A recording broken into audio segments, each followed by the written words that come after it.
ಪೂಜ್ಯ ಅಪ್ಪಾಜಿ ಮಾತಾಜಿಯವರನ್ನು ನೆನೆಯುತ್ತಾ ಈ ಲಿಂಕ್ನಲ್ಲಿ ಭಾಗಿಯಾಗಿರುವ ಸರ್ವ ಶರಣ ಬಂಧುಗಳಿಗೂ ಅನಂತ ಭಕ್ತಿಪೂರ್ವಕ ಶರಣು ಶರಣಾರ್ಥಿಗಳು. ಧರ್ಮಪಿತ ಅಪ್ಪ ಬಸವಣ್ಣನವರ ಒಂದು ವಚನ. ನಡೆಯಲರಿಯದೆ ನುಡಿಯಲರಿಯದೆ ನಡೆಯಲರಿಯದೆ ನುಡಿಯಲರಿಯದೆ ಲಿಂಗವ ಪೂಜಿಸಿ ಫಲವೇನು? ಲಿಂಗವ ಪೂಜಿಸಿ ಫಲವೇನು? ಫಲವೇನು? ಫಲವೇನು? ಫಲವೇನು? ಫಲವೇನು? ಅವರ ಸುಖವು ಎನ್ನ ಸುಖವು ಅಯ್ಯ, ಅವರ ದುಃಖವು ಎನ್ನ ದುಃಖವಯ್ಯ. ಅವರ ಸುಖವು ಎನ್ನ ಸುಖವು ಅಯ್ಯ, ಅವರ ದುಃಖವು ಎನ್ನ ದುಃಖವಯ್ಯ. ಕೂಡಲ ಸಂಗನ ಶರಣರ ಮನನೊಂದಡೆ, ಕೂಡಲ ಸಂಗನ ಶರಣರ ಮನನೊಂದಡೆ ಆನು ಬೆಂದೆನಯ್ಯ, ಆನು ಬೆಂದೆನಯ್ಯ. ನಡೆಯಲರಿಯದೆ ನುಡಿಯಲರಿಯದೆ ಲಿಂಗವ ಪೂಜಿಸಿ ಫಲವೇನು? ಫಲವೇನು? ಫಲವೇನು? ಶರಣು ಶರಣಾರ್ಥಿಗಳು.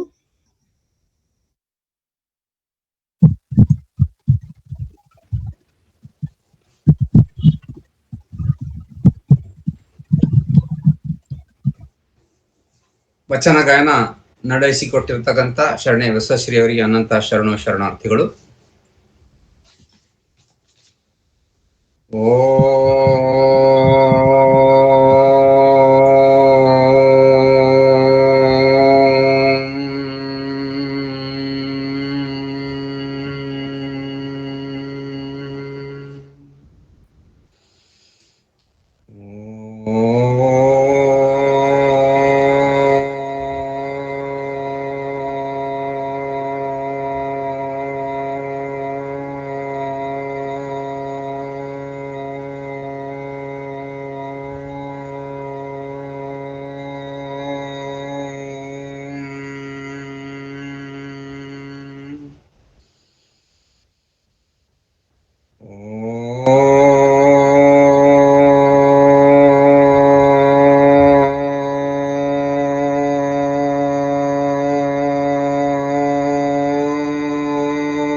ಓಂ ಶ್ರೀ ಗುರು ಬಸವಲಿಂಗಾಯ ನಮಃ.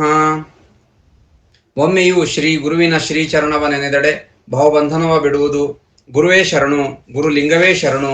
ಹರಿಬ್ರಹ್ಮಾದಿಗಳಿಗಗೋಚರವಾದ ಕೂಡಲ ಚನ್ನ ಸಂಗಯನೆಂಬ ಲಿಂಗವ ತೋರಿದ ಬಸವ ಗುರುವೇ ಶರಣು ಶರಣಾರ್ಥಿ. ಸೃಷ್ಟಿಕರ್ತ ಪರಮಪ್ರಭು ಲಿಂಗದೇವರನ್ನು, ಧರ್ಮಪಿತ ಮಂತ್ರಪುರುಷ ಶರಣಾಗತ ರಕ್ಷಕ ವಜ್ರಪಂಜರ ಗುರು ಬಸವ ತಂದೆಯವರನ್ನು ಎನ್ನ ಹೃತ್ಕಮಲದಲ್ಲಿ ಸ್ಮರಿಸಿಕೊಂಡು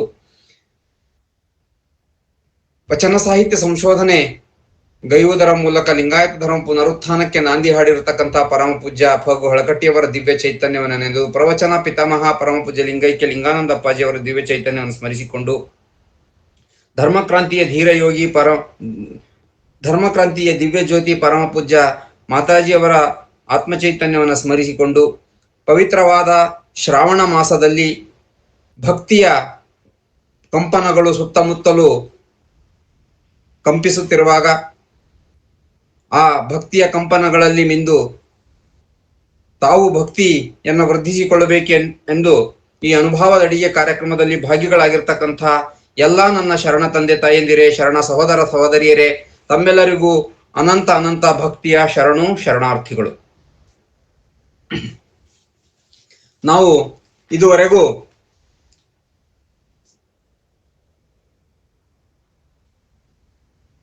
ಇಲ್ಲಿವರೆಗೆ ಇಷ್ಟಲಿಂಗ ಯೋಗ ಕುರಿತು ಮಾತಾಡ್ತಾ ಇದ್ದೇವೆ. ಅದು ಭಕ್ತಿಯನ್ನ ಹೇಗೆ ನಾವು ಮಾಡಬೇಕು, ಇಷ್ಟಲಿಂಗವನ್ನು ಕುರಿತು, ಇಷ್ಟಲಿಂಗ ಯೋಗ ಹೇಗೆ ಮಾಡಬೇಕು, ಪೂಜೆ ಹೇಗೆ ಮಾಡಬೇಕು, ಅದನ್ನ ಅರಿಲಿಕ್ಕೆ ಏನು ಮೂಲ ಸಾಧನ ಯಾವುದು ಅಂತಕ್ಕಂಥದ್ದೆಲ್ಲ ನಾವು ನೋಡ್ಕೊಂಡು ಬಂದಿದ್ದೇವೆ. ಇಲ್ಲಿವರೆಗೆ ನಾವು ತಿಳಿದುಕೊಂಡಂತೆ ನಾವು ಏನೇ ಮಾಡ್ಬೇಕು ಅಂತಂದ್ರೆ ನಮ್ಮ ಮನಸ್ಸು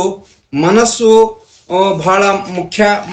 ಮನಸ್ಸನ್ನ ಒಂದ್ ಕಡೆ, ಮನಸ್ಸು ಮತ್ತು ದೇಹದ ಕೋಆರ್ಡಿನೇಷನ್, ದೇಹ ಮತ್ತು ಮನಸ್ಸುಗಳ ಕೋಆರ್ಡಿನೇಷನ್ ಏನಿರುತ್ತಲ್ಲ, ಅವ ಎರಡರ ಒಂದು ಸಮ್ಮಿಲನ ಅಥವಾ ಎರಡರ ಒಂದಕ್ಕೊಂದು ಸಹಾಯ ಮಾಡಬೇಕು ಮನಸ್ಸು ಮತ್ತು ದೇಹಗಳು. ಅದರಿಂದ ಮಾತ್ರ ನಮಗೆ ಈ ರೀತಿ ಸಾಧ್ಯ ಇದೆ, ಒಂದು ಇಷ್ಟಲಿಂಗವನ್ನ ಅರಿಲಿಕ್ಕೆ ನಮ್ಮಿಂದ ಸಾಧ್ಯ ಇದೆ ಅಂತಕ್ಕಂಥದ್ದು ಕೂಡ ನಾವು ನಿನ್ನೆ ನೋಡಿದ್ದೇವೆ. ಅದಕ್ಕಾಗಿ ಅನುಭವಗಳು ಹೇಗಾಗ್ಬೇಕು, ಅದನ್ನು ಹೇಗ್ ಮಾಡ್ಬೇಕು ಅಂತಕ್ಕಂಥದ್ದೆಲ್ಲವನ್ನ ನಾವು ನೋಡ್ಕೊಂಡಿದೀವಿ. ಫಸ್ಟ್ ಮನಸ್ಸು ನಿಲ್ಲಿಸ್ಬೇಕಂದ್ರೆ ಕಣ್ಣಿನ ಆಲಿಗಳು ನಿಲ್ಲಿಸ್ಬೇಕು.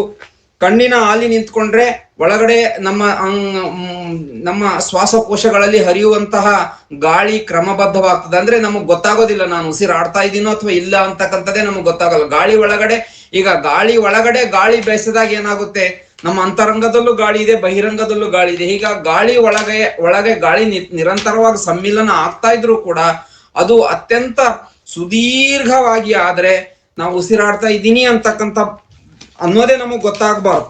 ಆ ರೀತಿ ಸ್ಲೋ ಆಗಿ ಅಲ್ಲಿ ಹೇಳುವಡೆ ಮನವೆಂಬ ಹಕ್ಕಿಗೆ ಕಾಲುಗಳಲ್ಲಿ ತೊಳೆದುತಿಹ ಕಣ್ಣಾಲಿಗಳು. ಈ ಮನಸ್ಸಂತಕ್ಕಂಥ ಹಕ್ಕಿಗೆ ಕಣ್ಣಿನ ಆಲಿಗಳೇ ಅದರ ಕಾಲುಗಳು.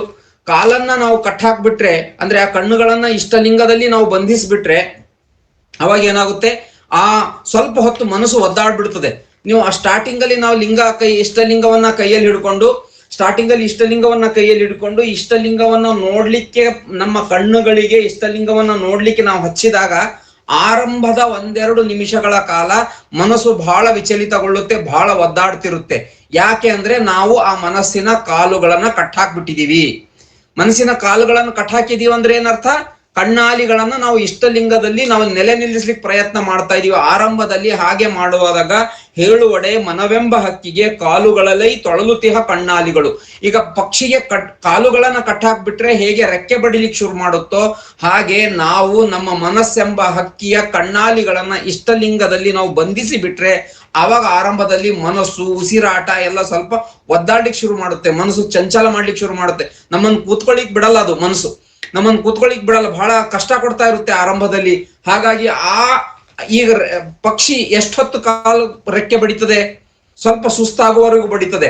ಹಾಗೆ ನಾವು ಈ ಆರಂಭದ ಹಂತದಲ್ಲಿ ಇಷ್ಟಲಿಂಗವನ್ನ ಕೈಯಲ್ಲಿ ಹಿಡಿದುಕೊಂಡು ಪೂಜೆ ಮಾಡುವಾಗ ಮನಸ್ಸು ಫಸ್ಟ್ ಏನು ಇಷ್ಟಲಿಂಗ ನಿರೀಕ್ಷಣೆ ಮಾಡುವಾಗ ಫಸ್ಟ್ 1-2 ನಿಮಿಷ ಬಹಳ ಕಷ್ಟ ಕೊಡ್ತಿರುತ್ತೆ, ಒದ್ದಾಡ್ತಿರುತ್ತೆ, ಅದು ಕೂತ್ಕೊಳ್ಳಿಕ್ ಬಿಡಲ್ಲ, ಬೇಗ ಮುಗಿಸು ಅಂತ ಇರುತ್ತೆ.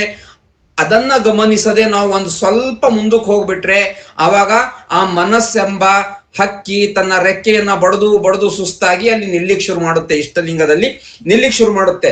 ಹಂಗೆ ಒಂದ್ಸಲ ನಿಂತು ಬಿಟ್ರೆ ಆಲಿ ನಿಂದೊಡೆ ಸುಳಿದ ಸೂಸುವ ಗಾಳಿ ನಿಲ್ಲುವುದು. ಒಂದ್ಸಲ ಕಣ್ಣು ನಿಂತು ಸ್ವಲ್ಪ ಆರಂಭದಲ್ಲಿ ಉಸಿರಾಟ ಏರಿಳಿತವಾಗಿ ಅದು ಒದ್ದಾಡಿ ಮನಸ್ಸು ಒಂದ್ಸಲ ಅಲ್ಲಿ ನಿಂತು ಬಿಡ್ತಂದ್ರೆ ಆಲಿ ನಿಂದೊಡೆ ಏನಾಗುತ್ತೆ, ಸುಳಿದ ಸೂಸುವ ಗಾಳಿ ನಿಲ್ಲುವುದು. ಆಳಿನಿಂದಡೆ ಸುಳಿದು ಸೂಸುವ ಗಾಳಿ ನಿಲ್ಲುವುದು. ಗಾಳಿ ನಿಲೆ ಮನ ಮೇಲೆ ನಿಲ್ಲುವುದು. ಮನವು ನಿಂದೊಡೆ ಬಿಂದು ನಿಹಿಂದಿಹುದು.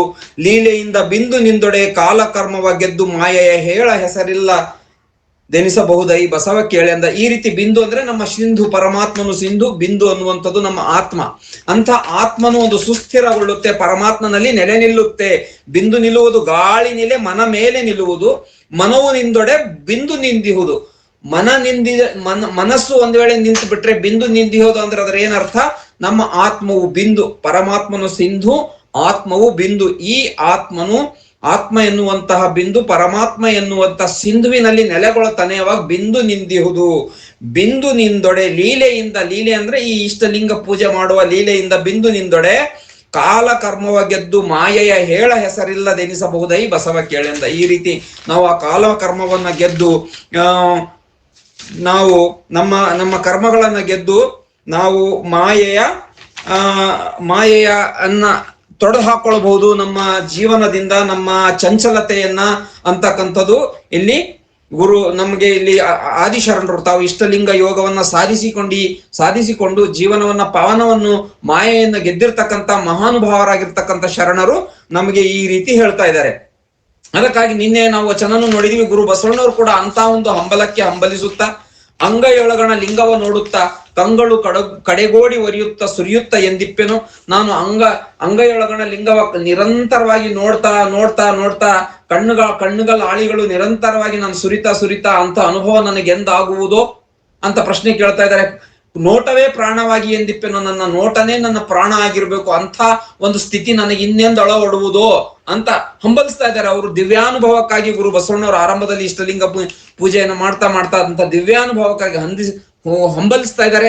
ಕೂಟವೇ ಪ್ರಾಣವಾಗಿ ಎಂದಿಪ್ಪೆನು, ಬಿಂದು ಸಿಂಧುವಿನಲ್ಲಿ ಬಿಂದು ನಿಲ್ಲುವಿಕೆಯೇ ಎಂದಾಗುತ್ತೋ ಅಂತಕ್ಕಂಥದ್ದು ನಾನು ನಿರೀಕ್ಷೆ ಮಾಡ್ತಾ ಇದ್ದೀನಿ. ಎನ್ನ ಅಂಗವಿಕಾರದ ಸಂಘ ಒಳಿದು ಲಿಂಗದೇವಯ್ಯ ಲಿಂಗವೆನ್ನುತ್ತಾ ಬರೀ ಆ ಪರಮಾತ್ಮನ ಧ್ಯಾನದಲ್ಲಿಯೇ ಸದಾಕಾಲ ನಾನು ಯಾವತ್ತಿರ್ತೇನೋ ಅಂತ ಅನುಭವ ನನಗೆ ಯಾವಾಗ ಸಿಗುತ್ತೋ ಅಂತಕ್ಕಂಥ ಒಂದು ಹಂಬಲ ಗುರು ಬಸವಣ್ಣವರಿಗೆ ಆಗಿದೆ. ಹಾಗೆ ಆ ಹಂಬಲಕ್ಕೆ ತಕ್ಕಂತೆ ನಮಗೂ ಕೂಡ ಅಂತ ಹಂಬಲ ಆಗ್ಬೇಕು.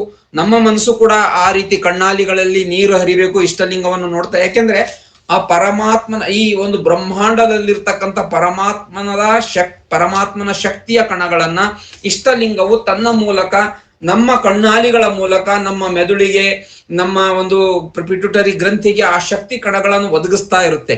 ಆ ರೀತಿ ಶಕ್ತಿ ಕಣಗಳನ್ನು ಒದಗಿಸ್ತಾ ಇರುವಾಗ ಅಲ್ಲೊಂದು ಅಲೌಕಿಕವಾಗಿರ್ತಕ್ಕಂಥ ಒಂದು ಘರ್ಷಣೆ ನಡೀತದೆ. ನಮ್ಮ ಕಣ್ಣುಗಳು ಮತ್ತು ಆ ಶಕ್ತಿ ಕಣಗಳ ಮಧ್ಯೆ ಒಂದು ನಮ್ಮ ಅರಿವಿಗೆ ಬಾರದ, ನಮ್ಮ ಮನಸ್ಸಿಗೆ ಬಾರದ, ನಮ್ಮ ಈ ಪಂಚೇಂದ್ರಿಯಗಳಿಗೆ ನಿಲುಕದೇ ಇರ್ತಕ್ಕಂಥ ಒಂದು ಘರ್ಷಣೆ ಕಣ್ಣುಗಳು ಮತ್ತು ಆ ಬ್ರಹ್ಮಾಂಡದ ಶಕ್ತಿ ಚೈತನ್ಯದ ಮಧ್ಯೆ ನಡೀತಿರ್ತದೆ. ಆವಾಗ ಕಣ್ಣಾಲಿಗಳಲ್ಲಿ ನೀರು ಬರ್ಲಿಕ್ಕೆ ಶುರು ಆಗುತ್ತೆ. ಏನೇ ಒಂದು ಘರ್ಷಣೆ ಆದಾಗ ಎರಡು ಕೈಗಳಿಗೆ ಕೈ ಉಜ್ಕೊಂಡ್ರೆ ಘರ್ಷಣೆ ಮಾಡಿದ್ರೆ ಬೆಂಕಿ ಬಿಸಿ ಆಗುತ್ತಲ್ಲ, ಆ ರೀತಿ ಆ ಶಕ್ತಿ ಮತ್ತು ಕಣ್ಣಿನ ಒಂದು ನೋಟ ಸಮ್ಮಿಲನಗೊಂಡಾಗ್ಲೂ ಕೂಡ ಅಂತ ಒಂದು ಘರ್ಷಣೆ ಆಗುತ್ತೆ. ಅದರಿಂದ ಕಣ್ಣಾಲಿಗಳಲ್ಲಿ ನೀರು ಬರ್ಲಿಕ್ಕೆ ಶುರು ಆಗುತ್ತೆ. ಆ ರೀತಿ ಬಂದ್ರೆ ನಮ್ಮ ಪೂಜೆ ಅಲ್ಲಿ ಸುಸ್ಥಿರವಾಗ್ತಾ ಇದೆ, ಸುಸ್ಥಿತಿಯಲ್ಲಿ ನಡೀತಾ ಇದೆ, ನಾವು ಒಳ್ಳೆಯ ಕ್ರಮದಲ್ಲಿ ನಮ್ಮ ಸಾಧನೆ ನಡೀತಾ ಇದೆ ಅಂತ ನಾವು ಅರ್ಥ ಮಾಡ್ಕೊಳ್ಬೇಕು. ಹಾಗಾದ್ರೆ ಈಗ ಏನಾಗುತ್ತೆ, ಎಷ್ಟೋ ಸಲ ಈ ಕಣ್ಣಾಲಿಗಳು ನಾ ಹೇಳಿದ್ನಲ್ಲ, ಈ ರ್ಯಾಪಿಡ್ ಮೂವ್ಮೆಂಟ್ ಸ್ಟೇಜ್ RMS ಅಂತ ಇರುತ್ತೆ ಕಣ್ಣಾಲಿಗಳಿಗೆ. ಅವು ಕಣ್ಣಾಲಿಗಳು ಎಷ್ಟು ಚಂಚಲ ಇರ್ತಾವಂದ್ರೆ ಬಹಳ ಚಂಚಲ, ಬಹಳ ವೈಬ್ರೇಟ್ ಆಗ್ತಿರ್ತವೆ, ಬಹಳ ಅವು ಮೂವ್ಮೆಂಟ್ ಬಹಳ ಆಗ್ತಿರುತ್ತೆ. ಕಣ್ಣು ಮೈಕ್ರೋ ಮೂವ್ಮೆಂಟ್ಸ್ ಅದು ನಮಗೆ ಗೋಚರಣೆ ಆಗೋದಿಲ್ಲ, ಅಷ್ಟು ರೀತಿ ಮೂವ್ಮೆಂಟ್ ಕಣ್ಣುಗಳಿಗಿರುತ್ತೆ. ಅವುಗಳನ್ನ ನಿಲ್ಲಿಸ್ಬೇಕಂದ್ರೆ ಅಷ್ಟು ಸುಲಭದ ಕೆಲಸ ಅಲ್ಲ. ಅದು ಹೆಂಗಿರುತ್ತೆ ಕಣ್ಣುಗಳು ಅಥವಾ ನಮ್ಮ ಮನಸ್ಸು ಹೆಂಗಿರ್ತದೆ ಅಂತಂದ್ರೆ ಮಕ್ಕಳು ಇದ್ದಂಗಿರ್ತದೆ. ಮಕ್ಕಳು ಇರ್ತಾರಲ್ಲ, ಚಿಕ್ಕ ಮಕ್ಕಳು ಇರ್ತಾರಲ್ಲ, ಅವ್ರ ತರ ಕೆಲವೊಮ್ಮೆ ಚಿಕ್ಕ ಮಕ್ಕಳು ಏನ್ ಮಾಡ್ತಾರೆ, ಮಾತು ಕೇಳದೆ ಹಠ ಮಾಡ್ತಿರ್ತಾರೆ, ಚಂಚಲ ಸ್ವಭಾವ ವ್ಯಕ್ತಪಡಿಸ್ತಾ ಇರ್ತಾರೆ. ಪ್ರಸಾದ ಮಾಡಿಸ್ಲಿಕ್ಕೆ ಹೋದ್ರೆ ಅವು ಪ್ರಸಾದ ಮಾಡೋದಿಲ್ಲ, ಒಂದು ತುತ್ತು ತಿಂತಾರೆ ಮತ್ತೆ ಎಲ್ಲೋ ಓಡ್ ಹೋಗ್ತಾರೆ, ಮತ್ತೆಲ್ಲೋ ಮನಸ್ಸು ಯಾವುದೋ ಆಟದ ಸಾಮಾನು ಎಳಿತಾರೆ. ಒಟ್ಟು ಊಟ ಪ್ರಸಾದ ಮಾಡೋದ್ ಕಡೆನೂ ಕೂಡ ಗಮನ ಇರೋದಿಲ್ಲ ಅವರಿಗೆ. ಅವಾಗ ತಾಯಿ ಪ್ರಸಾದ ಮಾಡಿಸುವಂತಹ ತಾಯಿ ಏನ್ ಮಾಡ್ತಾಳೆ,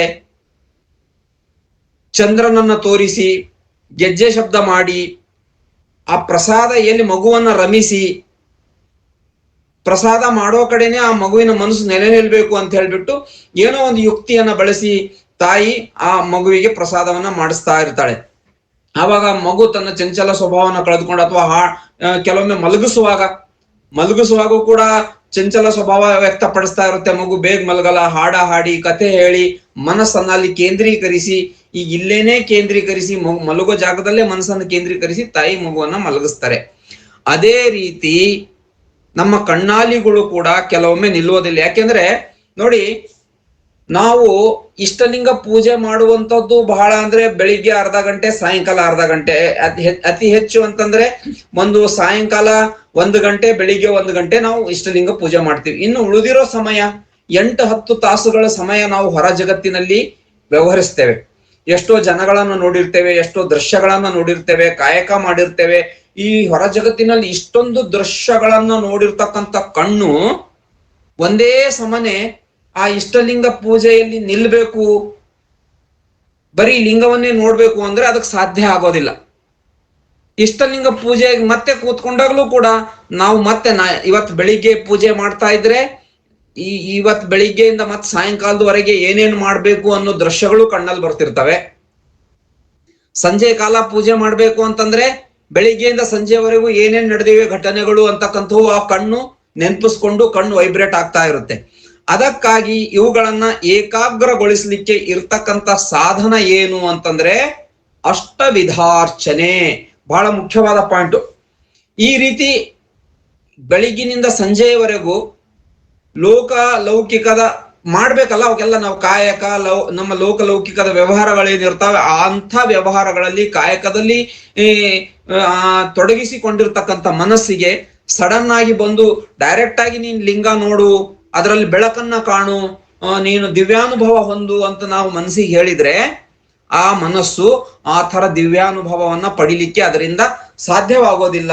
ಯಾಕೆಂದ್ರೆ ಅದು ಅದರಲ್ಲಿ ರ್ಯಾಪಿಡ್ ಮೂವ್ಮೆಂಟ್ ಸ್ಟೇಜ್ ಅಂತಕ್ಕಂಥದ್ದು ಬಹಳ ಪ್ರಬಲವಾಗಿರ್ತದೆ. ಅದಕ್ಕಾಗಿ ಹೀಗೆ ಈ ಮನಸ್ಸನ್ನ ಒಂದು ಹದಗೊಳಿಸ್ಬೇಕು ಫಸ್ಟ್. ಅದಕ್ಕೆ ಈಗ ನಾವು ಜೋಳದ ರೊಟ್ಟಿ ಮಾಡ್ತೀವಿ ಅಥವಾ ಚಪಾತಿ ಮಾಡ್ತೀವಿ ಅಂತ ಇಟ್ಕೊಳ್ಳಿ. ಚಪಾತಿ ಮಾಡುವಾಗ ಹಿಟ್ಟಿನಲ್ಲಿ ಅಥವಾ ರೊಟ್ಟಿ ಮಾಡುವಾಗ ಡೈರೆಕ್ಟ್ಲಿ ಹಿಟ್ಟು ಕಲಸಿದ ತಕ್ಷಣನೇ ಅದನ್ನ ಉಂಡೆ ಮಾಡ್ಕೊಂಡು ರೊಟ್ಟಿ ಬಡಿಲಿಕ್ಕೆ ಬರಲ್ಲ. ಹಿಟ್ಟಿನಲ್ಲಿ ನೀರ್ ಕಲಸಿ ಹಿಟ್ಟನ್ನ ಚೆನ್ನಾಗಿ ಒಂದ್ಸಲ ನಾದಿ ಅದಕ್ಕೆ ಹದಕ್ ತಂದ ಮೇಲೆ ಅವಾಗ ರೊಟ್ಟಿ ಬಡಿಬಹುದು ಅಥವಾ ಚಪಾತಿ ಮಾಡ್ಬೋದು. ಅದೇ ರೀತಿ ನಾವು ಇಷ್ಟಲಿಂಗ ಪೂಜೆ ಮಾಡೋದಕ್ಕಿಂತ ಮುಂಚೆ ಇಷ್ಟಲಿಂಗ ನಿರೀಕ್ಷಣೆ ಅಥವಾ ನಾವು ಅದನ್ನು ಮಾಡೋದಕ್ಕಿಂತ ಇದೆಲ್ಲ ಗುರು ಬಸವಣ್ಣವ್ರು ಏನ್ ಮಾಡಿದ್ರು ಅವತ್ತಿನ ಕಾಲದಲ್ಲಿ ತಮ್ಮ ಸ್ವತಃ ಫಸ್ಟ್ ಇಷ್ಟಲಿಂಗ ಕಂಡು ಹಿಡಿದ ತಕ್ಷಣ ಅವ್ರು ಅದನ್ನ ತಾವೇ ಕೈಯಲ್ಲಿ ಇಷ್ಟಲಿಂಗ ಹಿಡ್ಕೊಂಡು ಅನೇಕ ಸಾಧನೆ ಮಾಡಿದ್ರು, ಅದರಲ್ಲಿ ರಿಸರ್ಚ್ ಮಾಡಿದ್ರು, ಹೆಂಗೆ ಇದನ್ನ ಪೂಜೆ ಮಾಡ್ಬೇಕು, ಯಾವ ರೀತಿ ಇದನ್ನ ನೋಡ್ಬೇಕು, ಯಾವ ರೀತಿ ಮನಸ್ಸು ನಿಲ್ಲಿಸ್ಬೇಕು ಅಂತ ಹೇಳ್ಬಿಟ್ಟು ಗುರು ಬಸವಣ್ಣವರು ಬಹಳ ರಿಸರ್ಚ್ ಮಾಡ್ಬಿಟ್ರು. ತಮ್ಮ ಮೇಲೆ ತಾವು ರಿಸರ್ಚ್ ಮಾಡ್ಕೊಂಡ್ರು ಫಸ್ಟ್. ಆ ರಿಸರ್ಚ್ ಮಾಡಿದ ಫಲವಾಗಿಯೇ ಈ ಎಲ್ಲಾ ವಚನಗಳು. ನಿಮ್ಮತ್ತಲೆನ್ನ ಬರಲಿಯದು ಲಿಂಗದೇವನ್ ತಾನೆನ್ನ ಮುಂದುಗಡಿಸಿತ್ತು ಮಾಯೆ, ತಾಬೇರೆಯನ್ನ ಬಳಲಿಸಿ ಕಾಡಿತ್ತು ಬಾಯೆ, ತಾಬೇರೆಯನ್ನ ಅಳಲಿಸಿತು ಕಾಡಿತ್ತು ಮಾಯೆ, ಲಿಂಗದೇವನ ಕೂಡಿಯೇನೆಂದರೆ ತಾನು ಮುಂದುಗೆಡಿಸಿತ್ತು ಮಾಯೆ ಅಂತಕ್ಕಂಥ ವಚನಗಳು. ಈ ರೀತಿ ನಿಮ್ಮತ್ತಲೆನ್ನ ಬರಲಿಯವು ಅದು ಕಾರಣ ಇವೆಲ್ಲರ ಕಳೆದು ಎನ್ನ ಪಂಚೈವರ ಭಕ್ತರ ಮಾಡು ಲಿಂಗದೇವ, ವಿಷಯವೆಂಬ ಹಸುರನನ್ನ ಮುಂದೆ ತಂದು ಪಸರಿಸರದೆಯ ಪಶುವೇನ ಬಲ್ಲದು ಹಸುರೆಂದಳಿಸುವುದು, ವಿಷಯರಹಿತನ ಮಾಡಿ ಸುಬುದ್ಧಿಯಿಂದ ಉದಕವನೆರುದು ನೋಡಿ ಸಲಹಯ್ಯ ಲಿಂಗದೇವ. ಇವೆಲ್ಲ ವಚನಗಳು ಯಾವಾಗ ಹುಟ್ಟಿರೋ ಅಂತಂದ್ರೆ ಅವರು ಇಷ್ಟಲಿಂಗ ಯೋಗಕ್ಕೆ ಕುಳಿತುಕೊಂಡಾಗ ಅವರ ಮನಸ್ಸು ಕೂಡ ಸಡನ್ ಆಗಿ ಒಂದೇ ಹೊತ್ತಿಗೆ ನಿಲ್ಲದೆ ಹೋಗಿರ್ತಕ್ಕಂಥ ಸಂದರ್ಭದಲ್ಲಿ ಈ ರೀತಿ ಗುರು ಬಸವಣ್ಣವರು ಅವರು ರಿಸರ್ಚ್ ಮಾಡಿ ಇಂಥ ಅದ್ಭುತವಾಗಿರ್ತಕ್ಕಂಥ ಅನೇಕ ವಚನಗಳನ್ನ ಅವ್ರು ಬರೆದ್ರು. ಅದಕ್ಕಾಗಿ ನಾವು ಅದಕ್ಕೆ ಅವ್ರ ಹತ್ರನೇ ಹೋಗಿ ಆದಿಶರಣರ ಹತ್ರನೇ ಹೋಗಿ ಈ ಎಲ್ಲ ವಿಚಾರಗಳನ್ನು ತಿಳ್ಕೊಳ್ತಾ ಇದ್ದೀವಿ. ಈ ರೀತಿ ಹೊರ ಜಗತ್ತಿನಲ್ಲಿ ವ್ಯವಹಾರದಲ್ಲಿ ಹೆಚ್ಚು ತೊಡಗಿಸಿಕೊಳ್ಳುವ ವ್ಯಕ್ತಿಯ ಮನಸ್ಸು ಪೂಜೆಗೆ ಇವುಗಳಿಗೆ ಏಕಾಗ್ರಗೊಳಿಸ್ಲಿಕ್ಕೆ ಇರ್ತಕ್ಕಂಥ ಸಾಧನ ಅಷ್ಟವಿಧಾರ್ಚನೆ ಮತ್ತು ಲಿಂಗಸ್ಥವನ.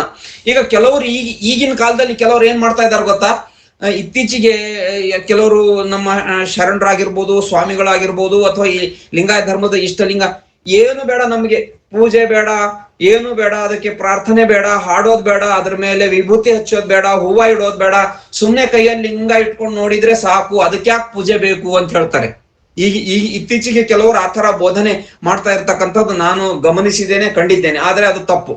ಯಾಕೆಂದ್ರೆ ಹೊರ ಜಗತ್ತಿನ ವ್ಯವಹಾರಗಳಲ್ಲಿ ಹೆಚ್ಚು ತೊಡಗಿಸಿಕೊಳ್ಳುವ ವ್ಯಕ್ತಿಯ ಮನಸ್ಸು ಕೂಡ ಪೂಜೆಗೆ ಕುಳಿತ ತಕ್ಷಣ ನಿಲ್ಲುವುದಿಲ್ಲ. ಅದಕ್ಕಾಗಿ ಇಷ್ಟಲಿಂಗ ಯೋಗ ಮಾಡುವಂತಹ ಭಕ್ತ ಮೊದಲೇನ್ ಮಾಡ್ಬೇಕು, ಅಷ್ಟವಿಧಾರ್ಚನೆ ಮತ್ತು ಲಿಂಗಸ್ಥವನ. ಅಷ್ಟವಿಧಾರ್ಚನೆ ಮತ್ತು ಲಿಂಗಸ್ಥವನ ಈ ಎರಡು ಸ್ಟೇಜ್ಗಳನ್ನ ಗುರು ಬಸವಣ್ಣರು ಇಂಟ್ರೊಡ್ಯೂಸ್ ಮಾಡಿದ್ರು. ಮೊದಲಿಗೆ ಅವರು ಇಷ್ಟಲಿಂಗವನ್ನ ಕಂಡು ಹಿಡಿದ ತಕ್ಷಣ ಅವರು ಕೈಯಲ್ಲಿ ಹಿಡ್ಕೊಂಡು ಧ್ಯಾನ ಅದನ್ನ ನಿರೀಕ್ಷಣೆ ಮಾಡ್ಲಿಕ್ಕೆ ಶುರು ಮಾಡಿದ್ರು.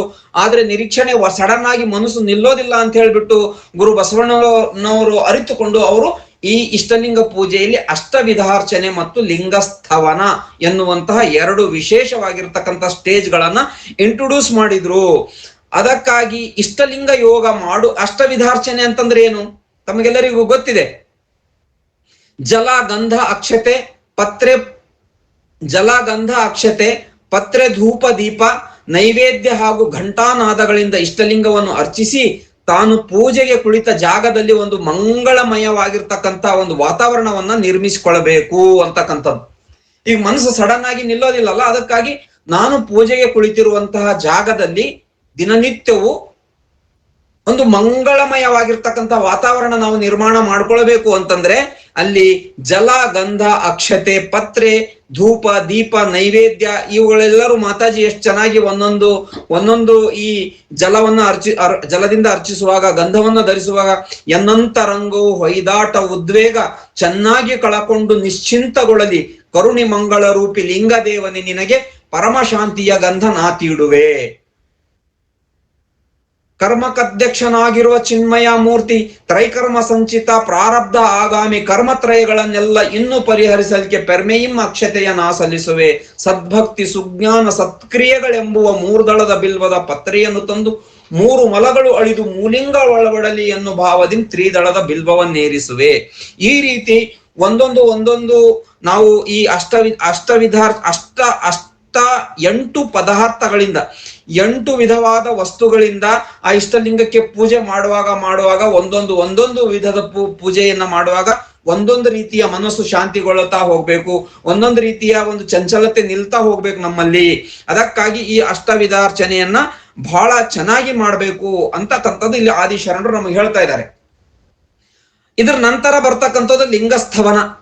ಇಷ್ಟಲಿಂಗವನ್ನ ನೋಡ್ತಾ ಲಿಂಗದೇವನ ಗುಣಗಾನ ಮಾಡುವ ಆತ್ಮ ನಿವೇದನೆ ಮಾಡುವಂತಹ ವಚನಗಳನ್ನು ಹಾಡಬೇಕು. ಹೊರ ಜಗತ್ತಿನಲ್ಲಿ ವ್ಯವಹರಿಸ್ತಕ್ಕಂಥ ಮನಸ್ಸು ಈಗ ಒಂದು ವಿಶೇಷವಾದ ಸ್ತರಕ್ಕೆ ಬರ್ತದೆ. ಇಂಥ ಮನಸ್ಸಿನ ಸಹಾಯದಿಂದ ಈ ರೀತಿ ಈಗ ಹೆಂಗೆ ಮಗು ಎಲ್ಲ ಚಂಚಲತೆ ಮರೆತು ಚೆನ್ನಾಗಿ ಹಾಡಿಸಿ ಅದಕ್ಕೆ ಒಂದ್ಸಲ ಚಿಕ್ಕ ಮಗು ಇದ್ದಾಗ ಆ ಎಣ್ಣೆ ಎಲ್ಲ ಉಜ್ಜಿ ಬಿಸಿನೀರಿನಿಂದ ತೊಳೆದು ಅಂದ್ರೆ ಅದು ಅಷ್ಟವಿಧಾರ್ಚನೆ ಮಾಡಿಸಿದಂಗೆ. ಅದಕ್ಕೆ ಮಗುವಿಗೆ ಚೆನ್ನಾಗಿ ಎಣ್ಣೆ ಎಲ್ಲ ಉಜ್ಜಿ ಮೈಕೈ ಉಜ್ಜಿ ಬಿಸಿ ನೀರಿನಿಂದ ಚೆನ್ನಾಗಿ ಸ್ನಾನ ಮಾಡಿಸ್ತಾರಲ್ಲ, ಅದಕ್ಕೆ ಅಷ್ಟವಿಧಾರ್ಚನೆ ಮಾಡ್ದಂಗೆ. ಆಮೇಲೆ ಮಲಗಿಸುವಾಗ ಚೆನ್ನಾಗಿ ಒಂದು ಹಾಡಿನೋ ತೊಟ್ಟಲ್ ತೂಗಿನೋ ಮಲಗಿಸುವಾಗ ಅಷ್ಟು ಗಾಢವಾದ ನಿದ್ರೆಗೆ ಆ ಮಗು ಅವಾಗ ಹೋಗುತ್ತೆ. ಇಲ್ಲ ಅಂದ್ರೆ ಅಷ್ಟು ಚೆನ್ನಾಗದ ನಿದ್ದೆ ಮಾಡಲು ಕಿರಿಕಿರಿ ಮಾಡ್ಕೊಳ್ತಿರ್ತದೆ ಮಗು. ಅದೇ ರೀತಿ ನಮ್ಮ ಮನಸ್ಸು ಕೂಡ ಆ ಮಗುವಿನ ಹಾಗೇನೆ ಇದಕ್ಕೆ ಚೆನ್ನಾಗಿ ಅಷ್ಟವಿಧಾರ್ಚನೆ ಮಾಡಿಸಿ ಹೊರ ಜಗತ್ತಿನ ಎಲ್ಲ ವ್ಯವಹಾರಗಳನ್ನ ಮರೆಸ್ಬೇಕು.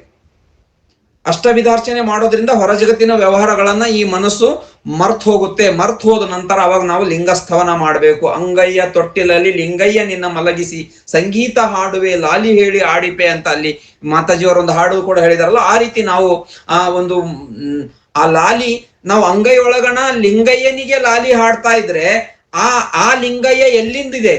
ಅದು ನಮ್ಮ ಅಂತರಂಗದಲ್ಲಿ ಅಡಗಿರ್ತಕ್ಕಂಥ ಒಂದು ಚಿದ್ ಬೆಳಕು, ಚಿದಂಶ, ಚಿದ್ ಬಿಂದುವೆ ಆ ಇಷ್ಟಲಿಂಗ ಅಂತರಂಗದಲ್ಲಿರ್ತಕ್ಕಂಥ ಆ ಚಿದಂಶ ಚಿದ್ ಬಿಂದುವೆ ಅಂಗೈಯಲ್ಲಿ ಬಂದಿರುವಾಗ ಇವಾಗ ನಾವು ಲಾಲಿ ಯಾರಿಗೆ ಹಾಡ್ಕೊಳ್ತಾ ಇದ್ದೀವಿ? ನಮ್ಮ ಆತ್ಮಕ್ಕೆ ನಾವು ಹಾಡ್ಕೊಳ್ತಾ ಇದ್ದೀವಿ, ನಮಗೆ ನಾವು ಹಾಡ್ಕೊಳ್ತಾ ಇದ್ದೀವಿ. ನಮ್ಮ ಆತ್ಮ ಶಾಂತಗೊಳ್ಳಬೇಕು, ಅದು ಚೆನ್ನಾಗಿ ಇಷ್ಟಲಿಂಗದಲ್ಲಿ ಮನ ನಿಲ್ಬೇಕು, ಅದಕ್ಕೆ ನಾವು ರಮಿಸ್ತಾ ಇದ್ದೀವಿ.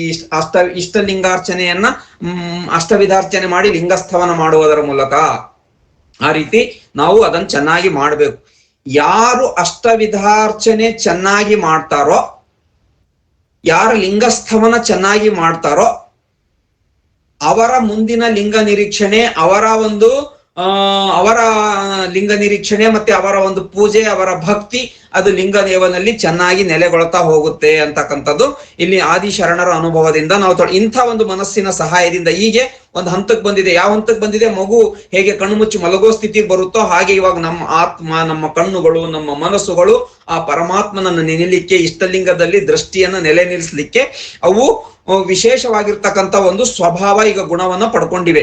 ಈಗ ಇಂಥ ಮನಸ್ಸಿನ ಸಹಾಯದಿಂದ ಅನಿಮಿಷ ದೃಷ್ಟಿಯಿಂದ ಇಷ್ಟಲಿಂಗವನ್ನು ನೋಡುತ್ತಾ ದೀರ್ಘವಾದ ಉಸಿರಾಟದೊಡನೆ ಓಂ ಲಿಂಗಾಯ ನಮಃ ಮಂತ್ರವನ್ನು ಉಚ್ಚರಿಸ್ತಾ ಓಂ ಲಿಂಗಾಯ ನಮಃ ಎನ್ನುವ ಮಂತ್ರವನ್ನು ಉಚ್ಚರಿಸ್ತಾ ಹೋದಂತೆ ಆವಾಗ ವಿಶೇಷವಾದ ಅನುಭವಗಳಾಗ್ತಾ ಹೋಗ್ತವೆ. ಮೈ ಮತ್ತು ಮನಸ್ಸುಗಳು ಹಗುರವಾಗಿ ಅಪಾರವಾಗಿರ್ತಕ್ಕಂಥ ಆನಂದವಾಗ್ತದೆ. ನಾನು ಕೈಯಲ್ಲಿ ಇಷ್ಟಲಿಂಗ ಹಿಡಿದಿದ್ದೀನೋ ಅಥವಾ ಅದು ಗಾಳಿಯಲ್ಲಿ ಹಾಗೆ ತೇಲ್ತಾ ಇದೆಯೋ, ನನ್ನ ಕೈ ಒಳಗಡೆ ಇಷ್ಟಲಿಂಗ ಇದೆಯೋ, ನಾನು ಗಾಳಿಯಲ್ಲಿ ಹಾಗೆ ಆ ಇಷ್ಟಲಿಂಗ ತೇಲ್ತಾ ಇದೆಯೋ ಅಂತಕ್ಕಂಥ ಅನುಭವ ಆಗ್ತದೆ. ಅದು ಆಗ್ಬೇಕು. ಅದಕ್ಕಾಗಿ ನಾವು ಗುರು ಚನ್ನಬಸವಣ್ಣವ್ರ ಹತ್ರ ಹೋಗ್ತೀವಿ ಇವತ್ತು ಅಂತ ಹೇಳಿದ್ವಲ್ಲ, ಅದಕ್ಕಾಗಿ ಗುರು ಚನ್ನಬಸವಣ್ಣವ್ರಲ್ಲಿ ಹೇಳ್ತಾ ಇದ್ದಾರೆ, ಜಲ, ಗಂಧ, ಅಕ್ಷತೆ, ಧೂಪ, ದೀಪ, ನೈವೇದ್ಯ. ಜಲ, ಗಂಧ, ಅಕ್ಷತೆ, ಧೂಪ, ದೀಪ, ನೈವೇದ್ಯ, ತಾಂಬೂಲ, ಪಂಚವರ್ಣದ ಪತ್ರೆ, ಪುಷ್ಪದ ಪೂಜೆಯ ರಚನೆಯ ಮಾಡುವೆನಯ್ಯ.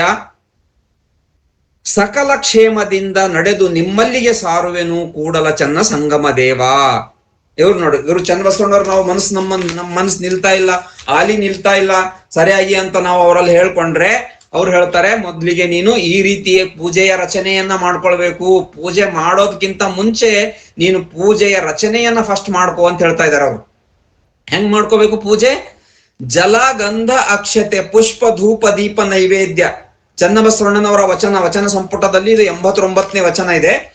ಜಲ, ಗಂಧ, ಅಕ್ಷತೆ, ಪುಷ್ಪ, ಧೂಪ, ದೀಪ, ನೈವೇದ್ಯ, ತಾಂಬೂಲ, ಪಂಚವರ್ಣದ ಪತ್ರೆ, ಪುಷ್ಪದ ಪೂಜೆಯ ರಚನೆಯ ಮಾಡುವೆನಯ್ಯ. ಸಕಲ ಕ್ಷೇಮದಿಂದ ನಡೆದು ನಿಮ್ಮಲ್ಲಿಗೆ ಸಾರುವೆನು ಕೂಡಲ ಚನ್ನ ಸಂಗಮ ದೇವ. ಈ ರೀತಿ ಗುರು ಚನ್ನಬಸವಣ್ಣನವರು ಅಷ್ಟವಿಧಾರ್ಚನೆ ಮಾಡುವುದರ ಮೂಲಕ ಪೂಜೆಯ ರಚನೆಯ ಮಾಡುವೆನಯ್ಯ ಎನ್ನುತ್ತಾರೆ. ಅಷ್ಟವಿಧಾರ್ಚನೆ ಒಂದು ರೀತಿಯಲ್ಲಿ ಇದು ಪೀಠಿಕೆ ಇದ್ದ ಹಾಗೆ. ಇಷ್ಟಲಿಂಗ ಪೂಜೆಗೆ ಅಷ್ಟವಿಧಾರ್ಚನೆಯೇ ಪೀಠಿಕೆ. ನಿಜವಾದ ಪೂಜೆ ಎಲ್ಲಿ ಆರಂಭವಾಗುತ್ತೆ ಅಂತಂದ್ರೆ ಅದು ಲಿಂಗಾನುಸಂಧಾನದಲ್ಲಿ ಆರಂಭವಾಗುತ್ತೆ. ಆದರೂ ಮನಸ್ಸಿಗೆ ಆ ಸ್ಥಿತಿಯನ್ನ ಅಳವಡುವುದಕ್ಕಾಗಿ ನಾವು ನಿಷ್ಠೆಯಿಂದ ಅಷ್ಟವಿಧಾರ್ಚನೆ ಮಾಡಲೇಬೇಕು. ಯಾರು ಅಷ್ಟವಿಧಾರ್ಚನೆ ಮಾಡ್ದೇನೆ ನಾನು ಡೈರೆಕ್ಟ್ ಅವಸರದಲ್ಲಿ ಪೂಜೆ ಮಾಡಿ ಹೋಗ್ತೀನಿ, ನಾನು ಡೈರೆಕ್ಟ್ ಲಿಂಗಾನುಸಂಧಾನ ನಾನು ಮಾಡ್ತೀನಿ ಅಂತಂದ್ರೆ ಅದು ಆಗೋದಿಲ್ಲ. ತಮ್ಗೆಲ್ಲರಿಗೂ ಗೊತ್ತಿದೆ, ಮಾತಾಜಿಯವರು ಎಷ್ಟು ಸಲ ಹೇಳಿದ್ದಾರೆ, ಇಷ್ಟಲಿಂಗಾರ್ಚನೆಯಲ್ಲಿ 5 ಭಾಗಗಳಾಗಿ ಅದನ್ನು ವಿಂಗಡಿಸಿದ್ದಾರೆ. ಅದರಲ್ಲಿ ಮೊದಲನೇದು ಅಷ್ಟವಿಧಾರ್ಚನೆ, ಎರಡನೆಯದು ಲಿಂಗಸ್ಥವನ, ಮೂರನೆಯದು ಲಿಂಗಾನುಸಂಧಾನ, 4ನೆಯದು ಲಿಂಗ ಧ್ಯಾನ, 5ನೆಯದು ಕರುಣೋದಕ ಕರುಣಪ್ರಸಾದ ಸ್ವೀಕಾರ ಅಂತ. ಈ 3 ಸ್ಟೇಜ್ಗಳು ಯಾವುದು? ನಂತರದ 3 ಸ್ಟೇಜ್ಗಳು ಲಿಂಗಾನುಸಂಧಾನ, ಲಿಂಗ ಧ್ಯಾನ ಮತ್ತು ಕರುಣೋದಕ ಕರುಣಪ್ರಸಾದ ಸ್ವೀಕಾರ. ಈ 3 ಸ್ಟೇಜ್ಗಳು ಅದ್ಭುತವಾಗಿ ನೆರವೇರಬೇಕು, ಅವು ಅತ್ಯಂತಿಕ ಆನಂದವನ್ನ ನಮ್ಮಲ್ಲಿ ತಂದು ಕೊಡಬೇಕು ಅಂತಂದ್ರೆ ಮೊದಲನೇ ಸ್ಟೇಜ್ ಅನ್ನ ಬಹಳ ಚೆನ್ನಾಗಿ ಮಾಡ್ಬೇಕಾಗುತ್ತೆ ನಾವು. ಮೊದಲನೇ 2 ಸ್ಟೇಜ್ ಅದು ಅಷ್ಟವಿಧಾರ್ಚನೆ ಮತ್ತು ಲಿಂಗಸ್ಥವನ.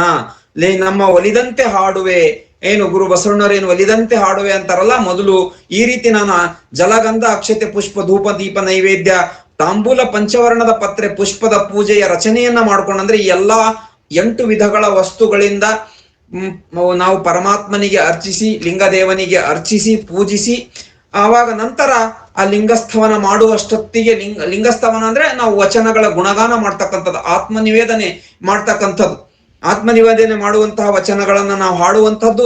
ಅವೆಲ್ಲ ಹಾಡಿದ್ಮೇಲೆ ಮನಸ್ಸು ಒಂದು ಸ್ಥಿತಿಗೆ ಬರುತ್ತೆ. ಆವಾಗ ಅಂಥ ಮನಸ್ಸಿನಿಂದ ನಾವು ಪರಮಾತ್ಮ ಲಿಂಗದೇವನನ್ನ ನೆನೆದ್ರೆ ಅವಾಗ ಕ್ಷಣವಾದಡಾಗಲಿ ಕ್ಷಣಾರ್ಧವಾದಡೆಯೂ ಆಗಲಿ ನಿಜದ ನೆನಹೇ ಸಾಕು ಅಂತ ಗುರು ಅಲ್ಲಮ ಪ್ರಭುದೇವರು ಅಂತ ಹೇಳ್ತಾರೆ. ಅವಾಗ ಆ ಸ್ಟೇಜ್ ಅಲ್ಲಿ ಸ್ವಲ್ಪ ದೀರ್ಘಕಾಲ ಅಷ್ಟವಿಧಾರ್ಚನೆ ಲಿಂಗಸ್ಥವನ ಮಾಡಿ ಸ್ವಲ್ಪ ಸಮಯ ಆ ಲಿಂಗಾನುಸಂಧಾನ ಮಾಡಿದ್ರು ಕೂಡ, ಲಿಂಗ ಧ್ಯಾನ ಮಾಡಿದ್ರು ಕೂಡ ಅಲ್ಲಿ ದಿವ್ಯಾನುಭವ ಆಗುತ್ತೆ. ಅದು ಪರ್ಫೆಕ್ಟ್ ಆಗಿರ್ತಕ್ಕಂಥ ಪೂಜೆ ಆಗುತ್ತೆ ಅಂತಕ್ಕಂಥದ್ದು ಇಲ್ಲಿ ನಮ್ಮ ಆದಿಶರಣರ ಅನುಭವದಿಂದ ನಾವೆಲ್ಲ ತಿಳ್ಕೊಳ್ತಾ ಇದ್ದೇವೆ. ಈ ರೀತಿ ಇಷ್ಟಲಿಂಗ ಯೋಗ ಮಾಡುವಾಗ ನಮ್ಮ ಈ ಬಲಭುಜದ ಹಿಂದೆ ಸ್ವಲ್ಪ ಎತ್ತರದಲ್ಲಿ ಒಂದು ದೀಪವನ್ನ ನಾವು ಇಟ್ಕೊಳ್ಬೇಕು. ಇಷ್ಟಲಿಂಗದಲ್ಲಿ ಮೂಡುವಂತಹ ಆ ಜ್ಯೋತಿಯ ಪ್ರತಿಬಿಂಬವನ್ನ ನಿರೀಕ್ಷಿಸುತ್ತಾ ಮಂತ್ರಾನುಸಂಧಾನ ಮಾಡಬೇಕು. ಮೊನ್ನೆ ನಮ್ಮ ಇಲ್ಲಿ ಮನೆಯಲ್ಲಿ ಕಾರ್ಯಕ್ರಮ ಆದ್ಮೇಲೆ ಮತ್ತೆ ಕೆಲವರು ಶರಣರೆಲ್ಲ ಇಲ್ಲಿ ಹುಬ್ಬಳ್ಳಿಯಲ್ಲಿ ಒಂದ್ಸಲ ಕಾರ್ಯಕ್ರಮ ಇದ್ದಾಗ ಅನೇಕ ಶರಣರು ಇಲ್ಲಿ ಬಂದಿದ್ರು ನಮ್ಮ ಮನೆಗೆ. ಅಲ್ಲಿ ಮನೆಗೆ ಬಂದಾಗ ನಸ್ಕಿನಲ್ಲೇ ಪೂಜೆ ಮಾಡುವಾಗ ಕೆಲವರು ನಮ್ಗಿಂತ ಮುಂಚೆನೆ ಆಲ್ರೆಡಿ ನಮ್ ಪೂಜಾ ಗ್ರಹದಲ್ಲಿ ಕೂತ್ಕೊಂಡು ಪೂಜೆ ಮಾಡ್ತಾ ಇದ್ರು. ನಾವು ಸ್ನಾನ ಅದು ಮಾಡ್ಕೊಂಡು ಬರೋಷ್ಟರಲ್ಲಿ ಒಂದು 4 ಗಂಟೆ ಸುಮಾರಿಗೆ ಪೂಜೆ ಮಾಡ್ತಾ ಇದ್ರು. ನಾನ್ ನೋಡ್ತೀನಿ ಇಲ್ಲಿ ಎಲ್ಲಾ ಲೈಟ್ಗಳು ಕೂಡ ಆಫ್ ಇದಾವೆ. ಪೂಜಾ ರೂಮ್ ಅಲ್ಲಿ ಎಲ್ಲಾ ಲೈಟ್ ಆಫ್ ಇದಾವೆ. ಮತ್ತೆ ದೀಪಾನು ಹಚ್ಕೊಂಡಿಲ್ಲ. ಅವ್ರು ಹಂಗೆ ಕತ್ಲಲ್ಲೇ ಇಷ್ಟಲಿಂಗ ಕೈಯಲ್ಲಿ ಹಿಡ್ಕೊಂಡು ಕೂತಿದ್ರು ಶರಣರನ್ನ. ಯಾರಂತ ನೆನ್ಪು ಬರ್ತಾ ಇಲ್ಲ. ಆದ್ರೆ ಆ ತರ ಮಾಡ್ಲಿಕ್ಕೆ ಆಗಲ್ಲ. ಕತ್ಲಲ್ಲಿ ಇಷ್ಟಲಿಂಗ ಏನು ಕಣ್ಣಿಗೆ ಕಾಣೋದಿಲ್ಲ, ಹೆಂಗೆ ಅದನ್ನ ನೋಡ್ಲಿಕ್ಕಾಗುತ್ತೆ? ಅದಕ್ಕಾಗಿ ಹಿಂದೆ ದೀಪ ಇಟ್ಕೊಳ್ಬೇಕು ಕಂಪಲ್ಸರಿ. ಅಥವಾ ದೀಪ ಇಲ್ಲದೆ ಇರ್ತಕ್ಕಂಥ ಸಂದರ್ಭದಲ್ಲಿ ಬೆಳಗಿನ ಹೊತ್ತಲ್ಲಿ ಏನಾರ ಪೂಜೆ ಮಾಡ್ತೀವಿ ಅಂದ್ರೆ ಒಂದು ವಿಭೂತಿಯಿಂದ ಒಂದು ಸಣ್ಣ ಡಾಟ್, ಒಂದು ಬಿಂದು ಇಷ್ಟಲಿಂಗದ ನಮ್ಮ ಕಣ್ಣಿಗೆ ಕಾಣುವಂತ ಫೇಸ್ ಕಡೆ ಒಂದು ಬಿಂದು ಇಟ್ಕೊಂಡು ಆ ಬಿಂದುವಿನ ಮೇಲೆ ನಮ್ಮ ದೃಷ್ಟಿಯನ್ನ ನಿಲ್ಲಿಸಿ ಕೂಡ ನಾವು ಪೂಜೆಯನ್ನ ಇಷ್ಟಲಿಂಗದ ನಿರೀಕ್ಷೆಯನ್ನ ಮಾಡ್ಬೇಕು. ಇಷ್ಟಲಿಂಗದಲ್ಲಿ ಮೂಡಿರ್ತಕ್ಕಂಥ ಆ ಜ್ಯೋತಿಯ ಪ್ರತಿಬಿಂಬವನ್ನು ನಿರೀಕ್ಷಿಸುತ್ತಾ ಮಂತ್ರಾನುಸಂಧಾನ ಮಾಡ್ಬೇಕು.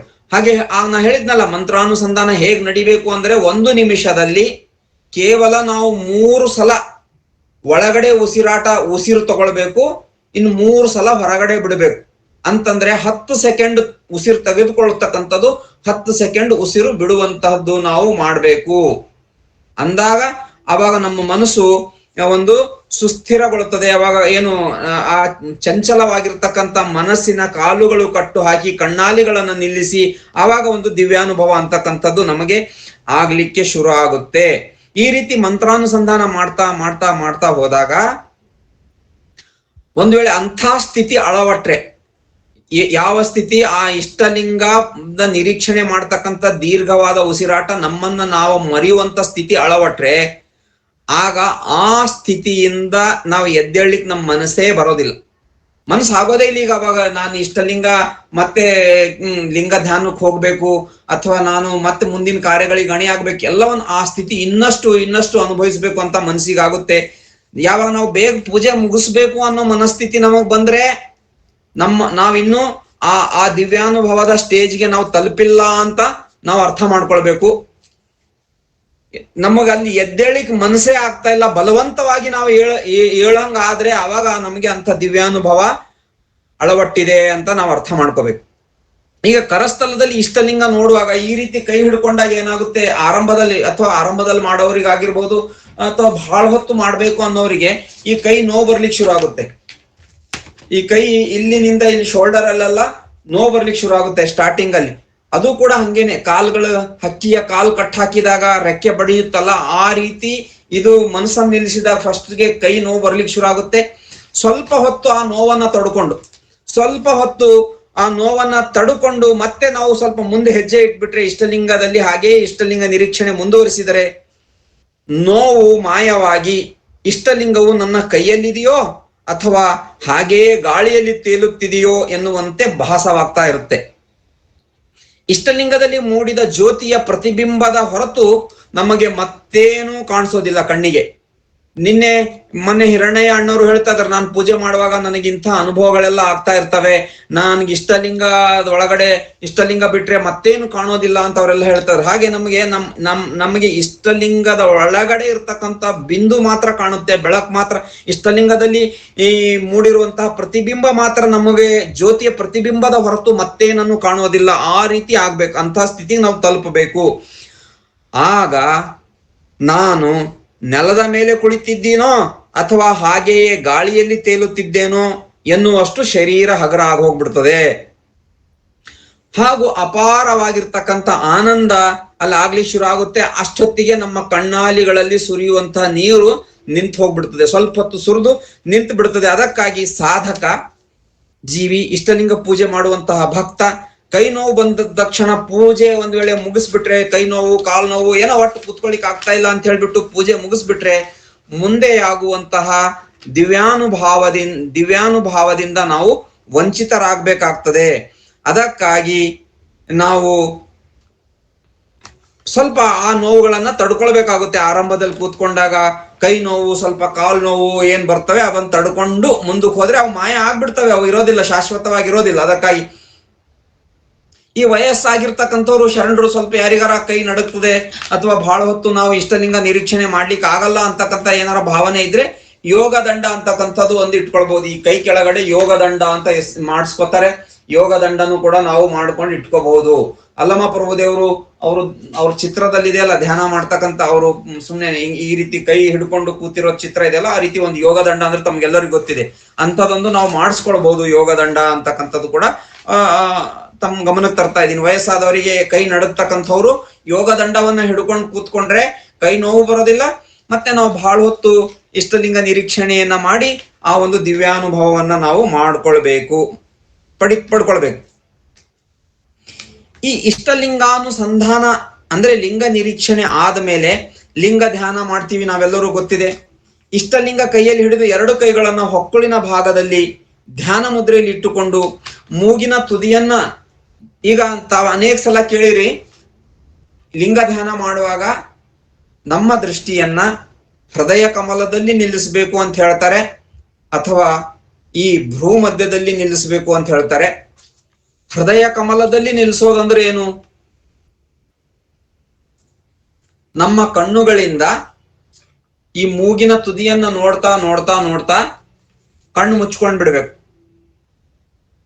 ಕಣ್ಣುಗಳಿಂದ ಲಿಂಗಾನುಸಂಧಾನ ಆದ್ಮೇಲೆ, ಲಿಂಗ ನಿರೀಕ್ಷಣೆ ಆದ್ಮೇಲೆ ಸ್ವಲ್ಪ ಕಣ್ಣು ತೆರೆದು ಮೂಗಿನ ತುದಿಯನ್ನ ನೋಡ್ತಾ ನೋಡ್ತಾ ಕಣ್ಣುಗಳನ್ನು ಹಾಗೇ ಮುಚ್ಕೊಂಡ್ರೆ ಆವಾಗ ಆ ಕಣ್ಣುಗಳು ಹೃದಯ ಕಮಲದಲ್ಲಿರ್ತಕ್ಕಂಥ ಚಕ್ರದಲ್ಲಿ ನಿಲ್ತವೆ. ಹೃದಯ ಕಮಲದ ಚಕ್ರದಲ್ಲಿ ಕಣ್ಣುಗಳು ನಿಲ್ಲಿಸೋದು ಅಂತಂದ್ರೆ ಅದೇ.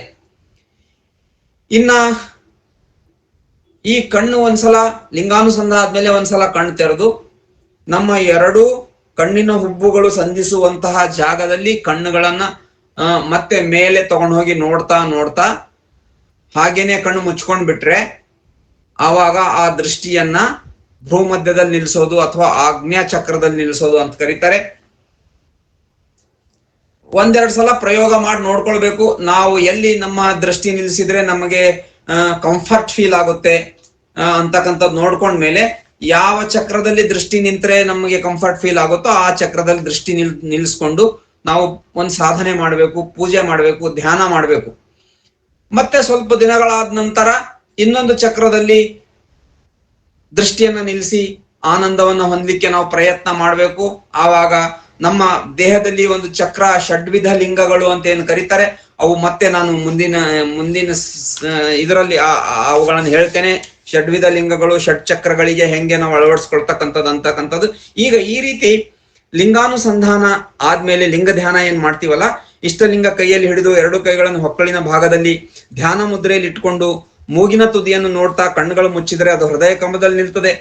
ಕ್ರಮಬದ್ಧವಾಗಿ ಉಸಿರಾಡುತ್ತಾ ಒಂದು ನಿಮಿಷಕ್ಕೆ ಕೇವಲ 3 ಒಳಗಡೆ ಉಸಿರು ತಗೊಳ್ತಾ 3 ಸಲ ಹೊರಗಡೆ ಬಿಡ್ತಾ ಮನದಲ್ಲಿ ನಾನು ಮಂತ್ರಾನುಸಂಧಾನ ಮಾಡ್ತಾ ಇದ್ರೆ ಅವಾಗ ನಾನು ಮತ್ತು ದೇವರು ಬೇರೆ ಬೇರೆ ಇದ್ದೀವಿ ಅಂತಕ್ಕಂಥ ಭಾವನೆ ಅಳೆದು ಹೋಗುತ್ತೆ. ನಾನು ಬೇರೆ, ಅದಕ್ಕೆ ಒಂದ್ಸಲ ಒಂದು ಗುರು ಚನ್ನಬಸವಣ್ಣವ್ರ ಒಂದು ವಚನ ಇದೆ ನೋಡ್ರಿ, ಗುರು ಬಸವಣ್ಣರ ಬಗ್ಗೆ.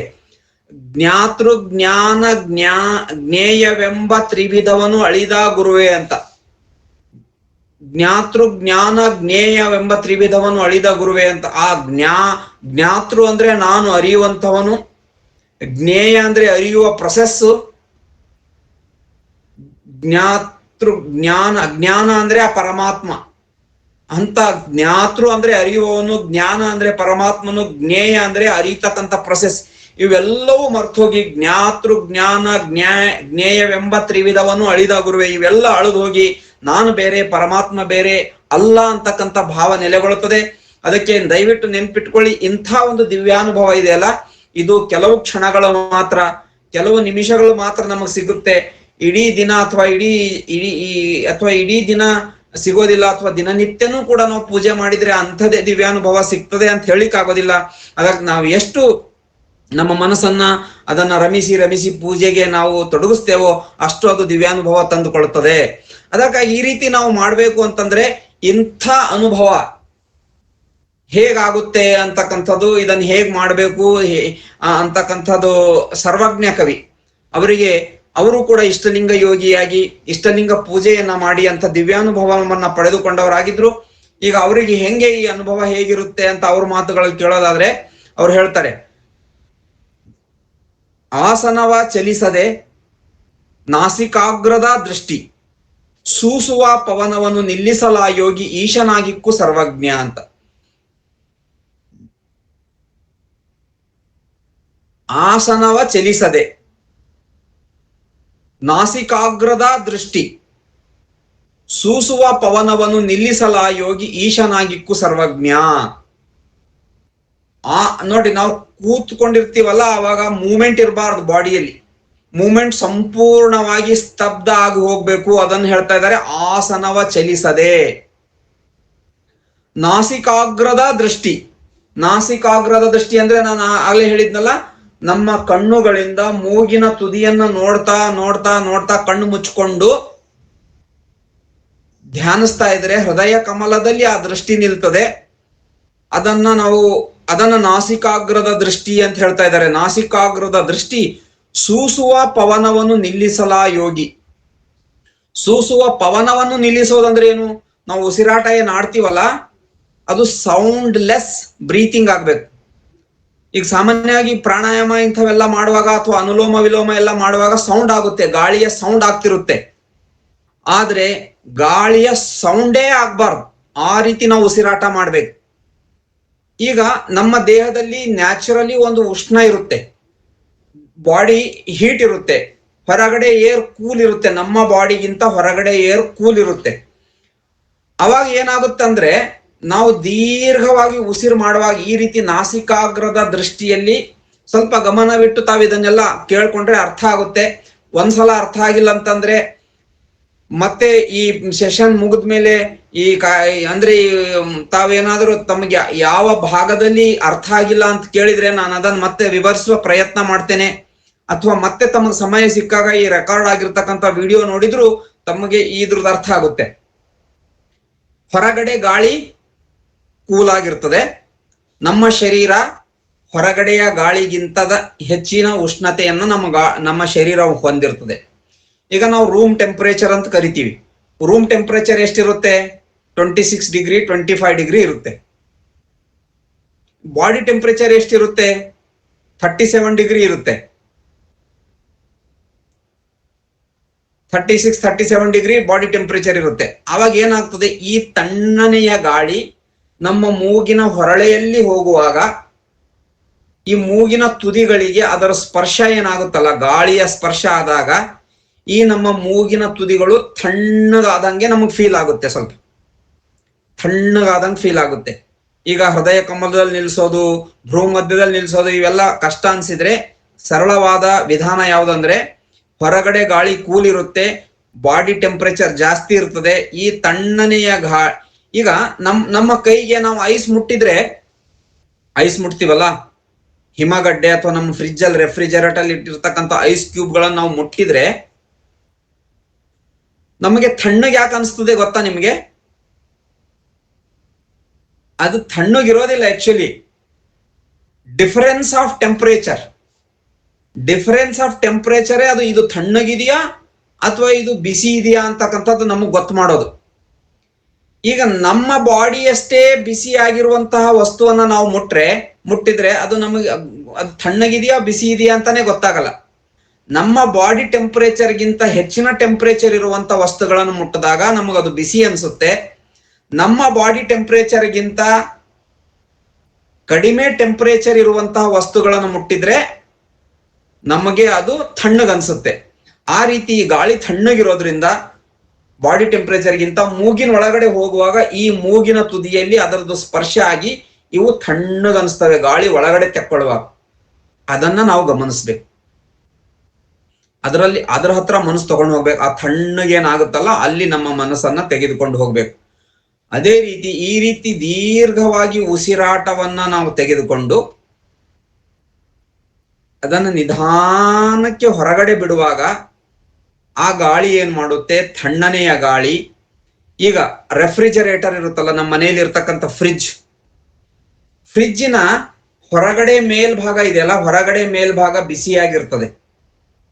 ಅದ್ರ ಮೇಲೆ ಮುಟ್ರಿ ಅಥವಾ ಸೈಡಿಗೆ ಮುಟ್ರಿ ಅಥವಾ ಹಿಂದೆ ಅದಕ್ಕೆ ಮುಟ್ರಿ ಫ್ರಿಜ್ಗೆ, ಅದೇನಾಗಿರ್ತದೆ, ಬಿಸಿಯಾಗಿರುತ್ತೆ. ಅಥವಾ ನಮ್ಮ ಎ ಸಿ ಇರುತ್ತಲ್ಲ, ಮನೆ ಒಳಗಡೆ ಇರ್ತಕ್ಕಂಥ ಎ ಸಿ, ಒಳಗಡೆ ತಣ್ಣಗ ಗಾಳಿ ಬರ್ತಾ ಇರುತ್ತೆ, ಹೊರಗಡೆ ಅದು ಏನು ಇನ್ವರ್ಟರ್ ಇರುತ್ತಲ್ಲ ಅದರಲ್ಲಿ ಬಿಸಿ ಗಾಳಿ ಹೊರಗೆ ಹೋಗ್ತಾ ಇರುತ್ತೆ. ಫ್ರಿಜ್ ಅಲ್ಲೂ ಅಷ್ಟೇ, ಹೊರಗಡೆ ಮೇಲ್ಮೈ ಬಿಸಿ ಆಗುತ್ತೆ. ಅದು ಏನ್ ಮಾಡುತ್ತಂದ್ರೆ ಒಳಗಡೆ ಇರುವಂತಹ ಬಿಸಿಯನ್ನ ತೆಗೆದು ಹೊರಗೆ ಹಾಕ್ತಾ ಇರುತ್ತೆ. ಅದೇ ರೀತಿ ಈ ನಮ್ಮ ಮೂಗಿನ ಹೊರಳೆಗಳನ್ನ ತಣ್ಣಗೆ ಮಾಡಿ ಒಳಗಡೆ ಹೋಗುವಂತಹ ಗಾಳಿ ನಮ್ಮ ಶ್ವಾಸಕೋಶಗಳಲ್ಲಿ ನಮ್ಮ ರಕ್ತದಲ್ಲಿರ್ತಕ್ಕಂಥ ಉಷ್ಣತೆಯನ್ನ ಹೀರಿಕೊಂಡು ಹೊರಗೆ ಬರ್ತಾ ಇರುತ್ತೆ. ಆವಾಗ ಆ ಗಾಳಿ ಸ್ವಲ್ಪ ಬಿಸಿಯಾಗಿರ್ತದೆ. ಉಸಿರು ಒಳಗಡೆ ತೆಗೆದುಕೊಳ್ಳುವಾಗ ಏನು ಎಷ್ಟು ತಣ್ಣಗೆ ನಮಗೆ ಫೀಲ್ ಆಗುತ್ತೋ, ಉಸಿರು ಹೊರಗಡೆ ಬಿಡುವಾಗ ಅದು ಬೆಚ್ಚಗೆ ಫೀಲ್ ಆಗ್ತದೆ. ಹಿಂಗ್ ಯಾವಾಗ ಆಗ್ಲಿಕ್ಕೆ ಸಾಧ್ಯ ಅಂದ್ರೆ ಅದು ದೀರ್ಘವಾದ ಉಸಿರಾಟ ಆಗಿರ್ಬೇಕು. ಆ ನಮ್ಮ ಶ್ವಾಸಕೋಶಗಳಲ್ಲಿ ಹೋಗಿರುವಂತಹ ಗಾಳಿಗೆ ನಮ್ಮ ರಕ್ತದಲ್ಲಿರುವಂತಹ, ಈಗ ಎಲ್ಲಿ ನಮ್ಮ ರಕ್ತ ಆಕ್ಸಿಜನ್ ಆಮ್ಲಜನಕ ಹೀರ್ಕೊಳ್ತದೆ ನಮ್ಮ ಅಂತಂದ್ರೆ ನಮ್ಮ ಲಂಗ್ಸ್ ಗಳಲ್ಲಿ, ನಮ್ಮ ಶ್ವಾಸಕೋಶಗಳಲ್ಲಿ ಗಾಳಿಯಲ್ಲಿರುವಂತ ಆಕ್ಸಿಜನ್ ಅದು ಹೀರ್ಕೊಳ್ಳುತ್ತಲ್ಲ, ಆ ಪ್ರೊಸೆಸ್ ಅಲ್ಲಿ ಏನಾಗುತ್ತೆ, ತಾನು ಕೂಲಾಗಿ ಗಾಳಿಯನ್ನ ಬಿಸಿ ಮಾಡುತ್ತೆ. ಅದಕ್ಕೆ ಸ್ವಲ್ಪ ಸಮಯ ಕೊಡ್ಬೇಕು ನಾವು. ಆ ಗಾಳಿಗೆ, ಶ್ವಾಸಕೋಶದಲ್ಲಿ ಹೋಗಿರುವಂತಹ ಗಾಳಿಗೆ ಸ್ವಲ್ಪ ಸಮಯ ಕೊಟ್ರೆ ಅದು ಬಿಸಿ ಆಗ್ತದೆ. ಆ ಬಿಸಿಯಾಗಿ ಹಂಗೆ ಮೂಗಿನಿಂದ ಹೊರಗೆ ಬರುವಾಗ ನಮ್ಮ ಮೂಗಿನ ಹೊರಳೆಗಳ ತುದಿಗಳಲ್ಲಿ ಅದು ಫೀಲ್ ಆಗ್ತದೆ. ಅದು ನಿಧಾನಕ್ಕೆ ಉಸಿರು ಬಿಟ್ಟಾಗ ಮಾತ್ರ ನಮಗೆ ಫೀಲ್ ಆಗುತ್ತೆ. ನಿಧಾನಕ್ಕೆ ಉಸಿರು ತಗೊಂಡಾಗ ಮಾತ್ರ ಕೂಲ್ ಫೀಲ್ ಆಗುತ್ತೆ. ನಿಧಾನಕ್ಕೆ ಉಸಿರು ಬಿಟ್ಟಾಗ ಮಾತ್ರ ಅದು ಬಿಸಿ ಫೀಲ್ ಆಗುತ್ತೆ. ಆ ಕೂಲ್ನೆಸ್, ಒಳಗಡೆ ತೆಗೆದುಕೊಳ್ಳುವಾಗ ಆಗುವಂತಹ ಕೂಲ್ನೆಸ್, ಹೊರಗಡೆ ಬಿಡುವಾಗ ಆಗುವಂತಹ ಸ್ವಲ್ಪ ವಾರ್ಮ್ನೆಸ್, ಅದನ್ನ ನಾವು ಫೀಲ್ ಮಾಡಿದ್ರೆ ಈಗ ನಾವು ಧ್ಯಾನದ ಸ್ಥಿತಿಗೆ ಬಂದಿದೀವಿ ಅಂತ ನಾವು ತಿಳ್ಕೊಬಹುದು ನಮ್ಮ ಮನಸ್ಸಿಗೆ. ಒಂದು ವೇಳೆ ನಾವು ಗಾಳಿಯನ್ನ ಒಳಗೆ ತೆಗೆದುಕೊಳ್ಳುವಾಗ ನಮ್ಮ ಮೂಗಿನ ಹೊರಳೆಯಲ್ಲಿ ಆಗುವಂತಹ ಕೋಲ್ಡ್ನೆಸ್, ತಣ್ಣಗೆ ಆಗುವಂಥದ್ದು ನಮಗೆ ಫೀಲ್ ಆಗಿಲ್ಲ ಅಂತಂದ್ರೆ, ಹೊರಗಡೆ ಬಿಡುವಾಗ ನಮಗೆ ಬಿಸಿ ಫೀಲ್ ಆಗ್ತಾ ಇಲ್ಲ ಅಂತಂದ್ರೆ, ನಮ್ಮ ಉಸಿರಾಟದ ವೇಗ ಇನ್ನೂ ಸ್ವಲ್ಪ ಕಡಿಮೆ ಮಾಡಬೇಕು. ಅಂದ್ರೆ ಇನ್ನು ಸ್ಲೋ ಮಾಡ್ಬೇಕು. ಸ್ಲೋ ಆಗಿ ಉಸಿರು ತೊಳಗ್ ತಗೋಬೇಕು, ಸ್ಲೋ ಆಗಿ ಉಸಿರು ಬಿಡಬೇಕು. ಅದಕ್ಕಾಗಿ ಆಸನವ ಚಲಿಸದೆ ನಾಸಿಕಾಗ್ರದ ದೃಷ್ಟಿ ಸೂಸುವ ಪವನವನ್ನು ನಿಲ್ಲಿಸಲಾ ಯೋಗಿ. ಈ ಸೂಸುವ ಪವನವನ್ನು ನಿಲ್ಲಿಸುವುದು ಅಂದ್ರೆ ಇದು. ಇಷ್ಟೊತ್ತು ನಾನು ಏನ್ ಹೇಳಿದ್ನಲ್ಲ, ಒಳಗೆ ತೆಗೆದುಕೊಳ್ಳುವಾಗ ತಣ್ಣಗ ಫೀಲ್ ಆಗುತ್ತೆ, ಹೊರಗಡೆ ಬಿಡುವಾಗ ಬಿಸಿ ಫೀಲ್ ಆಗುತ್ತೆ. ಆ ರೀತಿ ಫೀಲ್ ಮಾಡಿಕೊಳ್ಳುವಂತ ಸ್ಟೇಜ್ಗೆ ಪವನವನ್ನ ನಿಲ್ಲಿಸೋದಂತಾರೆ, ಸೌಂಡ್ಲೆಸ್ ಬ್ರೀತಿಂಗ್ ಅಂತಾರೆ. ಈ ರೀತಿ ಸೂಸುವ ಪವನವನ್ನ ಈ ನಿಲ್ಲಿಸಲಾ ಯೋಗಿ ಈಶನಾಗಿಕ್ಕು ಸರ್ವಜ್ಞ. ಆ ರೀತಿ ಕುಳಿತಿರುವಂತಹ ಯೋಗಿ, ಇಷ್ಟಲಿಂಗ ಯೋಗಿ, ಅವನು ಈಶನಾಗಿರ್ತಾನೆ, ಪರಮಾತ್ಮನಾಗ್ತಾನೆ, ಅವನು ಲಿಂಗದೇವನಾಗ್ತಾನೆ. ಎಷ್ಟೊತ್ತಾಗ್ತಾನೆ? ಅದನ್ನ ಮಾಡುವಷ್ಟು ಹೊತ್ತು. ಆ ರೀತಿ ಉಸಿರಾಟ, ಆ ರೀತಿ ಲಿಂಗ ಧ್ಯಾನ, ಆ ರೀತಿ ಪೂಜೆ ಮಾಡುವಷ್ಟು ಹೊತ್ತು ಅವನು ಲಿಂಗದೇವನಾಗಿರ್ತಾನೆ. ಅದಕ್ಕಾಗಿಯೇ ನಮ್ಮ ಆದಿ ಶರಣರು ಆ ರೀತಿ ಇಷ್ಟಲಿಂಗ ಅಲ್ಲಿ ಇವತ್ತು ಕೂಡ ಅವರು ಆ ಇಷ್ಟಲಿಂಗ ಯೋಗವನ್ನ ಮಾಡಿ ಆ ಸುತ್ತಮುತ್ತಿನ ವಾತಾವರಣವನ್ನ ಸುಂದರವನ್ನುಗೊಳಿಸಿರ್ತಾರೆ. ಇವತ್ತು ಕೂಡ ನಾವು ಬಸವ ಕಲ್ಯಾಣದ ಗವಿಗಳಲ್ಲೂ ಹೋದಾಗ ನಮ್ಮ ಮನಸ್ಸು ಶಾಂತಗೊಳ್ಳುತ್ತದೆ. ನಮ್ಮ ಮನಸ್ಸು ಹೊರಗಡೆ ಲೋಕಲೌಕಿಕದ ವ್ಯವಹಾರಗಳನ್ನು ಮರೆತು ಒಂಥರ ಹರ್ಷಗೊಳ್ಳುತ್ತದೆ. ಅದು ಹೂವಿನಂತೆ ನಮ್ಮ ಮನಸ್ಸು ಅರಳುತ್ತದೆ ಆ ಗವಿಗಳಲ್ಲಿ ಕೂತ್ಕೊಂಡಾಗ. ಅಂದ್ರೆ ಯಾಕೆ ಆಗ್ತದೆ ಅಂತಂದ್ರೆ, ಅವರು ಅಲ್ಲಿ ಮಾಡಿದಷ್ಟು ಕಾಲ ಅವರು ಅಲ್ಲಿ ಲಿಂಗದೇವನಾಗಿದ್ರು. ನಮ್ಮ ಆದಿ ಶರಣರು ತಮ್ಮ ಗವಿಗಳಲ್ಲಿ ಇಷ್ಟಲಿಂಗ ಪೂಜೆ ಮಾಡಿದಷ್ಟು ಹೊತ್ತು ಅಲ್ಲಿ ಅವರು ಲಿಂಗದೇವನಾಗಿದ್ರು. ಆ ಲಿಂಗದೇವನ ತೇಜ ಅಲ್ಲಿತ್ತು, ಅಲ್ಲಿ ಘನ ತೇಜ ಅಲ್ಲಿ ಮೂಡಿ ಬಂದಿತ್ತು ಗವಿಗಳಲ್ಲಿ. ಅದಕ್ಕಾಗ ಗವಿ ಒಳಗಡೆ ನಾವು ಹೋದಾಗ ನಮ್ಮ ಮನಸ್ಸು ಶಾಂತಗೊಳ್ಳುತ್ತದೆ. ಅದೇ ರೀತಿ ಯಾರ ಮನೆಗಳ ಪೂಜಾ ಗ್ರಹಗಳಲ್ಲಿ ಈ ರೀತಿ ನಿರಂತರವಾದ ಇಷ್ಟಲಿಂಗ ಯೋಗ ನಡೀತಿರುತ್ತೋ, ಇಷ್ಟಲಿಂಗ ಧ್ಯಾನ, ಪೂಜೆ, ಭಕ್ತಿ ಅಂತಕ್ಕಂಥದ್ದು ನಡೀತಿರ್ತದೋ, ಅವರ ಮನೆ ಒಳಗಡೆ ನಾವು ಪ್ರವೇಶ ಮಾಡಿದ್ರೆ, ಹೊರಗಡೆ ನಾವು ಅಂದ್ರೆ ಯಾವತ್ತಾದ್ರೂ ಗೆಸ್ಟ್ ಆಗಿ ಯಾರ್ದಾರ ಶರಣರ ಮನೆಗಳಿಗೆ ನಾವು ಹೋದಾಗ, ಒಂದು ವೇಳೆ ಅವ್ರ ಮನೆಯಲ್ಲಿ ಸರಿಯಾದ ಕ್ರಮದಲ್ಲಿ ಇಷ್ಟಲಿಂಗ ಪೂಜೆ, ಯೋಗ, ಧ್ಯಾನ, ಪ್ರಾರ್ಥನೆ ಇವೆಲ್ಲ ನಡೀತಾ ಇದ್ರೆ, ನಾವು ಅವ್ರ ಮನೆ ಒಳಗಡೆ ಕಾಲಿಟ್ಟ ತಕ್ಷಣ ಅವರ ಮನೆಯ ಒಂದು ವಾತಾವರಣ ಏನಿರುತ್ತಲ್ಲ, ಆ ವಾತಾವರಣ ನಮ್ಮನ್ನ ಆಕ್ರಮಿಸಿಕೊಂಡು ಬಿಡ್ತದೆ. ಅವಾಗ ನಮಗೆ ಒಂಥರ ಬಹಳ ಕಂಫರ್ಟ್ನೆಸ್ ಫೀಲ್ ಆಗುತ್ತೆ. ಬಹಳ ಕಂಫರ್ಟ್ನೆಸ್ ಫೀಲ್ ಆಗ್ತದೆ. ಇಲ್ಲಿ ಭಕ್ತಿಯ ವಾತಾವರಣ ಇದೆ. ಆ ಭಕ್ತಿಯ ಕಂಪನಗಳು ನಮ್ಮ ಆತ್ಮಕ್ಕೆ ಸ್ಪರ್ಶ ಆಗ್ತವೆ. ಯಾರ ಮನೆಯಲ್ಲಿ ಈ ರೀತಿ ಪೂಜೆ, ಧ್ಯಾನ, ಪ್ರಾರ್ಥನೆಗಳು ನಡೆಯೋದಿಲ್ಲ, ಒಂದ್ ಸ್ವಲ್ಪ ಕಿರಿಕಿರಿ ಅದು ಇದು ಇರುತ್ತಲ್ಲ, ಅಲ್ಲಿ ಹೋಗಿ ಕೂತ್ಕೊಂಡ್ರೆ ನಮಗೂ ಒಂಥರ ಸಿಡಿಮಿಡಿ ಆಗ್ತಿರ್ತದೆ. ನನಗೆ ಈ ತರ ಫೀಲ್ ಆಗಿದೆ. ಕೆಲವರು ಶರಣರ ಮನೆಗೆ ಹೋದಾಗ ಅಲ್ಲಿ ಕೂತ್ಕೊಂಡವ್ ನಾನು ಎದ್ದೇಳಿಕೆ ಮನ್ಸಾಗ್ತಾ ಇರ್ಲಿಲ್ಲ ನನಗೆ. ಇನ್ನು ಹಂಗಾಗಿ ಎಷ್ಟೋ ಸಲ ನಾನು ಒಂದೆರಡು ಸಲ ಟ್ರೈನ್ ಕೂಡ ಮಿಸ್ ಮಾಡ್ಕೊಂಡಿದ್ದೀನಿ. ಶರಣರ ಮನೆಗೆ ಹೋಗಿ ಶರಣರ ಮನೆಗೆ ಹೋಗಿ ಅವ್ರ ಜೊತೆ ಹಂಗೆ ಮಾತಾಡ್ತಾ ಕೂತ್ಕೊಂಡಾಗ ಸಮಯದ ಪರಿವೇ ಇರ್ತಾ ಇರ್ಲಿಲ್ಲ. ಒಂದೆರಡು ಸಲ ನಾನು ಟ್ರೈನ್ ಕೂಡ ವಾಪಸ್ ಬೆಂಗಳೂರಲ್ಲಿದ್ದ ವಾಪಸ್ ಬೆಂಗಳೂರಿಗೆ ಹೋಗ್ಬೇಕು ಅಂತ ಸಂದರ್ಭದಲ್ಲಿ ನಾನು ಟ್ರೈನ್ ಕೂಡ ಮಿಸ್ ಮಾಡ್ಕೊಂಡಿದ್ದೆ. ಆ ರೀತಿ ಫೀಲ್ ಆಗುತ್ತೆ, ನಿಮ್ಗೂ ಆ ರೀತಿ ಆಗಿರ್ಬಹುದು. ಇನ್ನು ಕೆಲವರು ಮನೆಗೆ ಹೋದಾಗ ಬಹಳ ಸಿಡಿಮಿಡಿ ಆಗ್ತಾ ಇರ್ತದೆ, ಮನಸ್ಸಿಗೆ ಬಹಳ ಸಿಡಿಮಿಡಿ ಆಗೋಗ್ಬಿಡ್ತದೆ. ಯಾವಾಗ ಇಲ್ಲಿಂದ ಹೊರಗೆ ಹೋದೇನೋ ಅನ್ಸ್ಬಿಡುತ್ತೆ, ನಮ್ಗೆ ಕಂಫರ್ಟ್ನೆಸ್ ಫೀಲ್ ಆಗಲ್ಲ. ಅದು ಈ ವಾತಾವರಣ, ಈ ಸೂಸುವ ಪವನವನ್ನು ನಿಲ್ಲಿಸಲ ಯೋಗಿ ಈಶನಾಗಿಕ್ಕು ಸರ್ವಜ್ಞ ಪರಮಾತ್ಮನ ಘನತೇಜ ಅಷ್ಟು ಕ್ಷಣಗಳ ಕಾಲ ನಮ್ಮೊಂದಿಗಿರುತ್ತೆ, ನಾವು ಅವರೊಂದಿಗಿರುತ್ತೆ. ಮತ್ ಪೂಜೆ ಮುಗಿಸಿ ನಾವು ನಮ್ಮ ವ್ಯವಹಾರಗಳಲ್ಲಿ ತೊಡಗಿದಾಗ ನಾವಾಗಿರ್ತೇವೆ. ನಾವು ಕಾಯಕವನ್ನು ಮಾಡಬೇಕು. ಮತ್ತೆ ಹಾಗೆ ದಿವ್ಯಾನುಭವ ಇಡೀ ದಿನ ಕಾಯಕ ಮಾಡುವಂತಹ ವ್ಯಕ್ತಿ, ಕಾಯಕ ಬಹಳ ಅದು ಈ ಜೀವನಕ್ಕೆ ಒಂದು ಸಾಧನವಾಗಿರೋದ್ರಿಂದ ಅದು ಎಲ್ಲರೂ ಪ್ರತಿಯೊಬ್ರು ಮಾಡಬೇಕು.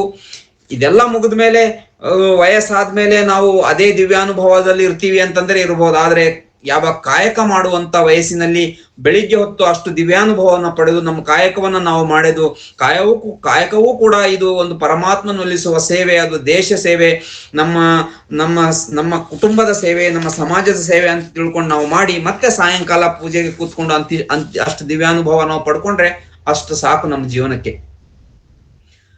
12ನೇ ಶತಮಾನದಲ್ಲಿ ಶರಣರು ಮೂರು ಹೊತ್ತು ಇಷ್ಟಲಿಂಗ ಪೂಜೆ ಮಾಡ್ತಿದ್ರು. ಈಗಲೂ ಅನೇಕ ಶರಣರು ಮಾಡ್ತಿರ್ತಾರೆ. ಅವ್ರಿಗೆ ಸಮಯ, ಅವರ ಕಾಯಕದ ರೀತಿ ನೀತಿಗಳಲ್ಲಿ ಅವ್ರು ಎಲ್ಲರೂ ಮಾಡ್ಬೋದು ಮನಸ್ಸಿದ್ರೆ, ಆದ್ರೆ ಹೆಚ್ಚಿನ ಜನರಿಗೆ ಆಗಲ್ಲ. ಅಟ್ಲೀಸ್ಟ್ ಕಂಪಲ್ಸರಿ 2 ಹೊತ್ತಾದ್ರೂ ನಾವು ಇಷ್ಟಲಿಂಗ ಪೂಜೆಯನ್ನ ನಾವು ಮಾಡ್ಬೇಕು. ಅದಕ್ಕಾಗಿ ಆಸನವ ಚಲಿಸದೆ, ಇದರಿಂದ ಬೈ ಪ್ರೊಡಕ್ಟ್ ಬರ್ತಾವ. ಮತ್ತಿದ್ರಿಂದ ಈ ರೀತಿ ಮಾಡೋದ್ರಿಂದ ಕೆಲವೊಂದು ಬೈ ಪ್ರೊಡಕ್ಟ್ಸ್ ಅಂತಿರ್ತವೆ, ಅವುಗಳ ಬಗ್ಗೆ ನಾನು ಹೇಳ್ತೀನಿ ನಿಮಗೆ. ಈ ರೀತಿ ಸೂಸುವ ಪವನ ನಿಲ್ಲುವುದೆಂದರೆ ನಮ್ಮ ಉಸಿರಾಟದ ಕ್ರಮಬದ್ಧ ಮಾಡಿಕೊಳ್ಳುವುದು ಒಂದು ಅರ್ಥ. ಹೀಗಾದಾಗ ಲಿಂಗದೇವನ ದಿವ್ಯ ಬೆಳಗಿನ ಹೊಳಹ ನಮ್ಮ ಕರಸ್ಥಲದಲ್ಲಿಯೇ ನಮಗೆ ಅವಾಗ ಗೋಚರ ಆಗ್ತದೆ. ಅದಕ್ಕಾಗಿ ಅಂಥ ಒಂದು ದಿವ್ಯಾನುಭವವನ್ನ ನಾವು ಪಡ್ಕೊಳ್ಬೇಕು ಅಂತ. ಈಗ ಬೈ ಪ್ರೊಡಕ್ಟ್ಸ್ ಏನಿರ್ತವೆ ಅಂತಂದ್ರೆ, ಆಸನವ ಚಲಿಸದೆ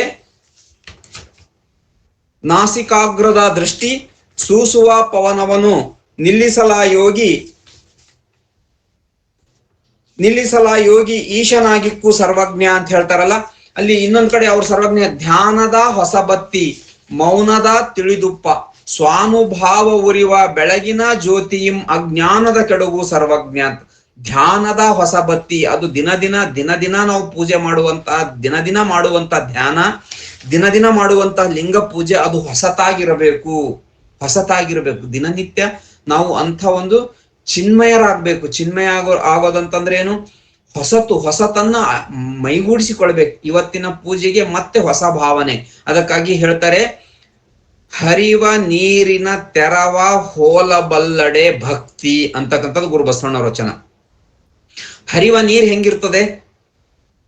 ದಿನನಿತ್ಯ ಹೊಸದಿರುತ್ತೆ, ಅದು ನಿತ್ಯ ನೂತನವಾಗಿರುತ್ತೆ. ಈ ಕ್ಷಣದಲ್ಲಿ ಇರುವಂತಹ ನೀರು ನೆಕ್ಸ್ಟ್ ಕ್ಷಣದಲ್ಲಿ ಇರೋದಿಲ್ಲ. ಪ್ರತಿ ಸಲ ಹರಿತಕ್ಕಂಥ ನೀರು ಅದು ಹೊಸ ನೀರಾಗಿರ್ತದೆ. ಅದಕ್ಕಾಗಿ ಅವ್ರು ಹೇಳಿದ್ರು, ಹರಿಯುವ ನೀರಿನ ತೆರನ ಹೋಲಬಲ್ಲಡೆ ಭಕ್ತಿ ಅಂತ ಹೇಳ್ಬಿಟ್ಟು ಗುರು ಬಸವಣ್ಣರು ಹೇಳಿದ್ರು. ಅದಕ್ಕಾಗಿ ಸರ್ವಜ್ಞ ಹೇಳಿದ್ರು, ಧ್ಯಾನದ ಹೊಸಬತ್ತಿ ಮೌನದ ತಿಳಿದುಪ್ಪ ಸ್ವಾನುಭಾವ ಉರಿವ ಬೆಳಕಿನ ಜ್ಯೋತಿ ಅಜ್ಞಾನದ ಕೇಡು ಸರ್ವಜ್ಞ. ಈಗ ನಾವು ಬಹಿರಂಗದಲ್ಲಿ ದೀಪವನ್ನ ಹಚ್ಚಿಕೊಂಡು ಒಂದು ಹೊರಗಿನ ಕತ್ತಲೆಯನ್ನ ನಾವು ಹೇಗೆ ಓಡಿಸ್ತೀವೋ ಅದೇ ರೀತಿ ನಮ್ಮ ಅಂತರಂಗದಲ್ಲಿ ಇರ್ತಕ್ಕಂಥ ಕತ್ತಲೆಯನ್ನ, ಅವಗುಣಗಳನ್ನ ಹೆಂಗ್ ಓಡಿಸ್ಬೇಕಂತಂದ್ರೆ ಧ್ಯಾನದ ಹೊಸಬತ್ತಿ ಮೌನದ ತಿಳಿದುಪ್ಪ ಸ್ವಾನುಭಾವ ಉರಿಯುವ ಬೆಳಕಿನ ಜ್ಯೋತಿ. ಆ ರೀತಿ ನಮ್ಮ ಧ್ಯಾನ ಎನ್ನುವಂತಹ ಹೊಸಬತ್ತಿಗೆ ಉರಿಯುವಂತಹ ಅದಕ್ಕೆ ಸೋರ್ಸ್ ಯಾವುದಂದ್ರೆ ಮೌನದ ತಿಳಿದುಪ್ಪ. ಸಾಮಾನ್ಯವಾಗಿ ಪೂಜೆ ಮಾಡುವಂತಹ ವಾತಾವರಣ ಅಲ್ಲಿ ಪ್ರಶಾಂತವಾಗಿರ್ಬೇಕು. ಈಗ ನಾವು ಒಳಗಡೆ ನಮ್ಮ ಪೂಜಾ ಗೃಹದಲ್ಲಿ ನಾವು ಪೂಜೆ ಮಾಡ್ತಾ ಇದೀವಿ ಅಂತಂದ್ರೆ ಮತ್ತೆ ಹೊರಗಡೆ ಕೆಲವರು ಟಿವಿ ಹಚ್ಕೊಂಡು ನೋಡ್ತಿರ್ತಾರೆ. ಅಂಥದೆಲ್ಲ ಮಾಡಬಾರ್ದು. ಇಷ್ಟಲಿಂಗ ಪೂಜಾ ಗೃಹದಲ್ಲಿ ಯಾರಾದ್ರೂ ಒಬ್ಬರು ಕೂತ್ಕೊಂಡು ನಾವು ಪೂಜೆ ಮಾಡ್ತಾ ಇದ್ದಾರೆ ನಮ್ಮ ಮನೆಯ ಸದಸ್ಯರು ಅಂತಂದ್ರೆ, ಇನ್ನು ಎಲ್ಲರೂ ಒಟ್ಟಿಗೆ ಪೂಜೆ ಮಾಡ್ತಕ್ಕಂಥದ್ದು ಕೂಡ ಒಳ್ಳೇದೇ. ಅಥವಾ ಒಬ್ಬೊಬ್ಬರೇ ಒಬ್ಬ ಮನೆಯ ಸದಸ್ಯರು ಇಷ್ಟಲಿಂಗ ಪೂಜಾ ಕೋಣೆಯಲ್ಲಿ ಕೂತ್ಕೊಂಡು ಪೂಜೆ ಮಾಡ್ತಾ ಇದ್ರೆ, ಇನ್ನು ಹೊರಗಡೆ ಅವರಿಗೆಲ್ಲರೂ ಸಪೋರ್ಟ್ ಮಾಡ್ಬೇಕು. ಹೊರಗಡೆ ಸೌಂಡ್ ಮಾಡಬಾರ್ದು, ಡಿಸ್ಟರ್ಬೆನ್ಸ್ ಮಾಡಬಾರ್ದು. ಈ ರೀತಿ ಇನ್ನು ಉಳಿದ ಮನೆಯ ಸದಸ್ಯರ ಕರ್ತವ್ಯ ಅದಾಗಿರ್ತದೆ. ಆ ರೀತಿ ಒಂದು ಈ ಮೌನದ ತಿಳಿದುಪ್ಪ, ಅಲ್ಲಿ ಮೌನದ ವಾತಾವರಣ. ನಾವು ಆ ಎಣ್ಣೆ ಬತ್ತಿ ಉರಿಲಿಕ್ಕೆ ಹೇಗೆ ಎಣ್ಣೆ ಸಪ್ಲೈ ನಾವು ಮಾಡ್ತೀವಲ್ಲ, ಅದೇ ರೀತಿ ಇಲ್ಲಿ ಧ್ಯಾನದ ಹೊಸ ಬತ್ತಿ ಅಲ್ಲಿ ಉರಿಬೇಕು ಅಂತಂದ್ರೆ ಮೌನದ ತಿಳಿದುಪ್ಪದ ಸಪ್ಲೈ ಆಗ್ಬೇಕು ಅದಕ್ಕೆ. ಆವಾಗ ನಮ್ಮ ಅಂತರಂಗದಲ್ಲಿ ಸ್ವಾನುಭಾವ ಅಂತಕ್ಕಂಥ ಜ್ಞಾನ ಹೊರಹೊಮ್ತ ಹೋಗುತ್ತೆ. ಅದರಿಂದ ನಮ್ಮ ಅಜ್ಞಾನದ ಕೇಡಾಗುತ್ತೆ, ನಮ್ಮ ಭವದ ಕೇಡಾಗ್ತದೆ ಅಂತಕ್ಕಂಥ ಒಂದು ಅನುಭವವನ್ನ ಸರ್ವಜ್ಞ ಕವಿ ಕೂಡ ಅವರ ನಮ್ಮೊಂದಿಗೆ ಹಂಚ್ಕೋತಾ ಇದ್ದಾರೆ. ಈ ರೀತಿ ಈ ಇಷ್ಟಲಿಂಗ ಪೂಜೆಗೂ ಮತ್ತು ಮನಸ್ಸಿನ ಆನಂದಕ್ಕೂ ಇರುವಂತಹ ಒಂದು ಈ ಸಂಬಂಧ, ಇಷ್ಟಲಿಂಗ ಪೂಜೆ ಮತ್ತು ಮನಸ್ಸಿನ ಆನಂದಕ್ಕೆ ಇರುವಂತಹ ಒಂದು ಸಂಬಂಧವನ್ನ ನಾವು ಸಮುದ್ರವನ್ನ ನೋಡಲು ಹೋದಾಗ ಆಗುವಂತಹ ಒಂದು ಆನಂದಕ್ಕೆ ಹೋಲಿಸಬಹುದು. ಈಗ ಸಮುದ್ರ ದಂಡೆಗೆ ಹೋದಾಗ ಏನಾಗುತ್ತೆ ಫಸ್ಟ್ ನಮಗೆ? ಈಗ ಸಮುದ್ರದ ದಂಡೆಯಲ್ಲಿಯೇ ಆ ಕೋಸ್ಟಲ್ ಏರಿಯಾದಲ್ಲಿ ವಾಸ ಮಾಡೋರಿಗೆ ಅದು ಆಗೋದಿಲ್ಲ ಆ ತರ. ಆದ್ರೂ ಅದು ಸಮುದ್ರ ಅಂದ್ರೆ ನಿತ್ಯ ನೂತನ ನಿರಂತರ ಅಲೆಗಳು ಬರ್ತಾ ಇದ್ದಾವೆ. ಆ ಸಮುದ್ರದ ತಡೆ ಇರುವಂತಹ ಕೋಸ್ಟಲ್ ಏರಿಯಾದಲ್ಲಿ ಇರುವಂತವ್ರು ಸಮುದ್ರಕ್ಕೆ ಹೋದ್ರೆ ಅವರು ಮತ್ತೆ ಖುಷಿ ಪಡ್ತಾನೆ ಇರ್ತಾರೆ. ಆದ್ರೆ ಈಗ ನಾವು ಸಮುದ್ರದ ದಂಡೆಯಲ್ಲಿ ನಾವು ನೋಡಿರಲ್ಲ, ದಿನ ನೋಡಲ್ಲ. ಈಗ ನಾವು ಸಮುದ್ರದ ದಂಡೆಗೆ ನಾವು ಹೋದಾಗ ಫಸ್ಟ್ ನಮಗೆ ಏನ್ ಕಾಣಿಸ್ತವೆ? ಅಲ್ಲಿ ಸಮುದ್ರದ ದಂಡೆಯಲ್ಲಿ ಮರಳಿನ ರಾಶಿ, ಶಂಖ, ಸಿಂಪೆ, ಕಪ್ಪೆ ಚಿಪ್ಪುಗಳು, ಇವೆಲ್ಲ ಹೊಸ ವಸ್ತುಗಳು ಕಾಣಿಸ್ತಿರ್ತವೆ. ಮಕ್ಕಳನ್ನಂತೂ ಅಲ್ಲಿ ಕರ್ಕೊಂಡು ಹೋದ್ರೆ ಫಸ್ಟ್ ಅವ್ರು ಅವುಗಳನ್ನ ಪಿಕ್ ಮಾಡ್ಕೋತಾರೆ. ಈ ಶಂಖ, ಕಪ್ಪೆ ಚಿಪ್ಗಳನ್ನೆಲ್ಲ ಪಿಕ್ ಮಾಡ್ಕೊಂಡು ತಗೊಂಡು ಕೈಯಲ್ಲಿ ನೋಡ್ಕೊಂಡು ಅವ್ರು ಖುಷಿ ಪಡ್ತಾರೆ. ಆಮೇಲೆ ನಾವು ಸಮುದ್ರದ ತಡೆಗೆ ಹೋದಾಗ ಆ ಅಲೆಗಳಲ್ಲಿ ನಮ್ಮ ಕಾಲುಗಳನ್ನ ಇಟ್ಕೊಂಡು ಆ ಅಲೆಗಳು ನಮ್ಮ ಕಾಲಿಗೆ ಬಡಿದು ನಮ್ಮ ಕಾಲ್ ಕೆಳಗಿನ ಮರಳನ್ನ ಅವು ಎಳ್ಕೊಂಡು ಏನ್ ಹೋಗ್ತಾವಲ್ಲ, ಅದನ್ನೆಲ್ಲ ನೋಡಿ ನಮಗೂ ಖುಷಿ ಆಗ್ತದೆ ಫಸ್ಟಿಗೆ. ಇದು ಒಂದು ಸ್ವಲ್ಪ ಖುಷಿ ಆಗ್ತದೆ. ಇನ್ನ ಹಡಗಿನಲ್ಲಿ ಕುಳಿತು ಸಮುದ್ರದ ಒಳಭಾಗಕ್ಕೆ ಹೋದಾಗ ನಾವು ಅನೇಕ ಸಲ ನಾನು ಮುಂಬೈಗೆ ಹೋಗಿದ್ದೇವೆ. ನಾನು ರೈಲ್ವೆ ಎಕ್ಸಾಮ್ ಬರೆಯುವಾಗ ಅನೇಕ ಸಲ ಮುಂಬೈಗೆ ಹೋಗಿದ್ದೆ. ಇನ್ನು 2 ವರ್ಷದ ಕೆಳಗಡೆ ನಾವೆಲ್ಲರೂ ಫ್ಯಾಮಿಲಿ ಸಹಿತನೂ ಕೂಡ ಹೋಗಿದ್ವಿ. ಅಲ್ಲಿ ಗೇಟ್ ವೇ ಆಫ್ ಇಂಡಿಯಾ ಏನಿದೆ ಅಲ್ಲ, ಗೇಟ್ ವೇ ಆಫ್ ಇಂಡಿಯಾದಿಂದ ಒಳಗಡೆ ಹೋದ್ರೆ ಒಂದು ಎಲಿಫೆಂಟಾ ಕೇವ್ಸ್ ಅಂತ ಇದಾವೆ.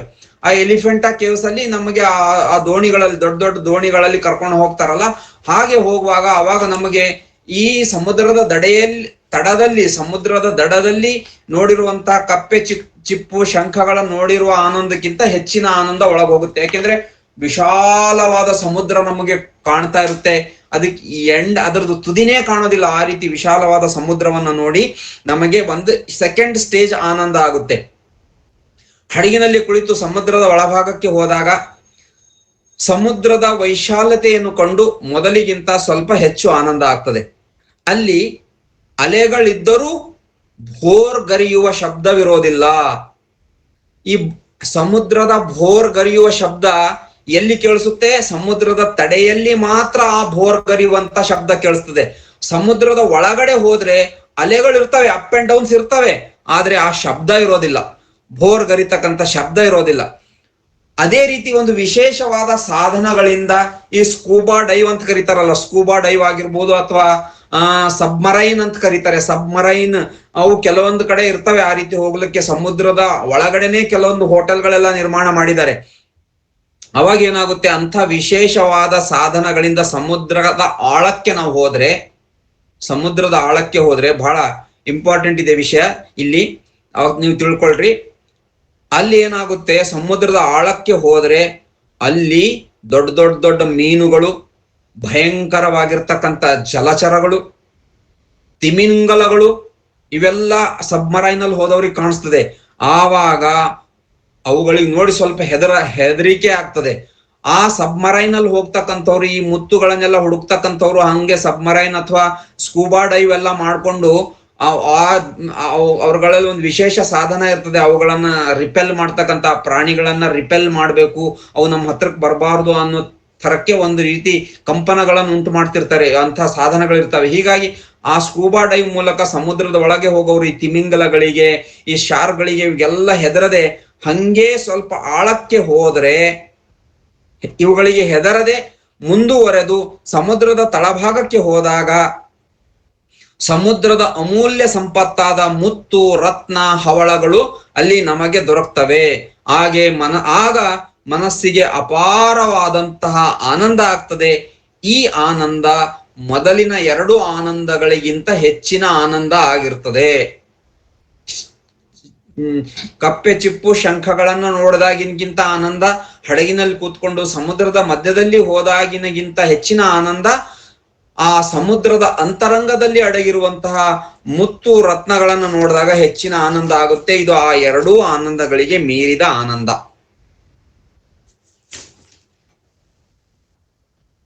ಅದೇ ರೀತಿ ಇಷ್ಟಲಿಂಗಾರ್ಚನೆ ಮಾಡುವಾಗ ಅಷ್ಟವಿಧಾರ್ಚನೆಯಿಂದ ಆಗುವ ಆನಂದ, ಅದು ಕಪ್ಪೆ ಚಿಪ್ಪು ಶಂಖ ನೋಡಿದಾಗ ಆದ ಆನಂದದಂತೆ ಮೊದಲಿನ ಆನಂದ. ಅದು ಶಾರ್ಟ್ ಸ್ಟೇಜ್ ಆನಂದ, ಸಣ್ಣ ಮೊದಲಿನ ಆನಂದ.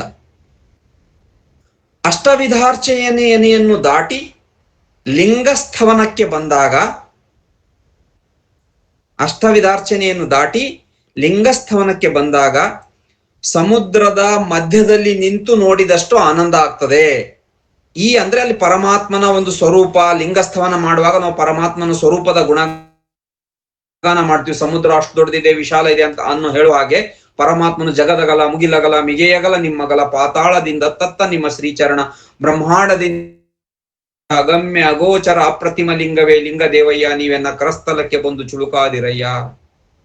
ಅಮೂಲ್ಯನು, ಅಪ್ರಮಾಣನು, ಅಗೋಚರ ಲಿಂಗವು, ಆದಿ ಮಧ್ಯಾಂತಗಳಿಲ್ಲದ ಸ್ವತಂತ್ರ ಲಿಂಗವು, ನಿತ್ಯ ನಿರ್ಮಳ ಲಿಂಗವು, ಅಯೋನಿ ಸಂಭವನಯ್ಯ ನಮ್ಮ ಲಿಂಗ ದೇವರು. ಸ್ವಾಮಿ ನೀನು, ಶಾಶ್ವತ ನೀನು, ಎತ್ತಿದೇ ವಿರುದ ಜಗವೆಲ್ಲ ಅರಿಯಲು ಮಹಾದೇವ ಮಹಾದೇವ, ಇಲ್ಲಿಂದ ಮುಂದೆ ಶಬ್ದವಿಲ್ಲ, ಪಶುಪತಿ ಜಗಕ್ಕೆ ಏಕೋ ದೇವ, ಸ್ವರ್ಗ ಮರ್ತ್ಯ ಪಾತಾಳದೊಳಗೆಲ್ಲ ಒಬ್ಬನೇ ದೇವ ನಿಮ್ಮ ಲಿಂಗ ದೇವ. ಎತ್ತೆತ್ತ ನೋಡಿದಡತ್ತತ್ತ ನೀನೇ ದೇವ, ಸಕಲ ವಿಸ್ತಾರದ ರೂಹು ನೀನೇ ದೇವ, ಸಕಲ ವಿಶ್ವತೋ ಚಕ್ಷು ನೀನೇ ದೇವ, ವಿಶ್ವತೋ ಬಾಹು ನೀನೇ ದೇವ, ವಿಶ್ವತೋ ಪಾದ ನೀನೇ ದೇವ ಲಿಂಗ ದೇವ. ಈ ರೀತಿ ಪರಮಾತ್ಮನ ಈ ಅವನ ಅಸ್ತಿತ್ವದ, ಅವನ ಸ್ವರೂಪದ ವಚನಗಳನ್ನು ಹೇಳ್ಕೊಂಡು ನಾವು ಗುಣಗಾನ ಮಾಡುವಾಗ ನಮಗೆ ಎಂಥ ಆನಂದ ಆಗುತ್ತೆ ಅಂತಂದ್ರೆ, ಸಮುದ್ರದ ಮಧ್ಯಭಾಗದಲ್ಲಿ ನಿಂತು ಸಮುದ್ರದ ವೈಶಾಲ್ಯವನ್ನ ನೋಡಿದಷ್ಟು ಆನಂದ ಹೇಗಾಗುತ್ತೋ ಅಷ್ಟು ಆನಂದ ಆಗುತ್ತೆ. ಈ ಆನಂದ ಸೆಕೆಂಡ್ ಸ್ಟೇಜ್ ಆನಂದ. ಇದು 2ನೆಯ ಸ್ಟೇಜ್ ಆನಂದ. ಯಾವಾಗ ಲಿಂಗಾನುಸಂಧಾನ ಎನ್ನುವ ವಿಶೇಷವಾದ ಕ್ರಿಯೆಯಿಂದ ನಮ್ಮ ಮನಸ್ಸೆಂಬ ಸಮುದ್ರದ ಆಳಕ್ಕೆ ಇಳಿತೇವೋ, ಆಗ ನಮ್ಮ ಮನಸ್ಸಿನಲ್ಲಿರುವಂತಹ ಸಂಕಲ್ಪ ವಿಕಲ್ಪದಿಂದ ಕೂಡಿದ ಚಂಚಲವಾದ ಮನಸ್ಸೆಂಬ ಮೀನಿನ ದರ್ಶನ ಆಗ್ತದೆ. ಅಲ್ಲೇ ಇರುವಂತಹ ಕಾಮ ಕ್ರೋಧಾದಿಗಳೆಂಬ ಜಲಚರಗಳು, ಅಹಂಕಾರವೆನ್ನುವ ತಿಮಿಂಗಲಗಳು ಗೋಚರ ಆಗ್ತವೆ.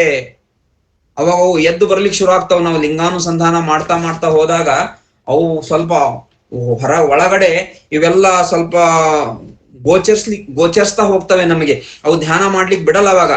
ಆದರೆ ಇವುಗಳೆಲ್ಲವನ್ನ ಮೆಟ್ಟಿ ಮೀರಿ ಮನಸ್ಸಿನ ಚಂಚಲತೆಗೆ ಹೆದರದೆ, ಈಗ ಕೆಲವೊಮ್ಮೆ ಏನಾಗುತ್ತೆ, ಮನಸ್ಸು ಚಂಚಲ ಆಗ್ಲಿಕ್ಕೆ ಶುರು ಮಾಡಿದ ತಕ್ಷಣ ಯಾಕೋ ಇವತ್ತು ನನ್ ಪೂಜೆ ಸರಿಗ್ ನಿಲ್ತಾ ಇಲ್ಲ, ನನ್ನ ಮನಸ್ಸು ಪೂಜೆಯಲ್ಲಿ ನಿಲ್ತಾ ಇಲ್ಲ, ಇವತ್ತು ಇಲ್ಲಿಗೆ ಮುಗಿಸ್ಬಿಡೋಣ ಅಂತ ಅನ್ಸಿರುತ್ತೆ. ಎಷ್ಟೋ ಸಲ ನಮಗಾಗಿರುತ್ತೆ, ನಿಮಗೂ ಎಲ್ಲ ಎಂಥ ಅನುಭವ ಆಗಿರ್ತದೆ. ಇವತ್ತು ಯಾಕೋ ಮನಸ್ಸು ಕೂಡ್ತಾ ಇಲ್ಲ, ಬಹಳ ಚಂಚಲ ಆಗ್ತಾ ಇದೆ, ಪೂಜೆ ಮುಗಿಸ್ಬಿಡೋಣ ಅಂತ ಹಂಗ ಮುಗಿಸ್ದೇನೆ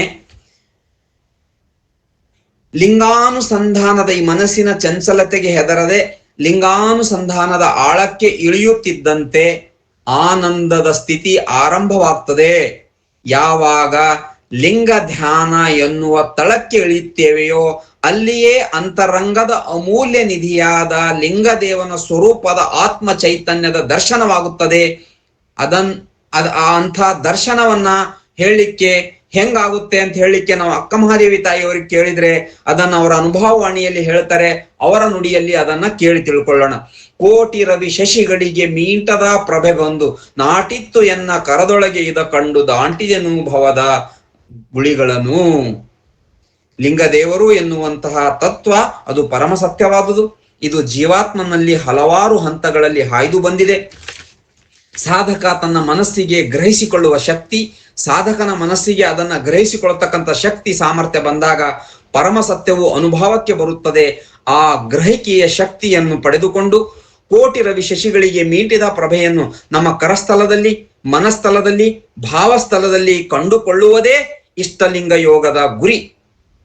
ಅದಕ್ಕಾಗಿ ಇಂಥ ಆನಂದ ಪಡೆಯುವ ದಾರಿ ಸರ್ವಜ್ಞ ಕವಿ ಇನ್ನಷ್ಟು ವಿಸ್ತೃತವಾಗಿ ಅವರು ಹೇಳ್ತಾ ಇದ್ದಾರೆ.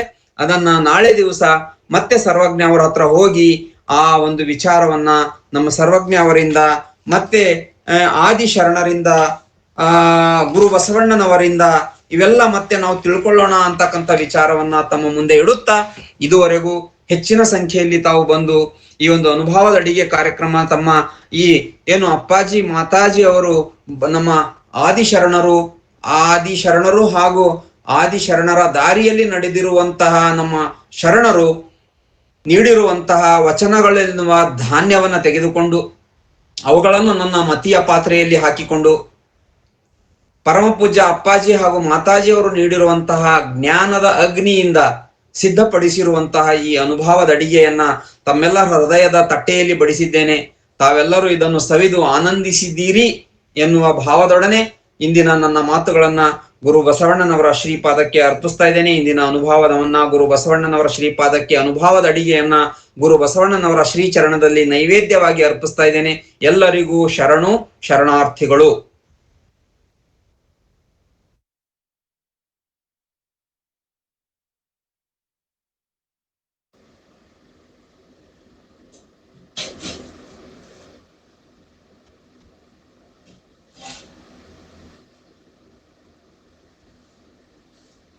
ಎಲ್ಲ ಶಬ್ದ ಮುಗ್ಧರಾಗ್ಬಿಡ್ತಾರೆ, ಎಲ್ಲ ಲಿಂಗಾನುಸಂಧಾನೆ ಕುಂತಂಗ ಆಗಿಬಿಟ್ಟೈತೆ ಅಣ್ಣ, ಯಾರು ಮಾತಾಡ್ತಾ ಇಲ್ಲ.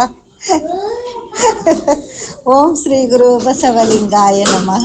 ಸೃಷ್ಟಿಕರ್ತ ಪರಮಾತ್ಮನನ್ನು ಸ್ಮರಿಸುತ್ತಾ ಯಶವಂತಿಗೆ ಅಪ್ಪಾಜಿ ಮಾತಾಜಿ ಅವರನ್ನು ಸ್ಮರಿಸುತ್ತಾ ಸ್ವಾನುಭಾವದ ಅಡಿಗೆ, ಅನುಭವದ ಅಡಿಗೆ, ಸ್ವಾನುಭಾವದ ಅಡಿಗೆ ರೂಹಾರಿಗಳಾದಂಥ ನಮ್ಮ ಸಚ್ಚಿದಾನಂದಣ್ಣನವರಿಗೂ ಮತ್ತು ಮಮತಾ ಇವರೆಲ್ಲರಿಗೂ ಶರಣು ಶರಣಾರ್ಥಿಗಳು.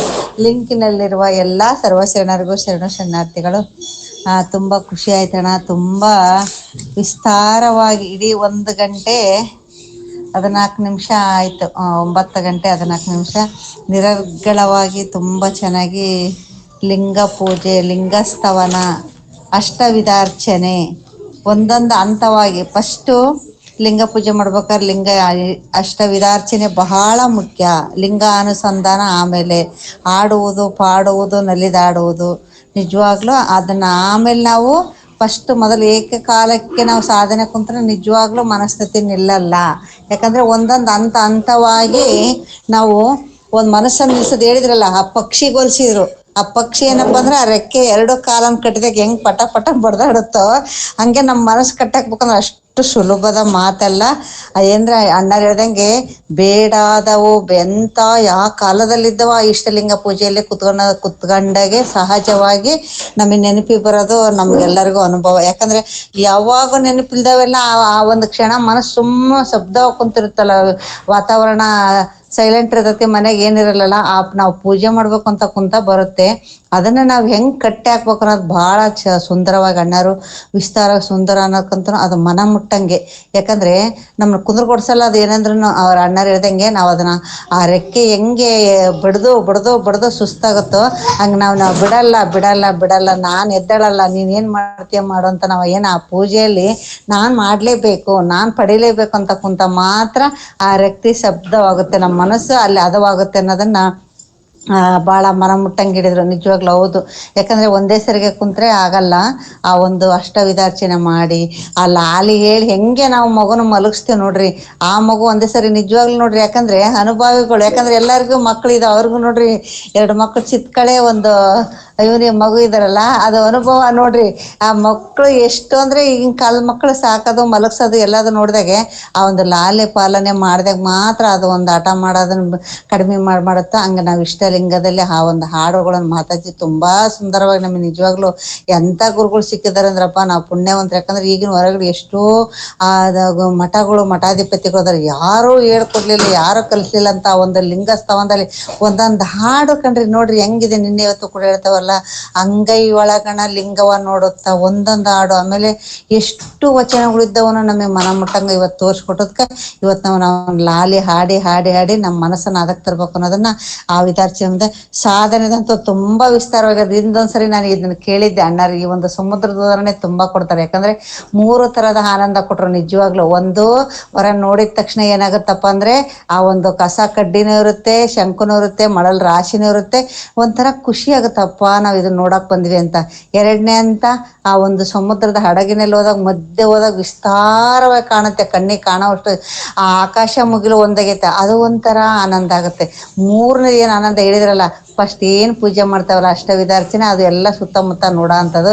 ಎರಡನೇದು ಏನೈತಲ್ಲ ಆ ವಿಸ್ತಾರವಾಗಿ ನೋಡ್ತಾ ನೋಡ್ತಾ ಹೋಗ್ತಾ ಸಮುದ್ರದ ಹಡಗದಾಗ ಅನ್ನೋದು, ಅದು ನಾವೇನಪ್ಪ ಅಂದ್ರೆ ಹಾಡು ಹೇಳ್ತಾ ಹೇಳ್ತಾ ಹೇಳ್ತಾ ತೇಲ್ತಾ ಇದೀವಿ ಆ ಸಮುದ್ರದೊಳಗೆ ಅನ್ನೋದು.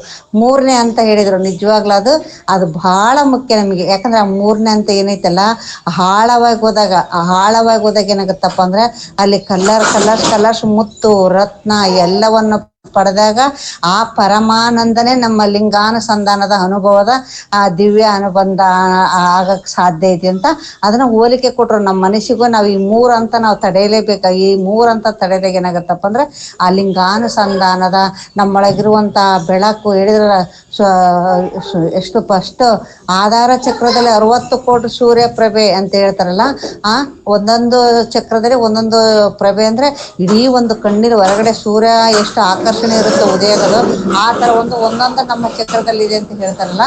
ಹಂಗೆ ಆ ಒಂದು ಆನಂದ ದಿವ್ಯ ಅನುಭವ, ಆ ಒಂದು ಸಂತೃಪ್ತಿ ನಮಗೇನು ಕಾಣಲಿಲ್ಲ, ನಾವು ಅಷ್ಟ ತನಕ ಕುತ್ಕೊಂಡು ಮಾಡಿದೀವಿ ಅನ್ನೋದು ಒಂದು ಸಂತೃಪ್ತಿ. ಯಾಕಂದ್ರೆ ಮಾಡ್ತಾ ಮಾಡ್ತಾ ಮಾಡ್ತಾ ಹೋದಾಗ ಎಲ್ಲವನ್ನೂ ಪಡಿಬೋದು. ಅದೇ ಫಸ್ಟ್ ನಾವೇನಪ್ಪ ಅಂದ್ರೆ ನಮ್ಮ ಮನಸ್ಸನ್ನ ಒಂದೊಂದು ರೆಕ್ಕಿನ ಕಾಲ್ ಕಟ್ಟಾಕ ಕುಂದ್ರಸೋದು ಬಹಳ ಮುಖ್ಯ ಅಂತ ಮನದಟ್ಟಾಗಂಗೆ ಹೇಳಿದ್ರು.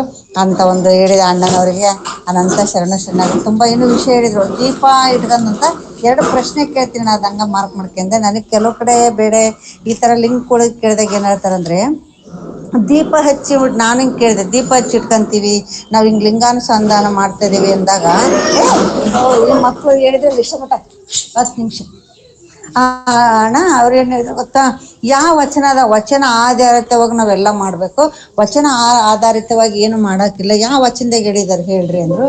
ಇಲ್ಲ ಯಾವ ವಚನದೊಳಗೂ ಸಿಕ್ಕಿಲ್ಲ, ಗೊತ್ತಿಲ್ಲ. ಮತ್ತು ನಮಗೆಲ್ಲ ಗುರುಗಳು ಹಿಂದ್ಗಡೆ ದೀಪ ಇಟ್ಟಾಗ ಆ ಒಂದು ಕಿರಣದಿಂದ ಆ ಒಂದು ಮನಸ್ಸಿನ ಕಣ್ಣಿನ ಹಾಲೆಗೂ ಆ ದೀಪಕ್ಕೂ ಒಂದು ಬೇಗ ನಮ್ಮನ್ನ ಅದು ಹಿಡ್ಕಂತತಿ, ನಮ್ಮ ಮನಸ್ಸನ್ನ ನಮ್ಮ ಕಣ್ಣನ್ನ ಅನ್ನೋ ಒಂದಕ್ಕೆ ಮಾಡ್ತೇವೆ. ಕೆಲವರು ಅದನ್ನ ಒಪ್ಪಲ್ಲ. ತುಂಬಾ ಜನ ಅವರು ಹೆಸರುಡೋದೇನು ಬೇಡ, ಒಂದಿಬ್ಬರು ನಾನು ಸುಮಾರು 3 ಆ ಲಿಂಗಾನುಸಂಧಾನ ಬಗ್ಗೆ ಹೇಳ್ತಾರೆ. ಡಾಕ್ಟ್ರು ಅವರು ಹೇಳಿದ್ರು, ಆಮೇಲೆ ಭಾರತೀ ಅವರು, ಸುಮಾರು ರುದ್ರಣ್ಣರು ಎಲ್ಲರೂ ಅವರು ಲಿಂಗಾನುಸಂಧಾನದ ಬಗ್ಗೆ ಬಹಳ ಚೆನ್ನಾಗಿ ಹೇಳ್ತಾರೆ, ವಿಸ್ತಾರವಾಗಿ ಎಲ್ಲವನ್ನು ಹೇಳ್ತಾರೆ. ನಾ ಕೇಳಿದಾಗ ಅವ್ರು ಇದೇ ಉತ್ತರ ಕೊಟ್ರು, ಯಾವ ವಚನ ಆಧಾರಿತವಾಗಿ ಮಾಡ್ಬೇಕು, ವಚನದೊಳಗಿಲ್ಲ ದೀಪ ಅಂತ. ಆದ್ರೆ ನಮಗೆ ಅದು ಫಸ್ಟಿಂದ ನಮಗೂ ದೀಪ ಇಟ್ಕೊಂತ ಅವ್ರು ಹೇಳಿದ್ರು, ನೀವು ನೋಡ್ರಿ ಮನೆಯೊಳಗೆ ಇರ್ತೀರಿ, ಕರೆಂಟ್ ಆಫ್ ಮಾಡಿದೆ ನೀವು ನಿಮ್ಮ ಮನೇಲಿ ಹೆಂಗೆ ನಿಮ್ಮ ವಸ್ತು ಐತಿ ನಿಮ್ ಇದು ಐತಿ ಅಂತ ಗೊತ್ತಾಗಿ ಹೋಗಿ ದೀಪ ಹಚ್ತಿರಲ್ಲ, ಆ ತರ ಒಂದು ಇಷ್ಟಲಿಂಗ ಸಾಧನೆ ಒಳಗೆ ದೀಪ ಹಚ್ಚಿಟ್ಕೊಳ್ರಿ. ಆದ್ರೆ ನೀವು ಲಿಂಗದ ಮೇಲೆ ಬಿದ್ದು ಬೆಳಕ್ ನೋಡೋದ್ ಬೇಡ. ಆ ಒಂದು ಕಡೆ ನೀವು ಏನು ಕುತ್ಕೊಂಡಿರ್ತೀರಲ್ಲ ಪೂಜೆ ಗೃಹದಲ್ಲಿ ಇಟ್ಕೊಳ್ರಿ. ನೋಡಿದಾಗ ಮಾತ್ರ ಇಷ್ಟಲಿಂಗ ನೋಡ್ಬೇಕಾದ್ರೆ ಮಾತ್ರ ನೀವು ದೀಪ ಇಟ್ಕೊಳ್ದಂಗೆ ನಿಮ್ಮ ಕಣ್ಣಿನ ನಿಮ್ಮ ಒಂದು ಬೆಳಕಿನ ಆ ಒಂದು ಮಾಡ್ತಾ ಮಾಡ್ತಾ ಮಾಡ್ತಾ ಸಾಧನೆ ಒಳಗೆ ಹೋದಾಗ ಆ ಬೆಳಕು ಬರುತ್ತಲ್ಲ, ಆ ಬೆಳಕು ಹೊರಗೆ ಬಂದು ಮತ್ತೆ ನಮ್ಮಿಂದ ಫಸ್ಟ್ ಹೊರಗೆ ಬರುತ್ತೆ ಆ ಬೆಳಕು. ಆ ಬೆಳಕು ಬಂದು ಇಷ್ಟಲಿಂಗದ ಮೇಲೆ ಬಿದ್ದು ಮತ್ತೆ ನಮ್ಮ ಕಣ್ಣಿನ ಮೂಲಕ ಹೋಗುತ್ತೆ. ಅದು ನಿಜವಾದ ಸಾಧನೆ ಅಂತ ಹೇಳಿದ್ರೆ. ಅದೊಂದು ಪ್ರಶ್ನೆ ಕೇಳಿದೆ. ನಾನು ಒಂದೇ ಒಂದು ಕೇಳ್ತೀನಿ. ನೀವು ಇದು ಹೇಳಿದ್ರಿ, ಎಂಥದಪ್ಪ ಅಂದ್ರೆ ಇದು ಕಣ್ಣು ಮುಚ್ಕೊಂಡು ನಾವು ಅಂದ್ರಲ್ಲ, ಅದನ್ನು ಹೇಳ್ತಾರೆ, ಯಾವ ವಚನಗಳಲ್ಲಿ ಕಣ್ಣು ಮುಚ್ಕೊಂಡು ಇಷ್ಟಲಿಂಗ ಸಾಧನೆ ಇಲ್ಲ ಕೈ ಸಾಕಾದಾಗ 1 ನಿಮಿಷ ಕೆಳಗೆ ಇಟ್ಕೊಂಡು ಮತ್ತೆ ಮಾಡ್ರಿ. ಆದ್ರೆ ಕಣ್ಣು ಮಾತ್ರ ಒಟ್ಟು ಯಾವ ಕಾರಣಕ್ಕೂ ಮುಚ್ಚಬಾರ್ದು. ಅಷ್ಟ ತನಕ ನಾವೇನ್ ಕಷ್ಟಪಟ್ಟು ಇಷ್ಟಲಿಂಗ ಸಾಧನ ಪೂಜೆ ಕುಂತಿರ್ತೇವೋ ಅದೇ ನಮ್ ಕಣ್ಣಿನ ಮೂಲಕ ಹೊರಗಡೆ ಶಕ್ತಿ ಹೋಗ್ತಿರುತ್ತೆ. ನಾವು ಕಣ್ಣು ಮುಚ್ಚಿದ್ವಿ ಏನಾಕತ್ತಪ್ಪ ಅಂದ್ರೆ ನಾವು ಮತ್ತೆ ಗಿಡಕ್ಕೆ ಗಿಡ ಹಚ್ಚಿದಂಗ ಆಗುತ್ತೆ. ಅದು ಯಾವ ವಚನಗಳಿಗೂ ಆ ತರ ಬಂದಿರೋ ಕಣ್ಣು ಮುಚ್ಚಿ ಲಿಂಗ ಧ್ಯಾನ ನಮ್ಮ ಇದ್ರೊಳಗೆ ಅಲ್ಲ, ಪೂಜೆನೇ ಇಲ್ಲ, ಆ ತರ ಸಾಧನೆನೇ ಇಲ್ಲ. ಏನಿದ್ರು ಅರೆ ತೆರೆದ ಕಣ್ಣಿನಲ್ಲಿನೇ ಇಷ್ಟಲಿಂಗ ನಿರೀಕ್ಷಣೆ. ಒಟ್ಟು ಆ ಒಂದು ಕೆಳಗಡೆ ಇಟ್ಕೊಂಡ್ ಪೂಜೆನೇ ಇಲ್ಲ. ಏನಿದ್ರು ಅಂಗೈ ನಾವೇನ್ ನೇರವಾಗಿ ಮಾಡ್ತಾರೋ ಅದು ಮಾತ್ರ ಅಂತ ಹೇಳಿದ್ರೆ 2 ಪ್ರಶ್ನೆಗೆ ನಾನು ತುಂಬಾ ಟೈಮ್ ತಗೊಂಡಂತದ್ದೇನು ತುಂಬಾ ಜನ ಮಾತಾಡಿರ್ತಾರೆ. ಇಷ್ಟು ನನಗೆ ಮನ ತುಂಬಿ ಬಂತಣ್ಣ, ತುಂಬಾ ಚೆನ್ನಾಗಿ ಇವತ್ತು. ಅದಕ್ಕೆ ಬೇಗನೆ ಹಾಕೊಂಡೆ, ಯಾಕಂದ್ರೆ ಆ ಲಿಂಗಾನುಸಂಧಾನದ ಬಗ್ಗೆ ನಾವು ಎಷ್ಟು ತಿಳ್ಕೊಂಡ್ರು ಸಾಲದು. ಅದನ್ನ ನಮಗೆ ಏನಂದ್ರೆ ಅದು ಒಂದು ದೊಡ್ಡ ಸಮುದ್ರ, ನಾವೊಂದು ಸಿಂಧು, ನಾವು ಬಿಂದು, ಅದು ಸಿಂಧು. ಎಷ್ಟು ತಿಳ್ಕೊಂಡ್ರು ಸಾಲದೆ ಅಂತ ಒಂದು ಇದನ್ನ ಮನ ಮುಟ್ಟಂಗೆ ನೀವು ತುಂಬಾ ಚೆನ್ನಾಗಿ ಹೇಳಿದ್ರಣ್ಣ. ತುಂಬಾ ಖುಷಿ ಆಯ್ತು, ಆನಂದನ ಆಯ್ತು. ಶರಣಾರ್ಥಿಗಳು. ಸಚ್ಚಿದಾನಂದ ಶರಣಾರ್ಥಿ. ಶರಣಾರ್ಥಿ ಅವರೇ, ಈಗ ದೀಪ ಹಚ್ಚಲಿಕ್ಕೆ ಉದಾಹರಣೆ ಅಂದ್ರೆ ಈಗಾಗಲೇ ನಾ ಹೇಳಿದ್ದೆ ವಚನ, ಅದ ಧ್ಯಾನದ ಹೊಸಬತ್ತಿ ಮೌನದ ತಿಳಿದುಪ್ಪ, ಸ್ವಾನುಭಾವ ಉರಿಯುವ ಬೆಳಕಿನ ಜ್ಯೋತಿ, ಅಜ್ಞಾನದ ಕೆಡುಗು ಸರ್ವಜ್ಞ ಅಂತ ಸರ್ವಜ್ಞರ ವಚನ. ಅಂದ್ರೆ ಇಲ್ಲಿ ಒಟ್ಟು ದೀಪ ಅಂತಕ್ಕಂಥದ್ದು ಇರ್ಬೇಕಲ್ಲಿ. ಆ ಹೊರಗಡೆ ಈಗ ಒಂದು ಉದಾಹರಣೆ ಆದ್ರೂ ಅವ್ರು ಕೊಡ್ಬೇಕಂದ್ರೆ ಯಾವ್ದ್ರಿಂದ ಕೊಡ್ತಾರೆ? ಹೊರಗಡೆ ದೀಪ ಇರೋದ್ರಿಂದಲೇ ಹೊರಗಡೆ ದೀಪ, ಬತ್ತಿ, ಎಣ್ಣೆ ಇರುತ್ತೆ ಅಂತ ಅದನ್ನು ಇರಬೇಕು. ಅದ್ರ ಜೊತೆಗೆ ಅದರ ಸಂಕೇತವಾಗಿರ್ತಕ್ಕಂಥ ಧ್ಯಾನದ ಹೊಸ ಬತ್ತಿ ಇರಬೇಕು, ಮೌನದ ತಿಳಿದುಪ್ಪ ಅದಕ್ಕಿರ್ಬೇಕು ಅಂತ. ಅವಾಗ ಸ್ವಾನುಭಾವ ಅಂತಕ್ಕಂಥ ಅದೇ ಅದ್ರ ಜ್ಯೋತಿಯ ಬೆಳಕು ಅಂತ ಹೇಳ್ತಾರೆ. ಈ ಜ್ಯೋತಿ ಹಚ್ಚಿಕೊಳ್ಳಾರ್ದೇನೆ ಆ ಜ್ಯೋತಿಯನ್ನ ನಾವು ನೋಡ್ಲಿಕ್ಕೆ ಸಾಧ್ಯ ಇಲ್ಲ. ಯಾಕೆಂದ್ರೆ ನಮ್ಮ ಕಣ್ಣಿಗೆ ಸ್ವಯಂ ಪ್ರಕಾಶ ಅಂತಕ್ಕಂಥದ್ದಿಲ್ಲ. ಬೇರೆಯ ಪ್ರಕಾಶದ ಸಹಾಯದಿಂದ ನಮ್ಮ ಕಣ್ಣಿಗೆ ಯಾವುದೇ ಒಂದು ವಸ್ತು ನಾವು ನೋಡ್ಬೇಕಂದ್ರೆ ಆ ವಸ್ತುವಿನ ಮೇಲೆ ಬೆಳಕಿನ ಕಿರಣ ಬಿದ್ದು ಆ ಕಿರಣಗಳು ನಮ್ಮ ಕಣ್ಣಿಗೆ ಬಂದಾಗ ಮಾತ್ರ ಅದನ್ನ ನಾವು ನೋಡ್ಲಿಕ್ಕೆ ಸಾಧ್ಯ ಆಗುತ್ತೆ. ಕಣ್ಣುಗಳಿಗೆ ಸ್ವಯಂ ಪ್ರಕಾಶ ಇರೋದಿಲ್ಲ. ಅದಕ್ಕಾಗಿ ನಾವು ದೀಪ ಹಚ್ಕೊಳ್ಬೇಕು. ಅದಕ್ಕೆ ನಿಮಗೆ ವಚನದ ಉದಾಹರಣೆ ಮತ್ತೆ ನನ್ನ ಮುಂದಿನ ಉಪನ್ಯಾಸದಲ್ಲಿ ನಾಳೆ ನಾಡಿದ್ದು ಏನ್ ಬರ್ತದೋ ಅದರಲ್ಲಿ ಇವೆಲ್ಲ ಮತ್ತೆ ಡಿಟೇಲ್ಸ್ ಆಗಿ ಬರ್ತದೆ. ಅದಕ್ಕಾಗಿ ನೀವ್ ಹೇಳಿದ್ರಲ್ಲ, ಅವ್ರು ಯಾರು ಏನ್ ಹೇಳ್ತಾರೆ ಕಣ್ ತೆರೆದೇ ನೋಡ್ಬೇಕು ಅವರೆಲ್ಲರೂ ಇನ್ನೂ ಏನ್ ಹೇಳ್ತಾರಂದ್ರೆ, ನಾವು ದೀಪನೇ ಹಚ್ಕೋಬಾರ್ದು, ಹೂವುಗಳು ಇಡಬಾರ್ದು, ವಿಭೂತಿನೂ ಹಚ್ಚಬಾರ್ದು, ಅಷ್ಟವಿಧಾರ್ಚನೆನೇ ಮಾಡಬಾರ್ದು ಅಂತಾರ ಅವರು. ಇದು ನಮ್ಮ ಈ ಏನ್ ಆದಿಶರಣರು ಮಾಡಿರ್ತಕ್ಕಂಥ ಪೂಜೆಗಲ್ಲ. ಈಗ ನೋಡ್ರಿ, ನಾನು ಆಗ್ಲೇ ಇವತ್ತಿನ ವಚನಕ್ಕೂ ಅವರು ಹೇಳಿರೋ ಉದಾಹರಣೆಗೆ ನಾ ಹೇಳಿದ್ನಲ್ಲ, ಜಲ ಗಂಧ ಅಕ್ಷತೆ ಪತ್ರೆ ಪುಷ್ಪ ಧೂಪ ದೀಪ ನೈವೇದ್ಯ ಪಂಚವರ್ಣದ ತಾಂಬೂಲ ಪುಷ್ಪದ ಪೂಜೆಯ ರಚನೆಯ ಮಾಡುವೆನಯ್ಯ ಅಂತ ಗುರು ಚನ್ನಬಸವಣ್ಣರು ಹೇಳ್ಯಾರಲ್ಲ ಇಲ್ಲಿ. ಆದ್ರೆ ಅವರು ಏನ್ ಹೇಳ್ತಾರೆ, ಈ ಅಷ್ಟವಿಧಾರ್ಚನೆನೇ ಬೇಡ, ಮಜ್ಜನ ಎರೆಯೋದ್ ಬೇಡ, ವಿಭೂತಿ ಹಚ್ಚೋದ್ ಬೇಡ, ಊದಿನ ಕಡ್ಡಿ ಬೆಳಗೋದ್ ಬೇಡ, ಗಂಧ ಹಚ್ಚೋದ್ ಬೇಡ, ಹೂ ಇಡೋದ್ ಬೇಡ, ನೈವೇದ್ಯ ಇಡೋದ್ ಬೇಡ ಅಂತಾರೆ. ಆದ್ರೆ ಇಲ್ಲಿ ಗುರು ಚನ್ನಬಸವಣ್ಣವ್ರು ನಮ್ಗೆ ವಚನದಲ್ಲಿ ಹೇಳಿದ್ದಾರೆ. ನೀವು ಕೇಳಿರ್ತಕ್ಕಂಥ ಪ್ರಶ್ನೆಗಳಿಗೆ ವಚನಗಳ ಆಧಾರವನ್ನ ನಾನು ನಾಳೆ ದಿವಸ ಬರೋದಿದೆ. ಈಗ ಮುಂದೆ ಇದಾವ ಈ ಉಪನ್ಯಾಸದ ಸಿರೀಸ್ ಅಲ್ಲಿ ಮುಂದೆ ಇದಾವೆ. ಅದನ್ನ ನಾವು ನಿಮ್ಗೆ ನಾಳೆ ಹೇಳ್ತೀನಿ. ಇದುವರೆಗೂ ತಾವು ಕೂಡ ಸುದೀರ್ಘವಾದ ಪ್ರತಿಕ್ರಿಯೆ ನೀಡಿರೋದಕ್ಕಾಗಿ ಅನಂತ ಶರಣಾರ್ಥಿಗಳು. ಆತ್ಮೀಯ ಸಹೋದರರಾಗಿರ್ತಕ್ಕಂಥ ಚನ್ನಬಸವಣ್ಣವರು ಮಾತಾಡ್ಬೇಕಂತ ಕೇಳ್ತಾ ಇದ್ದೀನಿ. ಶರಣಾರ್ಥಿ ಅಣ್ಣ, ಶರಣಾರ್ಥಿ. ಓಂ ಶ್ರೀ ಗುರು ಬಸವಲಿಂಗಾಯ ನಮಃ. ಇಲ್ಲಿವರೆಗೂ ಸುದೀರ್ಘವಾದ ಒಂದು ಪ್ರವಚನವನ್ನು ಮಾಡಿದ ಸಚ್ಚಿದಾನಂದ ಅಣ್ಣವ್ರಿಗೆ ಶರಣಾರ್ಥಿ. ನಿನ್ನೆಯ ಮುಂದುವರಿದ ಭಾಗ ಇನ್ನೂ ಒಂದು 2 ಸೆಷನ್ ಆಗುತ್ತೆ. ಇದು ಲಿಂಗಾಂಗ ಯೋಗ ಸಾಮರಸ್ಯವನ್ನ ಬಿಡಿಸಿ ಹೇಳೋದಕ್ಕೆ ನಮ್ಮಂತವ್ರಿಗೆ ಅರ್ಥ ಆಗ್ಲಿಕ್ಕೆ ಇನ್ನೊಂದ್ 2 ಸೆಷನ್ ತಗೊಳ್ತೀವಿ ಅಂತ ಅಲ್ಲೇ ನೆನ್ನೆ ಅನೌನ್ಸ್ ಮಾಡಿದ್ರು ಸಚ್ಚಿದಾನಂದ ಅವರು. ಇವತ್ತು ಬಹಳ ಅರ್ಥಪೂರ್ಣವಾಗಿ, ಆಮೇಲೆ ಈ ಒಂದು ಮಾತು ಏನು ಹೇಳ್ಬೇಕು ಅಂತ ಅಂದ್ರೆ, ಇಲ್ಲಿ ಕೆಲವರು ಏನಂತಾರೆ, ಈ ಪ್ರವಚನಕ್ಕೂ ಭಾಷಣಕ್ಕೂ ಏನ್ ಡಿಫ್ರೆನ್ಸ್ ಇದೆ ಅಂತ ನಿಮ್ಮೆಲ್ಲರಿಗೂ ಗೊತ್ತಲ್ಲ. ಅದು ನಾನೇನು ಇದನ್ನ ಮತ್ತೆ ವಿವರಣೆ ಕೊಡ್ಬೇಕು ಅಂತ ಏನಿಲ್ಲ ಅಲ್ಲಿ. ಆದ್ರೆ ಏನಿಲ್ಲ ಇಷ್ಟಪಡ್ತೀನಿ ಅಂದ್ರೆ, ಪ್ರತಿ ಒಂದಕ್ಕೂನು ಒಂದು ಉದಾಹರಣೆ ಶರಣ ಸಾಹಿತ್ಯದಲ್ಲಿನೇ ತೆಗೆದುಕೊಂಡು ನಮಗೆ ಮನಮುಟ್ಟುವಾಗಿ ಹೇಳ್ತಾರಲ್ಲ, ಇದು ಸಚ್ಚಿದಾನಂದ ಅವರ ಒಂದು ಪ್ರೌಢಿಮೆ ಮತ್ತು ಅವರಲ್ಲಿ ಓದುವ ಆಸಕ್ತಿ.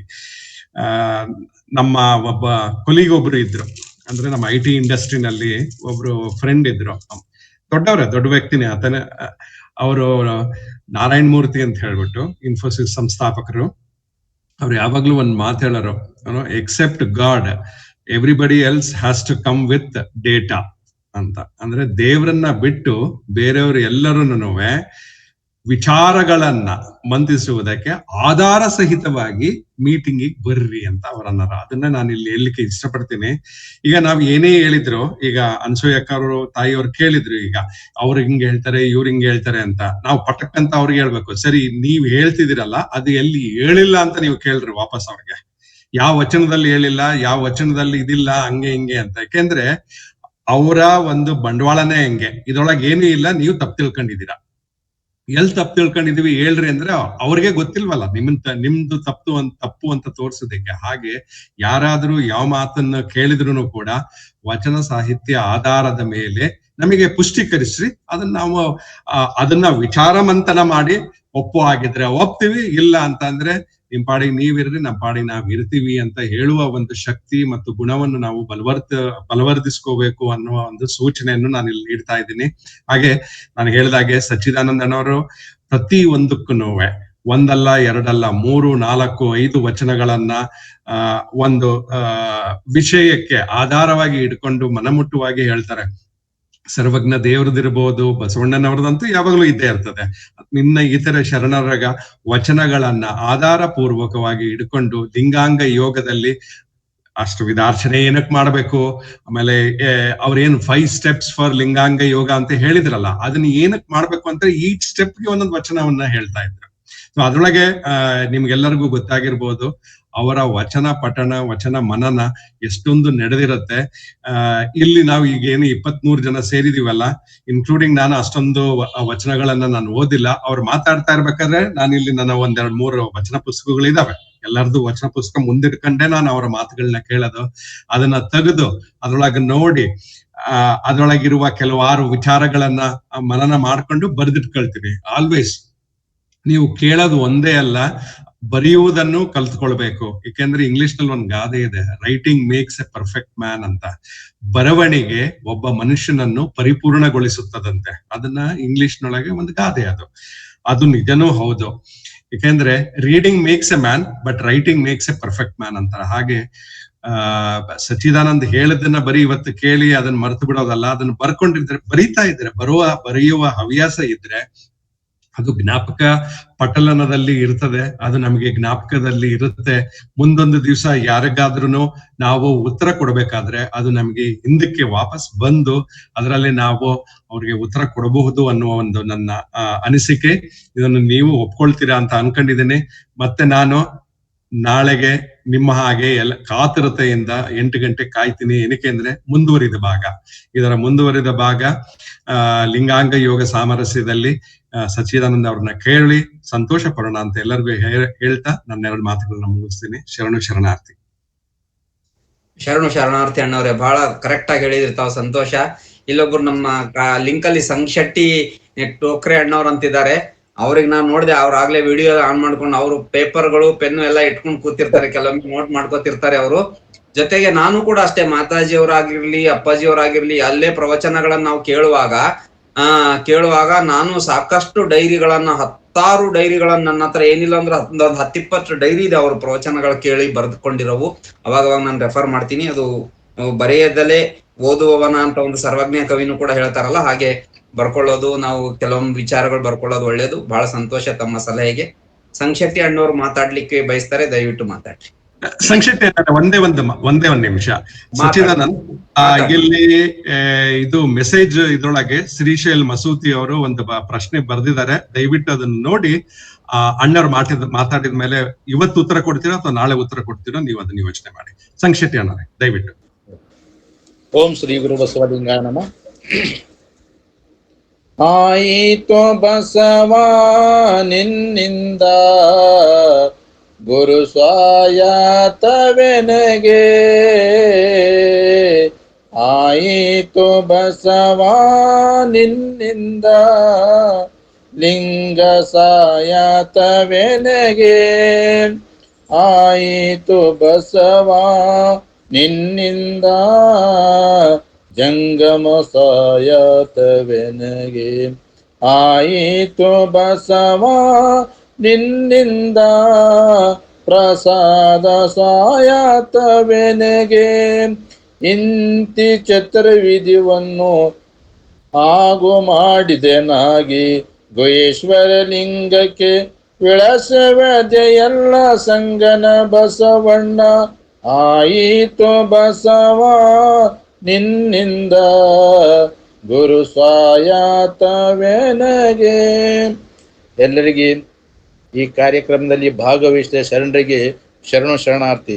ಮೊದಲನೆಯ ಒಂದು ಪ್ರಶ್ನೆ ಸಚ್ಚಿದಾನಂದ ಶರಣರಿಗೆ,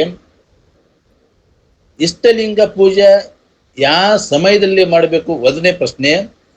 ಎರಡನೇ ಪ್ರಶ್ನೆ ಅಂದ್ರೆ, ಕೆಲವರು ಸ್ವಾಮಿ ಮತ್ತು ಕೆಲವರು ಶರಣರು ಕೂಡ ಬಟ್ಟೆ ಹಾಕೊಂಡು ಒಳಗಡೆ ಪೂಜೆ ಮಾಡ್ತಾ, ಇದು ಸರಿನಾ ತಪ್ಪ? ಎರಡು ಇದು ಕ್ವಶನ್ ಇದೆ, ಅದು ಆನ್ಸರ್ ಮಾಡಬೇಕು ತಮ್ಮಲ್ಲಿ ಕಳಕಳಿಂದ ವಿನಂತಿ. ಶರಣು ಶರಣಾರ್ಥಿ. ಸಚ್ಚಿದಾನಂದ್, ಜಸ್ಟ್ ಇದು ಒಂದು ಸೂಚನೆ. ಏನು ಅಂತ ಅಂದ್ರೆ, ಇವ ಸಂಗಣ್ಣವರು ಈಗ ಎರಡು ಪ್ರಶ್ನೆ ಕೇಳ ಭಾರಿ ಇಂಪಾರ್ಟೆಂಟ್ ಕ್ವೆಶನ್ಸ್ ಆಯ್ತಾ. ಅದು ಬಹಳ ಒಂದು ಸಂಕ್ಷಿಪ್ತವಾಗಿ ಹೇಳೋದಲ್ಲ, ವಿವರಣೆವಾಗಿ ಹೇಳ್ಬೇಕು. ಅದಕ್ಕೆ ನಾಳೆ ಅದನ್ನ ಮಾತಾಡೋಣ ಅಂತ ನನ್ನ ಒಂದು ಅನಿಸಿಕೆ. ಆಮೇಲೆ ಇವ ನೋಡ್ದೆ ನೀವು ಆನ್ಸರ್ ಮಾಡಿರೋದು ಶ್ರೀಶೈಲ ಮಸೂತಿ ಅವರಿಗೆ. ಅವರು ಅದನ್ನ ಕೇಳಿಲ್ಲ ಅಂತಂದ್ರೆ ನಾವೀಗ ಅಪ್ಲೋಡ್ ಮಾಡ್ತೀವಿ. ಈ ಕಾರ್ಯಕ್ರಮ ಮುಗಿದ ತಕ್ಷಣ ಅಪ್ಲೋಡ್ ಮಾಡಿದ್ದನ್ನ ಅವರು ನಿರೀಕ್ಷಣೆ ಮಾಡಬಹುದು ಅಂತ ನಾನು ಅವರಿಗೆ ಸೂಚನೆಯನ್ನು ಕೊಡ್ತಾ ಇದ್ದೇನೆ. ಸಚ್ಚಿದಾನಂದ್, ನಿಮಗೆ. ಅಣ್ಣವ್ರೆ, ಅದೇ ನಾನ್ ಕೆಲವೊಂದು ವಚನ ಹೇಳ್ದೆ. ಈಗ ಗುರು ಬಸವಣ್ಣವ್ರು ಹೇಗ್ ಪ್ರಯೋಗ ಮಾಡಿದ್ರು, ಕೆಲವೊಂದು ಉದಾಹರಣೆಗಳು ನಾನು ಹೇಳ್ದೆ. ಈ ಲಿಂಗದೇವನ ಕೂಡಿಹೇನೆಂದರೆ ಮುಂದು ಗಡಿಸಿತ್ತು ಮಾಯೆ. ಅಷ್ಟೊತ್ತಿಗೆ ಅವ್ರು ಲೆಫ್ಟ್ ಆಗಿದ್ರು. ಅವ್ರು ಈ ಪ್ರಶ್ನೆ ಕೇಳಿ ಅವ್ರ ಕಾರ್ಯಕ್ರಮದಿಂದ ಲೆಫ್ಟ್ ಆಗಿದ್ರು. ಈಗ ಇಲ್ಲ ಅವರು. ಮತ್ತೆ ನಾಳೆ ದಿವಸನು ಹೇಳ್ತೀನಿ. ನಾವು ಸಂಶೆಟ್ಟಿ ಅಪ್ಪವ್ರು ಕೇಳಿರೋದ್ರಲ್ಲಿ ಫಸ್ಟ್ ಪ್ರಶ್ನೆ ಅರ್ಥ ಆಯ್ತು ನನಗೆ, ಸೆಕೆಂಡ್ ಅರ್ಥ ಆಗ್ಲಿಲ್ಲ. ಫಸ್ಟ್ ಪ್ರಶ್ನೆ ಯಾವ ಸಮಯಕ್ಕೆ ಮಾಡ್ಬೇಕು, ಅದು ನಾನು ಈ ಮತ್ತೆ ಇನ್ನೂ 3-4 ಸೆಷನ್ಸ್ ಆಗ್ತವೆ, ಅಷ್ಟೊತ್ತಲ್ಲಿ ಅವೆಲ್ಲ ಕವರ್ ಆಗುತ್ತೆ. ಸೆಕೆಂಡ್ ಪ್ರಶ್ನೆ ಏನಿತ್ತು ಗೊತ್ತಾಗ್ಲಿಲ್ಲ, ಇನ್ನೊಂದ್ಸಲ ಕೇಳ್ರಿ. ಅವರು ಇದು ಸ್ವಾಮಿಯವರಾಗ್ಲಿ ಕೆಲವರು ಐನವರಾಗ್ಲಿ ಅವರು ತಲೆ ತುಂಬಾ ಬಟ್ಟೆ ಒತ್ಕೊಂಡು ಲಿಂಗ ಸ್ತವನ ಮಾಡ್ತಾರೆ. ಯಾಕೆ ಮಾಡ್ತಾರೆ, ಅದು ಸರಿನೋ ತಪ್ಪೋ ಅಂತ ಅದನ್ನ ಬರ್ಕೊಂಡಿರಿ. ಸಚ್ಚಿದಾನಂದ್, ಬರ್ಕೊಂಡಿರಿ. ಎಲ್ಲಾ ಪ್ರಶ್ನೆಗಳನ್ನ ಐದರ್ ನಾಳೆ ಅಥವಾ ನೀವು ಇನ್ನ 2-3 ಸೆಷನ್ ಆದ್ಮೇಲೆ ಮಾತಾಡ್ತಿರೋ. ಬಟ್ ಈ ಪ್ರಶ್ನೆಗಳನ್ನ ಉತ್ತರ ನಾವಿಬ್ರು ಹೇಳ್ಬೇಕಷ್ಟೇ. ಅಣ್ಣವ್ರೆ, ಇದು ನಾಳೆ ದಿವಸ ಹೇಳ್ತೀನಿ ವಿಚಾರ. ಆಯ್ತು, ಖಂಡಿತ. ಮತ್ತೆ ಶರಣರು ಯಾರಾದ್ರೂ ಮಾತಾಡೋರಿದ್ರೆ ಮಾತಾಡ್ರಿ. ಅಂದ್ರೆ ಸಂಶೆಟ್ಟಿ ಅಣ್ಣವರು ನಾಳೆನೂ ನೀವು ಇಲ್ಲಿಗೆ ಬರ್ಬೇಕು ಅಷ್ಟೇ. ಅವರು ಡೈಲಿ ಇರ್ತಾರಪ್ಪ, ಎಲ್ಲರಿಗಿಂತ ಫಸ್ಟ್ ಅವರೇ ಜಾಯ್ನ್ ಆಗೋದು. ಅಲ್ಲ, ನಾನು ತಮಾಷೆ ಮಾಡ್ತಾ ಇರ್ಲಿ. ಮತ್ತೆ ಯಾರಾದ್ರೂ ತಮ್ಮ ಅನುಭವ? ಬೃಂದಾವನಿ ಅಕ್ಕವರು ಇದ್ದಾರೆ, ಅವ್ರು ಬಹಳ ಅಪರೂಪ ಮಾತಾಡೋದು. ಶಿವರಾಜ್ ಕಾಯಕದವ್ರು ಇದ್ದಾರೆ. ವಿಜಯಲಕ್ಷ್ಮಿ ಅಕ್ಕವರು ಲಾಸ್ಟಿಗೆ, ಅವರು ಅಧ್ಯಕ್ಷರು ಯಾವಾಗ್ಲೂ ಈ ಕಾರ್ಯಕ್ರಮಕ್ಕೆ. ಅವರು ಮಾತಾಡಿ ಅವ್ರು ಮಂಗಳ ಗೀತೆ ಮಾಡ್ತಾರೆ. ಯಾರಾದ್ರೂ ಮತ್ತೆ ರಿಯಾಕ್ಷನ್ ಕೊಡೋರಿದ್ರೆ ನೋಡ್ರಿ.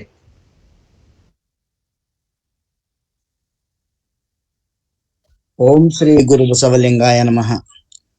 ಸೃಷ್ಟಿಕರ್ತ ಅಂತ ಲಿಂಗದೇವನಿಗೆ ಭಕ್ತಿಯಿಂದ ಹಣೆ ಮಾಡಿದು ವಿಶ್ವಗುರು ಮಹಾಮಾನವತಾವಾದಿ ಜಗಜ್ಯೋತಿ ಅಪ್ಪ ಗುರು ಬಸವಣ್ಣನವರನ್ನ ಏನು ಹೃನ್ಮಂದಿರದಲ್ಲಿ ಧ್ಯಾನಿಸುತ್ತಾ ಪರಮ ಪೂಜ್ಯ ಮಾತಾಜಿ ಮತ್ತು ಅಪ್ಪಾಜಿಯವರ ದಿವ್ಯವಾದಂತ ಆತ್ಮಕ್ಕೆ ಭಕ್ತಿಯಿಂದ ಹಣೆ ಮಾಡಿದು. ಈ ಅನುಭವದ ಅಡಿಗೆ ಈ ಲಿಂಕಿನಲ್ಲಿ ಭಾಗವಹಿಸಂತ ತಮ್ಮೆಲ್ಲರಿಗೂ ಭಕ್ತಿ ಪೂರ್ವಕದಂತ ಶರಣಾರ್ಥಿಗಳು. ಶರಣರಂತ ಸಚ್ಚಿದಾನಂದ ಶರಣರು ಬಹಳ ಅದ್ಭುತವಾದಂತಹ ಈ ಅಷ್ಟವಿಧಾರ್ಚನೆ ಕೇಳುವವರ ಮನಸ್ಸ ಹದಳು ಮಾಡ್ತಕ್ಕಂಥ ಒಂದು ಕಾರ್ಯ ಬಹಳ ಈ ಸಮಯದಲ್ಲಿ ಬಹಳ ಸೂಕ್ತವಾದಂತಹ ಸಮಯ. ಇಂಥ ಒಂದು ಸಂದರ್ಭದಲ್ಲಿ ಏನು ಸಮಯ ನಿಗದಿ ಮಾಡಿದಿರಲ್ಲ, ಅದಕ್ಕೆ ನನಗೆ ಬಹಳ ಸಂತೋಷ. ಪೂಜಾ ಸಮಯ ಈಗಾಗಲೇ ವೀರಣ್ಣಪ್ಪ ಅವರು ಬಸವ ಚಿಂತನ ಪ್ರಭೆಯ ರೂವಾರಿಗಳು, ಮಾತಾಜಿ ಮತ್ತು ಅಪ್ಪಾಜಿಯವರ ಕರ ಸಂಜಾತರು, ಮಾನಸ ಪುತ್ರರಾದಂತಹ ವೀರಣ್ಣಪ್ಪ ಅವರು ಸಮಯ ಗಾಂಧಾರಿ ಮಾಂಧಾರಿ ಸಮಯದಲ್ಲಿ ನಮ್ಮೆಲ್ಲರಿಗೂ 2-3 ಹೊತ್ತಿನ ಪೂಜೆಯನ್ನು ಮಾಡ್ಲಿಕ್ಕೆ ಕಲಿಸಿದಂಥವ್ರು. ಬಹಳ ಅದ್ಭುತವಾದಂತಹ ಕಾರ್ಯ. ತಾವೂ ಕೂಡ ಸದ್ದು ಗದ್ದಲವಿಲ್ಲದೆ ಅನುಭವದ ಅಡಿಗೆ ಎಂಬ ಈ ಲಿಂಕಿನಲ್ಲಿ ನಮ್ಮನ್ನೆಲ್ಲ ಸೇರಿಸಿಕೊಂಡು ಈ ಸಮಯದಲ್ಲಿ ಲಿಂಗಾನುಸಂಧಾನ, ಲಿಂಗಾನು ಸಾಮರಸ್ಯದ ಒಂದು ಮಹತ್ವ, ಅಷ್ಟವಿಧಾರ್ಚನೆ ಹೇಗೆ ಮಾಡಬೇಕು, ಈ ಲಿಂಗ ಪೂಜೆಯ ಮಹತ್ವ ಇಷ್ಟಲಿಂಗ ಪೂಜೆ ಮಹತ್ವ, ಅದನ್ನ ಯಾವ ರೀತಿಯಾಗಿ ಪೂಜಿಸ್ಬೇಕು ಅನ್ನೋದ್ರ ಬಗ್ಗೆ ಪರಮ ಪೂಜೆ ಲಿಂಗೈಕ್ಯ ಮಾತಾಜಿಯವರು ಬಹಳ ಅದ್ಭುತ. ಬೇರೆಯವರು ಈ ರೀತಿಯಾದಂತಹದ್ದನ್ನ ಯಾರೂ ನಮಗ್ ಕಲಿಸ್ಲೇ ಇಲ್ಲ 60-50 ವರ್ಷಗಳ ಕಾಲ. ಬೇರೆಯವರು ಕೇವಲ ಸಾಹಿತ್ಯಿಕ ದೃಷ್ಟಿಯಿಂದ ಅಧ್ಯಯನ ಮಾಡಿದರೆ ವಿನಃ ಈ ಆಧ್ಯಾತ್ಮಿಕ ದೃಷ್ಟಿಯಿಂದ ಈ ಕನ್ನಡ ನಾಡಿನಲ್ಲಿ ಯಾರಾದ್ರೂ ಅಧ್ಯಯನ ಮಾಡಿದ್ರು ಒಬ್ರು ಯಾರೋ ಇದ್ರೆ ಅದು ಲಿಂಗಾನಂದ ಮಹಾಸ್ವಾಮಿಗಳು ಮತ್ತು ಮಾತಾಜಿಯವರ ಬಗ್ಗೆ ನಾನು ಈ ಸಂದರ್ಭದಲ್ಲಿ ಹೇಳಲಿಕ್ಕೆ ನನಗೆ ಸಂತೋಷ ಅನಿಸ್ತದೆ. ಯಾಕಂದ್ರೆ ಚಿದಾನಂದ ಮೂರ್ತಿಯವರಾಗಲಿ, R.C. ಹಿರೇಮಠ ಅವರಾಗಲಿ, M.M. ಕಲಬುರ್ಗಿ ಅವರಾಗಲಿ, ಎಲ್ಲರೂ ಕೂಡ ಯಾವ ದೃಷ್ಟಿಯಿಂದ ಅಧ್ಯಯನ ಮಾಡಿದ್ರು ಅಂದ್ರೆ ಸಾಹಿತ್ಯಿಕ ದೃಷ್ಟಿಯಿಂದ ಅಧ್ಯಯನ ಮಾಡಿದರೆ ವಿನಃ ಈ ತತ್ವಜ್ಞಾನ ಇಟ್ಟುಕೊಂಡು ಆಧ್ಯಾತ್ಮಿಕ ದೃಷ್ಟಿಯಿಂದ, ಧಾರ್ಮಿಕ ದೃಷ್ಟಿಯಿಂದ ಅಧ್ಯಯನವನ್ನು ಮಾಡಿ ನಮ್ಮ ಶರಣರು ಯಾವ ರೀತಿಯಾಗಿ ಇರಬೇಕು ಮತ್ತು ಯಾವ ರೀತಿಯಾಗಿ ಪೂಜೆ ಪುನಸ್ಕಾರ ಧ್ಯಾನ ಮೌನ ಯೋಗವನ್ನ ಮಾಡಬೇಕು ಅನ್ನೋದ್ರ ಬಗ್ಗೆ ಯಾರು ನಮ್ಗೆ ಸ್ವಾಮೀಜಿ ವಿರಕ್ತ ಮಠರು ಕಲಿಸಲಿಲ್ಲ, ಯಾರು ಕಲಿಸ್ಲಿಲ್ಲ. ಆದ್ರೆ ಅದ್ಭುತವಾದಂತಹ ಒಂದು ಕಾರ್ಯ ಏನು ನಮಗ್ ಕೊಟ್ರು ಅಂತಂದ್ರ ಮಾತಾಜಿಯವರು ಇಷ್ಟಲಿಂಗ ಮಹತ್ವ, ಗುರುಲಿಂಗ ಜಂಗಮ, ಪಾದೋದಕ ಪ್ರಸಾದ, ವಿಭೂತಿ, ರುದ್ರಾಕ್ಷಿ ಮಂತ್ರ ಇವುಗಳನ್ನ ಯಾವ ರೀತಿಯಾಗಿ ನಾವು ಬದುಕಿನಲ್ಲಿ ಅನುಷ್ಠಾನ ಮಾಡಬೇಕು ಅನ್ನೋದ್ರ ಬಗ್ಗೆ ಹೆಂಗ ಈಗ ಬಹಳ ಬಹಳ ಅದ್ಭುತವಾಗಿ ಶರಣರು ಹೇಳಿದ್ರು. ಹೇಗಂದ್ರೆ ಚಟ್ನಾಳಿ ಶರಣರು ಬಹಳ ವಿದ್ವಾಂಸರು, ಅದರಲ್ಲೇನು ಎರಡು ಮಾತಿಲ್ಲ. ಬಹಳ ಅಧ್ಯಯನ, ಬಹಳ ಚಿಕ್ಕ ವಯಸ್ಸಿನಲ್ಲೇ ಈ ಆಧ್ಯಾತ್ಮಿಕದ ಒಲವನ್ನು ಮೂಡಿಸಿಕೊಂಡು ಅಧ್ಯಯನವನ್ನು ಮಾಡಿ ಅನೇಕ ಗ್ರಂಥಗಳನ್ನ ನಮ್ಮ ಕೈಗೆ ಕೊಟ್ಟಿದ್ದಾರೆ. ನಮಗೆ ಈ ಲಿಂಗಾನುಸಂಧಾನ ಅಂದ್ರೆ ಏನು, ಲಿಂಗಾನು ಸಾಮರಸ್ಯ ಅಂದ್ರೆ ಏನು, ಈ ದಿವ್ಯಾನುಭವ ಯಾವಾಗ ಉಂಟಾಗ್ತದ, ಅನುಭವ ಅಂದ್ರೆ ಏನು, ಅನುಭಾವ ಅಂದ್ರೆ ಏನು ಅನ್ನೋ ಬಗ್ಗೆ. ಅನುಭವ ಅಂದ್ರೆ ಸಾಮಾನ್ಯವಾಗಿ ಈ ಲಿಂಗಾನುಸಂಧಾನ ಮತ್ತು ನಾವು ಏನು ಲಿಂಗಾನು ಸಾಮರಸ್ಯ ಅಂತ ಹೇಳ್ತೇವೆ, ಈ ಸಂದರ್ಭದಲ್ಲಿ ಆದಂತಹ ಈ ಅನುಭವವೇ ಅದು ಏನಾಗ್ತಂದ್ರೆ ಲಿಂಗಾನು ಸಾಮರಸ್ಯ. ಯಾಕಂದ್ರ ಆ ಅನುಭವನ ಈ ಎಕ್ಸ್ಪೀರಿಯನ್ಸ್ ಈ ಇಂದ್ರಿಯಗಳಿಗೆ ತಲುಪತಕ್ಕಂಥದ್ದನ್ನ ಒಬ್ಬರಿಂದ ಕೇಳಿ ಇನ್ನೊಬ್ರು ನಾವು ಈ ರೀತಿಯಾಗಿದೆ ಅಂತ ಹೇಳ್ಬೋದು. ಆದ್ರೆ ಬೆಲ್ಲ ಅಥವಾ ಸಕ್ಕರೆಯನ್ನ ನಾವು ತಿಂದಾಗ ರುಚಿ ಹೇಳ್ತೇವೆ ನಾವು, ಹೆಂಗದ ರುಚಿ ಅಂದಾಗ ಬರೀ ರುಚಿ ಅಂತ ಹೇಳ್ಬೋದು. ಹಾಗೆ ಈ ಅನುಭವವನ್ನ ನಾವು ಪಡೆದುಕೊಂಡ ಮೇಲೆ, ಲಿಂಗಾನು ಸಾಮರಸ್ಯ ಉಂಟಾದ ಮೇಲೆ ಇದು ಹೆಂಗಾಯ್ತು ಅಂತ ಹೇಳಿದ್ರೆ ಅದು ಹೇಳಕ್ ಬರುದೇ ಇಲ್ಲ. ನಾವ್ ಏನ್ ಹೇಳ್ಬೋದು, ರುಚಿ ಅಂತ ಹೇಳ್ಬೋದು ವಿನಃ ಅದು ಕಂಡುಂಟಂತಹ ಸತ್ಯ ಅದನ್ನ ಬಹಿರಂಗಪಡಿಸಲಿಕ್ಕೆ ಅದು ಸಾಧ್ಯನೇ ಆಗೋದಿಲ್ಲ. ಅದಕ್ಕೆ ಬಹಳ ಅತ್ಯಂತ ಅದ್ಭುತವಾದಂತಹ ಈ ನಮ್ಮ ಬಸವ ಚಿಂತನ ಪರಬೆ ಮುಖಾಂತರವಾಗಿ ಮತ್ತು ಇತ್ತೀಚಿನ ದಿನಗಳಲ್ಲಿ ತಾವು ಕೂಡ ಈ ಏನು ಸಂಜೆಯ ಸಮಯದಲ್ಲಿ ನಾನು ಬಹಳಷ್ಟು ಜನ ಸಮಯದಲ್ಲಿ ಬಹಳ ಈ ಲಿಂಕ್ನಲ್ಲಿ ನಾನು ಕೂಡಿರ್ಲಿಲ್ಲ. ಈ 1-2 ದಿವಸ ಆಯ್ತು ನಾನು ಈ ಒಂದು ಅನುಭವದ ಅಡಿಗೆ ಈ ತಮ್ಮ ಒಂದು ಕಾರ್ಯಕ್ರಮದಲ್ಲಿ ತಮ್ಮ ಪ್ರವಚನವನ್ನು ಕೇಳ್ತಕ್ಕಂಥ ಒಂದು ಸೌಭಾಗ್ಯ ನಾನು ಕೂಡ ಇವತ್ತ ಉಂಟಾಗಿದೆ. ಒಟ್ಟಾರೆ ತಾವು ಮಾಡ್ತಕ್ಕಂತಹ ಕೆಲಸ ಬಹಳಷ್ಟು ನನಗೆ ಒಂದು ಆನಂದವನ್ನು ಇವತ್ತು ತರ್ತಾ ಇದೆ. ಬಹಳಷ್ಟು ಜನ ಹೇಳ್ತಾರೆ, ಲೋಕದ ಜನ ಕೆಲವರು ಹೇಳ್ತಾರ ಲಿಂಗ ಧರಿಸುವುದು ಏನೇನು ಬರೀ ಪೂಜೆ ಮಾಡ್ಕೊಳ್ಳೋದು, ಬರೀ ಲಿಂಗ ಧರಿಸುದು ಪೂಜೆಯನ್ನ ಮಾಡುದಿಲ್ಲ, ಆಮೇಲೆ ಪೂಜಾ ಮಾಡ್ತಕ್ಕಂಥ ವಿಧಿವಿಧಾನಗಳು ಗೊತ್ತಿಲ್ಲ, ಬರೀ ಲಿಂಗದ ಮ್ಯಾಗೆ ನೀರ್ ಹಾಕಿ ಮತ್ತೆ ತಮ್ಮ ಕರಂಡಿಯಲ್ಲಿ ಮತ್ತೆ ಇಷ್ಟಲಿಂಗ ಇಟ್ಕೋತಾರಲ್ಲ, ಇದು ಅಲ್ಲ. ಆದರೆ ಮಾತಾಜಿಯವ್ರು ಮಾತ್ರ ಬಹಳ ಅದ್ಭುತವಾದಂತಹ ಒಂದು ಈ ಕೆಲಸ ಏನ್ ಮಾಡಿದಾರೆ ಅಂದ್ರೆ, ಲಿಂಗ ಪೂಜೆ, ಲಿಂಗ ಅಂದ್ರೆ ಏನು, ಯಾರಿಂದ ಲಿಂಗವನ್ನ ನಾವು ಅದನ್ನ ಗುರು ಅಂದ್ರೆ ಯಾರು, ಗುರುವಿನಿಂದ ಯಾವ ರೀತಿಯಾಗಿ ನಾವು ಇಷ್ಟಲಿಂಗವನ್ನು ಪಡಿಬೇಕು ಅನ್ನೋದ್ರ ಬಗ್ಗೆ, ಪಡೆದುಕೊಂಡ ಮೇಲೆ ಯಾವ ರೀತಿಯಾಗಿ ಪೂಜೆ ಪುನಸ್ಕಾರ ಧ್ಯಾನ ಮೌನ ಯೋಗ ಮಾಡಬೇಕು ಅನ್ನೋದ್ರ ಬಗ್ಗೆ ಬಹಳಷ್ಟು ಚೆನ್ನಾಗಿ ಅವರು ಕಲಿಸಿ ಕೊಟ್ಟಿದ್ದಾರೆ. ಅದನ್ನೇ ತಾವು ಕೂಡ ಅದನ್ನು ಮುಂದುವರಿಸಿಕೊಂಡು ಮತ್ತೆ ಜನ ಮಾನಸದಲ್ಲಿ ನಮ್ಮೆಲ್ಲರಿಗೂ ಒಂದು ಈ ತನು ಮನ ಭಾವವನ್ನ ಶುಚಿಗೊಳಿಸ್ತಕ್ಕಂಥ ಒಂದು ಕಾರ್ಯ ನಿರಂತರವಾಗಿ ತಮ್ಮಿಂದಲೂ ಕೂಡ ಇವತ್ತ ನಡೀತಾ ಇದೆ. ಬಹಳ ಅದಕ್ಕೆ ನಹಿ ಜ್ಞಾನೇನ ಸದೃಶ್ಯಂ ಅನ್ನೋ ಹಾಗೆ ತಾವು ಮಾಡ್ತಕ್ಕಂಥ ಒಂದು ಕಾರ್ಯ ಇದು ಶ್ಲಾಘನೀಯವಾದದ್ದು. ಇದು ಹಾಗೆ ತಾವು ಕೂಡ ಮುಂದುವರ್ಸ್ಕೊಂಡು ಬರಬೇಕು ಅಂತ ತಿಳ್ಕೊಂಡು ನನ್ನ ಒಂದು ಕಳಕಳಿಯಾದ. ಒಟ್ಟಾರೆ ಇದು ಏನಪ್ಪಾ ಅಂತಂದ್ರ ಒಂದು ಅದ್ಭುತವಾದಂತಹ ಕಾರ್ಯ ನಿರಂತರವಾಗಿ ನಡೀಲಿ ಎಂಬ ಆಸೆ ನನ್ನದಾಗಿದೆ ಅಂತ ಹೇಳಿ ಮತ್ತೊಮ್ಮೆ ತಮ್ಮೆಲ್ಲರಿಗೂ ನನ್ನ ಶರಣಾರ್ಥಿಗಳು. ಶರಣಾರ್ಥಿ. ತಾವು ಮನದುಂಬಿ ತಮ್ಮ ಪ್ರತಿಕ್ರಿಯೆಯನ್ನು ನೀಡಿರ್ತಕ್ಕಂಥ ಶರಣ GS ಬಿರಾದರ್ ಅವರಿಗೆ ಅನಂತ ಶರಣಾರ್ಥಿಗಳಪ್ಪರೆ. ಬಹಳ ಸಂತೋಷ. ಇದು ನಾವು ನಿರಂತರವಾಗಿ ನಾವೆಲ್ಲರೂ ಸಹ ಸಾಧಕರು ಒಟ್ಟೊಟ್ಟಿಗೆ ನಡೀತಕ್ಕಂಥವ್ರು, ಎಲ್ಲರೂ ಜೊತೆಗೂಡಿ ನನ್ನ ಸ್ವಭಾವನೆ ಅದು. ನಾನು ಹೈಸ್ಕೂಲಲ್ಲಿ ಇರುವಾಗಲೂ ಕೂಡ ಕೆಲವರು ಈಗ ನನಗೆ ಸ್ವಲ್ಪ ಮ್ಯಾಥ್ಸ್ ಅಲ್ಲಿ ನಾನು ತುಂಬಾ ಇದು ಇತ್ತು, ನನಗೆ ಫ್ಲೂಯೆನ್ಸಿ ಇತ್ತು, ಚೆನ್ನಾಗಿ ತಿಳ್ಕೊಳ್ತಿದ್ದೆ. ನಮ್ಮಲ್ಲಿ ಹಾಸ್ಟೆಲ್ ಹುಡುಗರಿಗೆ ಯಾರಿಗಾದ್ರೂ ಗೊತ್ತಾಗಿಲ್ಲ ಅಂದ್ರೆ ಅವರಿಗೂ ನನ್ನ ಜೊತೆ ಕೂರ್ಸ್ಕೊಂಡು ಅವರಿಗೂ ಎಲ್ಲ ಮ್ಯಾಥ್ಸ್ ಹೇಳ್ಕೊಡ್ತಾ ಇದ್ದೆ ಆಗಿನ ಕಾಲದಲ್ಲೇ. ಹಂಗಾಗಿ ನಾನ್ ತಿಳ್ಕೊಂಡಿರೋ ವಿಚಾರನು ನಮ್ಮ ಸಹ ಸಾಧಕರಿಗೆ ಹೇಳ್ಬೇಕು, ಜೊತೆಯಾಗಿ ಧರ್ಮ ಮಾರ್ಗದಲ್ಲಿ ನಡೆಯೋರಿಗೆ ಹೇಳ್ಬೇಕು ಅಂತ ಹೇಳಿ. ಅದ್ರಿಂದ ನಮ್ಗೆ ಸಂತೋಷನೂ ಆಗುತ್ತೆ, ನಮಗೂ ಒಂಥರ ಆನಂದ ಆಗುತ್ತೆ. ಈಗ ಆ ಕಾರಣಕ್ಕಾಗಿ ಇದು ನನ್ನ ಸ್ವಾನಂದಕ್ಕಾಗಿ ಈ ಅನುಭವದ ಅಡಿಗೆಯನ್ನ ಕೂಡ ಮಾಡ್ತಾ ಇದ್ದೀನಿ. ನೀವೆಲ್ಲ ಆನಂದಿಸ್ತಾ ಇರೋದು ಅದು ನನಗೆ ಬೈ ಪ್ರಾಡಕ್ಟ್. ಬಹಳ ಸಂತೋಷ ಆಗುತ್ತೆ. ಶರಣಾರ್ಥಿ ತಮ್ಮ ಪ್ರತಿಕ್ರಿಯೆ. ಶರಣಾರ್ಥಿ ಅಪ್ಪರೇ. ಇಲ್ಲಿರುವ ಎಲ್ಲ ಶರಣ ತಂದೆ ತಾಯಿಗಳಿಗೂ ಶರಣಾರ್ಥಿ. ನಿಜವಾಗ್ಲೂ ಅಪ್ಪರ ಇವತ್ತು ನೀವು ಹೇಳಿರೋ ವಿಚಾರ ತುಂಬಾ ಮನದಟ್ಟಾಗಿದೆ. ನಾವು ಮೊದ್ಲೆಲ್ಲ ವಚನದ ಮೂಲಕ ವಚನಗಳೆಲ್ಲ ಆದ್ಮೇಲೆನೆ ನಾವು ಲಿಂಗಾನುಸಂಧಾನ ಕೂರ್ತಾ ಇದ್ವಿ. ಆದ್ರೆ ಇತ್ತೀಚೆಗೆ ಒಂದು ಸಮಯ ಸಾಕಾಗ್ತಾ ಇಲ್ಲ ಅಂತಂದು ಡೈರೆಕ್ಟ್ ಆಗಿ ಹಂಗೇನೆ ಒಂದು ಏನು ಮೈನ್ ಅಂತ ಮಾಡ್ಕೊಂಡ್ಬಿಟ್ಟು ಲಿಂಗಾನುಸಂಧಾನ ಕೂತ್ಕೊಂತ ಇದ್ವಿ. ಅದರಿಂದ ಆಗ್ತಾ ಇರೋ ಅನುಭವ ಸ್ವಲ್ಪ ಕಮ್ಮಿ ಆದ್ರೂ ಬರ್ತಾ ಬರ್ತಾ ಜಾಸ್ತಿ ಸಮಯ ತಗೊಂಡಾಗ ಅದ್ರ ಅನುಭವ ಗೊತ್ತಾಗ್ತಾ ಇತ್ತು ಪರ. ಆದ್ರೆ ಇವತ್ತು ನೀವು ಒಂದು ಹೃದಯಾಂತರಾಳದಲ್ಲಿ ಹೋಗಿ ಮಾಡು ಅಂತ ಹೇಳಿದ್ರಲ್ಲ, ಅದು ತುಂಬಾನೇ ಇದು ಅನ್ನಿಸ್ತು. ಯಾಕಂದ್ರೆ ಅದು ಗೊತ್ತಿರ್ಲಿಲ್ಲ. ಏನು ಅರೆಗಣ್ಣಿನಲ್ಲಿ ಮಾಡ್ತಾ ಮಾಡ್ತಾ ಒಂದು ಅದು ಅನುಭವ ಪಡ್ಕೊಂತ ಇದ್ವಿ. ಆದ್ರೆ ಒಂದು ಅಂತರಾಳಕ್ಕೆ ಹೋದಾಗ ಅದು ಹೇಗಿರುತ್ತೆ ಅನ್ನೋ ವಿಚಾರ ಇವತ್ತು ನಿಮ್ಮ ನೀವು ಹೇಳಿರೋದಾಗ ತುಂಬಾ ಚೆನ್ನಾಗಿ ಅರ್ಥ ಆಯ್ತು ಅಪ್ಪರೆ. ನಿಜವಾಗ್ಲೂ ಇದೇ ರೀತಿ ನಾವು ಮುಂದಿನ ದಿನ ಸಾಧನೆಯಲ್ಲಿ ತೊಡಗ್ಬೇಕಂತ ಮಾಡ್ತಾ ಇದೀವಿ ಅಪ್ಪರೆ. ಶರಣಾರ್ಥಿ. ಧನ್ಯವಾದಗಳಪ್ಪರೆ. ಶರಣಾರ್ಥಿ ಅಕ್ಕ.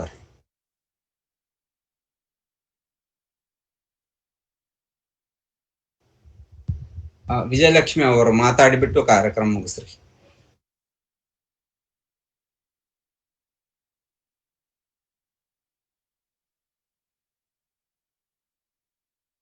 ವಿಜಯಲಕ್ಷ್ಮಿ ಅಕ್ಕ ಪ್ರಸಾದ ಕುಂತೀರಾ?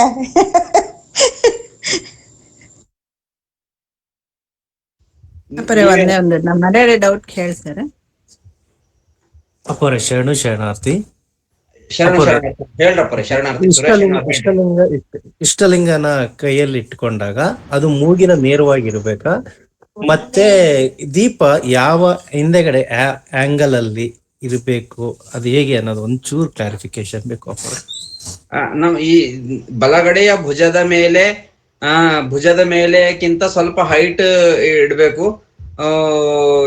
ಈಗ ಕೆಲವರು ನಮ್ಮ ಹತ್ರ ಅವು ಮಾಡಿಸ್ಕೊಳ್ಬಹುದು. ಈ ಹಾರ್ಡ್ವೇರ್ ಶಾಪ್ಗಳಲ್ಲೆಲ್ಲ ಈಗ ನಮ್ಗೊಂದು ಮಾಡ್ಕೊಟ್ಟಿದ್ದಾರೆ. ಇಲ್ಲಿ ಒಂದು ಪೈಪ್ ಒಳಗಡೆ ಕಾಲ್ ದೀಪ ಅಂತ ಸಿಗುತ್ತಣ್ಣ ಈಗ ಎಲ್ಲಾ ಕಡೆ. ಆ ದೀಪ ಇಟ್ಕೋಬಹುದು, ಆ ತರ ಸಿಗುತ್ತೆ ಸ್ಟ್ಯಾಂಡ್. ಕಾಲ್ ದೀಪ ಅಂದ್ರೆ ಅಡ್ಜಸ್ಟ್ಮೆಂಟ್ ಮಾಡೋ ತರ ಹೈಟ್ ಇರೋದು ಸಿಗ್ತದೆ. ನಮ್ಮ ಬಲ ಭುಜದಕ್ಕಿಂತ ಸ್ವಲ್ಪ ಹೈಟಿಗೆ ದೀಪ ಇರ್ಬೇಕು.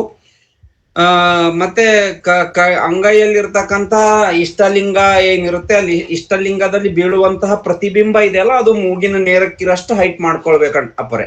ಆ ಮೂಗಿನ ನೇರಕ್ಕಿರಷ್ಟು ಹೈಟ್ ಮಾಡ್ಕೊಂಡು ನಾವು ಅಷ್ಟೇ ಸ್ವಲ್ಪ ಅಲ್ಲಿ ಅದೇ ಆಗ್ಲೇ ಹೇಳಿದಂಗೆ ಅಷ್ಟವಿಧಾರ್ಚನೆ ಸ್ವಲ್ಪ ಹೆಚ್ಚಿನ ಸಮಯನೇ ಮಾಡ್ಬೇಕಾಗುತ್ತೆ. ಅಷ್ಟವಿಧಾರ್ಚನೆ ಮತ್ತು ಲಿಂಗಸ್ಥವನ ಮಾಡಿದ್ಮೇಲೆ ಆ ರೀತಿ ಲಿಂಗ ನಿರೀಕ್ಷಣೆಗೆ ಕೂತ್ಕೊಂಡ್ರೆ ಮನಸ್ಸು ಸಡನ್ ಆಗಿ ನಿಲ್ಲಿಕ್ ಸಾಧ್ಯ ಇದೆ.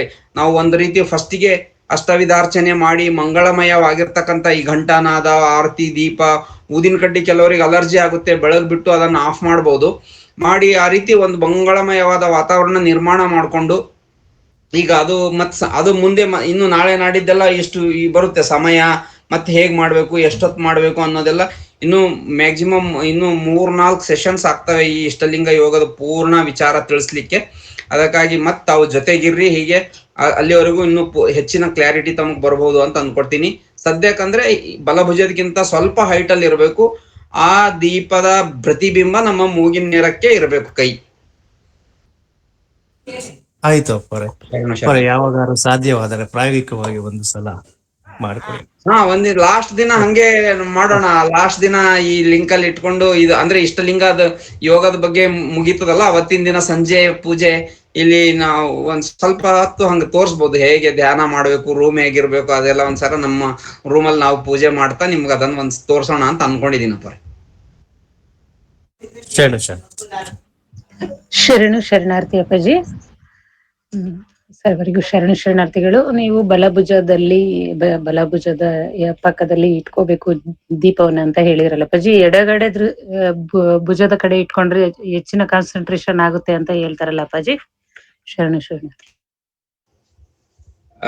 ನಾನ್ ಎಡಗಡೆ ಇಟ್ಕೊಂಡ್ರೆ ಅದು ಸೆಂಟ್ರಲ್ ಬೀಳಲ್ಲ ಪ್ರತಿಬಿಂಬ, ನನಗ್ ತಿಳಿದ ಮಟ್ಟಿಗೆ. ಇಷ್ಟಲಿಂಗದ ಮಧ್ಯದಲ್ಲಿ ದೀಪದ ಪ್ರತಿಬಿಂಬ ಬೀಳ್ಬೇಕಲ್ಲ, ಆ ತರ ಬೀಳೋದಿಲ್ಲ ಅಂತ ನಾನ್ ಅನ್ಕೊಂಡಿದೀನಿ. ನಾನು ಆ ರೀತಿ ಪ್ರಯತ್ನ ಮಾಡಿ ನೋಡಿಲ್ಲ. ನಿಮ್ಗೆ ನಾಳೆ ದಿವಸ ಅದನ್ನ ಒಂದ್ಸಲ ಎಡಗಡೆ ಇಟ್ಕೊಂಡ್ರೆ ಏನಾಗುತ್ತೆ ಅನ್ನೋದು ನೋಡಿ ಹೇಳ್ತೀನಿ ಅವರೇ. ಶರಣಾರ್ಥಿ. ಇಲ್ಲ ಅಣ್ಣ, ಅದು ಅವ್ರವ್ರ ಅನಿಸಿಕೆನ ಗೊತ್ತಿಲ್ಲಣ್ಣ. ನಮಗೂ ಎಡಗಡೆ ಇಟ್ಕೊಂಡಾಗೆ ನೇರವೇ ನಮಗೆ ಲಿಂಗದ ಮೇಲೆ ಬೀಳುತ್ತಣ್ಣ. ನಾವು ಆದಷ್ಟು ಎಡಗಡೆ ಇದಕ್ಕೆ ನಮ್ದು ಕಟ್ಟೆ ಇರುತ್ತಲ್ಲ, ಆ ಕಟ್ಟೆಗೆ ಇಟ್ಕೊಂಡ ಕರೆಕ್ಟ್ ಲಿಂಗ ಬಿಡುತ್ತಲ್ಲ, ಅದು ಎಡಗಡೆಗೆ ಇಟ್ಕೊಂಡಾಗೆ ಸರಿ. ಬಲಗಡೆಗಂದಷ್ಟೇ ಆ ಛಾಯೆ ನಮಗೆ ಹೊಡೆದಂಗ ಆಗತ್ತಣ್ಣ. ಅದು ಅವ್ರವ್ರ ಅಭಿಪ್ರಾಯ ಅಂತ ಅನ್ಸುತ್ತೆ ಅಣ್ಣ. ಇದು ಅದು ಅವ್ರವ್ರಿಗೆ ಹೆಂಗ್ ಅನುಕೂಲ ಆಗುತ್ತೆ ಅವ್ರ ಬೆಳಕಿಗೆ ಅದು ಸರಿ ಅನ್ಸುತ್ತೆ. ನಮಗೂ ಎಡಗಡೆ ಅಂತಾನೆ ಮಾತಾಜಿಯವರು ಅಲ್ಲಮ್ಮ ಪ್ರಭು ಸ್ವಾಮೀಜಿ ಹೇಳ್ದಂಗ ಆಗಿತ್ತಣ್ಣ. ನೋಡ್ಬೇಕಾದ್ರೆ ವಿಚಾರಿಸೋಣ. ಅಪರ ಶರಣಾರ್ಥಿ. ಈಗ ಮುಗಿಯೋಷ್ಟ್ರೊಳಗೆ ಒಂದು 2 ಸೆಷನ್ಸ್ ಅಲ್ಲಿ ಅದನ್ನ ಒಂದ್ಸರಿ ತೋರ್ಸಿದ್ರೆ ಮತ್ತೆ ಅದ್ರಲ್ಲಿ ಏನಾದ್ರು ಡೌಟ್ಸ್ ಇದ್ರೆ ಅದು ಕ್ಲಾರಿಫೈ ಮಾಡ್ಕೊಳಕ್ಕೆ ಅನುಕೂಲ ಆಗುತ್ತೆ ಅಪರ ಶರಣಾರ್ಥಿ. ಮಾಡೋಣ ಕರೆ ಒಂದ್ ದಿವಸ. ಈಗ ಇಷ್ಟು ಪೂರ್ತಿ ಉಪನ್ಯಾಸ ಇದ್ರದ್ದು ಪ್ರವಚನ ಮುಗಿದ್ಮೇಲೆ ಮತ್ ಒಂದ್ ದಿವಸ ಇನ್ನು ಇರುತ್ತಲ್ಲ, ಹಾಗೇನೆ ಪ್ರವಚನ ಮುಗಿದ್ಮೇಲೂ ಇನ್ನು 13ನೇ ಸೆಪ್ಟೆಂಬರ್ ವರೆಗೂ ನಾವು ಈ ಒಂದು ಶ್ರಾವಣ ಮಾಸದುದ್ದಕ್ಕೂ ಪ್ರವಚನ ಮಾಡೋರಿದ್ದೀವಿ. ಮತ್ತ ಇನ್ನು ಆ ಮಧ್ಯದಲ್ಲೂ ಕೂಡ ಈ ಇಷ್ಟಲಿಂಗ ಪೂಜೆ ಯಾವಾಗ ಏನೇನ್ ಡೌಟ್ ಬರುತ್ತೆ ಅಂತ ಸಮಯದಲ್ಲೂ ಹೇಳ್ಬೋದು. ಒಂದ್ ದಿವಸ ನಾನು ಈ ಉಪನ್ಯಾಸ ಮುಗಿಯೋದ್ರೊಳಗಾಗಿ ಒಂದ್ ದಿವಸ ಸಂಕ್ಷಿಪ್ತವಾಗಿ ಸ್ವಲ್ಪ ತೋರ್ಸ್ಬಿಡ್ತೀನಿ. ಒಂದ್ಸಲ ಪೂಜೆ ಎಲ್ಲರಿಗೂ ಗೊತ್ತಿರುತ್ತೆ, ಯಾರಿಗಾರ ಹೊಸಬ್ರು ಇರೋರಿಗೆ ಅನುಕೂಲ ಆಗುತ್ತೆ ಅಂತ ನಾನು ಅದೇ ರೀತಿ ಮಾಡೋಣ. ಒಂದ್ ರೀತಿ ಭಕ್ತಿ ವಾತಾವರಣನು ಇದ್ರಲ್ಲಿ ನಿರ್ಮಾಣ ಮಾಡ್ದಂಗ ಆಗುತ್ತೆ ಅವರೇ. ಮಾಡೋಣ. ಶರಣಾರ್ಥಿ. ಶರಣಾರ್ಥಿ ಅಣ್ಣಾರೆ. ನಮಗೂ ಒಮ್ಮೆ ಮೊದಲ ಮಾತಾಜೋರ್ ಇದ್ದಾಗ ಬಲಗಡೆನೆ ಬೆಳಕ ಇಟ್ಕೊಂಡು ಧ್ಯಾನ ಸಕ್ತರಾಗ್ಬೇಕಂತ ಅಂದಿದ್ರು. ಆದ್ರೆ ನಾವು ಈಗ ಎಡಗಡೆ ದೀಪವನ್ನು ಇಟ್ಕೊಂಡು ಮಾಡ್ತಾ ಇರ್ತೀವ್ರಿ ಅಣ್ಣಾರೆ. ಅಲ್ಲಿ ಬೆಳಕು ಬೀಳ್ತತಿ ಲಿಂಗದ ಮೇಲೆ. ನಾವು ಜಗಲಿ ಕಟ್ಟಿ ಮೇಲೆ ಇಟ್ಟುಕೊಂಡು ಎಡಗಡೆ ಇಟ್ಟುಕೊಂಡು ದೃಷ್ಟಿ ಇಟ್ಟು ನೋಡ್ತಾ ಇರ್ತೀವಿ. ಇವತ್ತಿನ ಅನುಭವ ತುಂಬಾ ಚೆನ್ನಾಗಿತ್ತು ಅಣ್ಣಾರೆ. ಮತ್ತು ಇವತ್ತಿನ ವಿಶೇಷ ಅಷ್ಟಾವರಣಗಳು ಎಲ್ಲ ಹೆಂಗ್ ಪೂಜೆ ಮಾಡ್ಬೇಕು, ವಚನಗಳನ್ನು ಹೇಳಬೇಕು, ಮತ್ತ ನಾವು ಕೂಡ ಅಂಗಯ್ಯ ತೊಟ್ಟಲಲ್ಲಿ ಲಿಂಗಯ್ಯ ನಿನ್ನ ಮಲಗಿಸಿ ಸಂಗೀತ ಹಾಡುವೆ, ಲಾಲಿ ಹೇಳಿ ಹಾಡಿಪೆ ಆಡಿ ಪಾಡಿ ನಲಿದಾಡಿ ಮಿತಿ ಮೀರಿ ತನೆದಾಡಿ ನೋಡಿ ಸವಿವೆ ಕಂಗಳಲ್ಲಿ ಸಚ್ಚಿದಾನಂದ ನೋಡಿ ಸವಿವೆ ಅಂತೇಳಿ ಮಾತಾಜಿಯವರು ಇದು ತುಂಬ ಚೆನ್ನಾಗಿ ಹಾಡನೂ ಹಾಡ್ತಾ ಇದ್ರು. ಅದು ನಾವು ದಿನನಿತ್ಯ ಮಾಡ್ತಾ ಹೋದಾಗ ಇವತ್ತಿನ ದಿನಾನೂ ನಿಮ್ಮದು ತುಂಬ ಚೆನ್ನಾಗಿ ಮೂಡಿ ಬಂತು. ಯಾಕಂದ್ರೆ ನಮಗೆ ದಿನನಿತ್ಯ ಯಾವ ಥರ ಅನುಭವ ಆಕೈತೆ ಅನ್ನೋದು ನೀವು ತುಂಬ ಮಾರ್ಮಿಕವಾಗಿ ಅನುಭವಿಸಿ ಕಂಡುಣ್ಣಂಥದ್ದು ಹೇಳಿದ್ರನ್ನರೇ ತುಂಬ ಆನಂದವಾಯಿತು. ಯಾಕಂದರೆ ನಮಗೂ ದಿನಾನೂ ಹಿಂಗೆ ಅನುಭವ ಆಗುವುದಿಲ್ಲ. ಆದರೆ ನಮಗೆ ಉಸಿರಾಟದ ಬಗ್ಗೆ ಒಮ್ಮೆ ಆಟೋಮೆಟಿಕ್ಕಾಗಿ ಶಾಂತವಾಗಿ ನಾವು ಅದೀವೋ ಇಲ್ಲೋ ಏನೋ ಅನ್ನಂಗೆ ಉಸಿರಾಟ ಹಾಕಿರ್ತತಿ. ಒಮ್ಮೊಮ್ಮೆ ಏನು ಗೊತ್ತಿಲ್ಲ, ಆರೋಗ್ಯದ ಹೆಂಗೋ ಉಸಿರೊಮ್ಮೆ ಜೋರ್ಸಂಗಿ ಬರ್ತಿರ್ತೈತಿ. ಇವತ್ತಿನ ದಿನ ಹೇಳಿದ್ರೆ ನೀವು ಅದು ನಮಗೂ ಒಂದು ಒಳ್ಳೆಯದು ಆಯ್ತು ಅಂತ ಅನ್ನಿಸ್ತೈತಿ ಅನ್ನೋದು. ಯಾಕಂದರೆ ಇಲ್ಲಿ ಏನು ನಾವು ಹೆಚ್ಚು ಪಡ್ಕೊತೀವೋ ಅದು ನಾವು ಕೇಳ್ತೀವಿ, ಅದು ನಮ್ಗೆ ಅನುಭವದಲ್ಲಿ ಇರ್ತೈತೆ ಅಂತ ಹೇಳ್ತೀನಿ ರೀ. ಶರಣಾರ್ಥಿ. ಮಂಗಲ ಮಾಡಿ ನಾಳೆ ಬೆಳಿಗ್ಗೆ ಎಲ್ಲರೂ ಉಸಿರು ತಗೊಳ್ಳುವಾಗ ತಣ್ಣಗಾಗೋದು, ಉಸಿರು ಬಿಡುವಾಗ ಏನ್ ಮೂಗಿನ ಹೊಳ್ಳೆ ಬೆಚ್ಚಗಾಗೋದು ಅದನ್ನ ಗಮನಿಸ್ಕೊಂಡಾಗ ಸ್ವಲ್ಪ ಬೇಗ ಮನಸ್ಸು ನಿಲ್ಲುತ್ತೆ. ಅದನ್ನ ಪ್ರಯತ್ನ ಮಾಡಿ ನೋಡ್ರಿ. ಯಾರಿಗೂ ಇದುವರೆಗೂ ಮಾಡಿಲ್ವೋ ಅವ್ರು ಮಾಡಿ ನೋಡ್ರಿ. ಉಸಿರು ತಗೊಳ್ಳುವಾಗ ತಣ್ಣಗಾಗುತ್ತೆ, ಯಾಕೆಂದ್ರೆ ಹೊರಗಡೆ ಗಾಳಿ ತಣ್ಣಗಿರುತ್ತೆ. ಉಸಿರು ಬಿಡುವಾಗ ಮೈಯ ಉಷ್ಣತೆ ಅನ್ನೋದು ಹೀರ್ಕೊಂಡು, ರಕ್ತದಲ್ಲಿರೋ ಉಷ್ಣತೆ ಹೀರ್ಕೊಂಡು ಬೆಚ್ಚನ ಗಾಳಿ ಹೊರಗೆ ಬರ್ತಾ ಇರುತ್ತೆ. ಆ ಬೆಚ್ಚಗೆ ಸ್ಪರ್ಶ ಮೂಗಿನ ಹೊರಳೆಯಲ್ಲಾಗುತ್ತೆ. ಅದನ್ನ ತಾವು ಗಮನಿಸ್ಕೊಂಡು ಪೂಜೆ ಮಾಡಿ ಒಂದ್ ಸ್ವಲ್ಪ ಅನುಭವ ಪಡ್ಕೊಂಡು ಪ್ರಯತ್ನ ಮಾಡ್ರಿ ಎಲ್ಲರೂ ಕೂಡ. ಅಪ್ಪಾಜಿ, ಇವತ್ತು ನಾನು ಡೈರೆಕ್ಟ್ ಆಗಿ ಜಾಯಿನ್ ಆಗಿರಲಿಲ್ಲ ಅಪ್ಪಾಜಿ. ಇವತ್ತು ಜಾಯಿನ್ ಆದೆ. ನಾನು ನಿಮ್ಮ ಯೂಟ್ಯೂಬ್ ಇವು ಏನಿದಾವಲ್ಲ ಆಗ್ಲ ರೆಕಾರ್ಡಿಂಗ್ ಅವನ್ ಕೇಳ್ದೆ ಅಪ್ಪಾಜಿ. ಎಲ್ಲಾನು ತುಂಬಾ ಖುಷಿ ಆಯ್ತು. ಎಲ್ಲಾನು ತುಂಬಾ ಚೆನ್ನಾಗಿ ಹೇಳಿದ್ರಿ. ಇವತ್ತು ನಾಸಿಕ ಅಗ್ರದ ದೃಷ್ಟಿ ಅದು ನನಗೆ ತುಂಬಾ ಹಿಡಿಸ್ತು. ಅದು ಕಾನ್ಸಂಟ್ರೇಷನ್ ಮಾಡ್ಕೊಳ್ಳೋದು, ನಾನು ಕನ್ಫ್ಯೂಷನ್ ಅಲ್ಲೇ ಇದ್ದೆ. ಸ್ವಲ್ಪ ಮೇಲಕ್ಕೆ ಇಟ್ಕೋಬೇಕಾ ಕೆಳಗೆ ಇಟ್ಕೋಬೇಕಾ ಕೈಯನ್ನ ಅನ್ನೋ ಒಂದು ಇದ್ರಲ್ಲಿ ಇದ್ದೆ.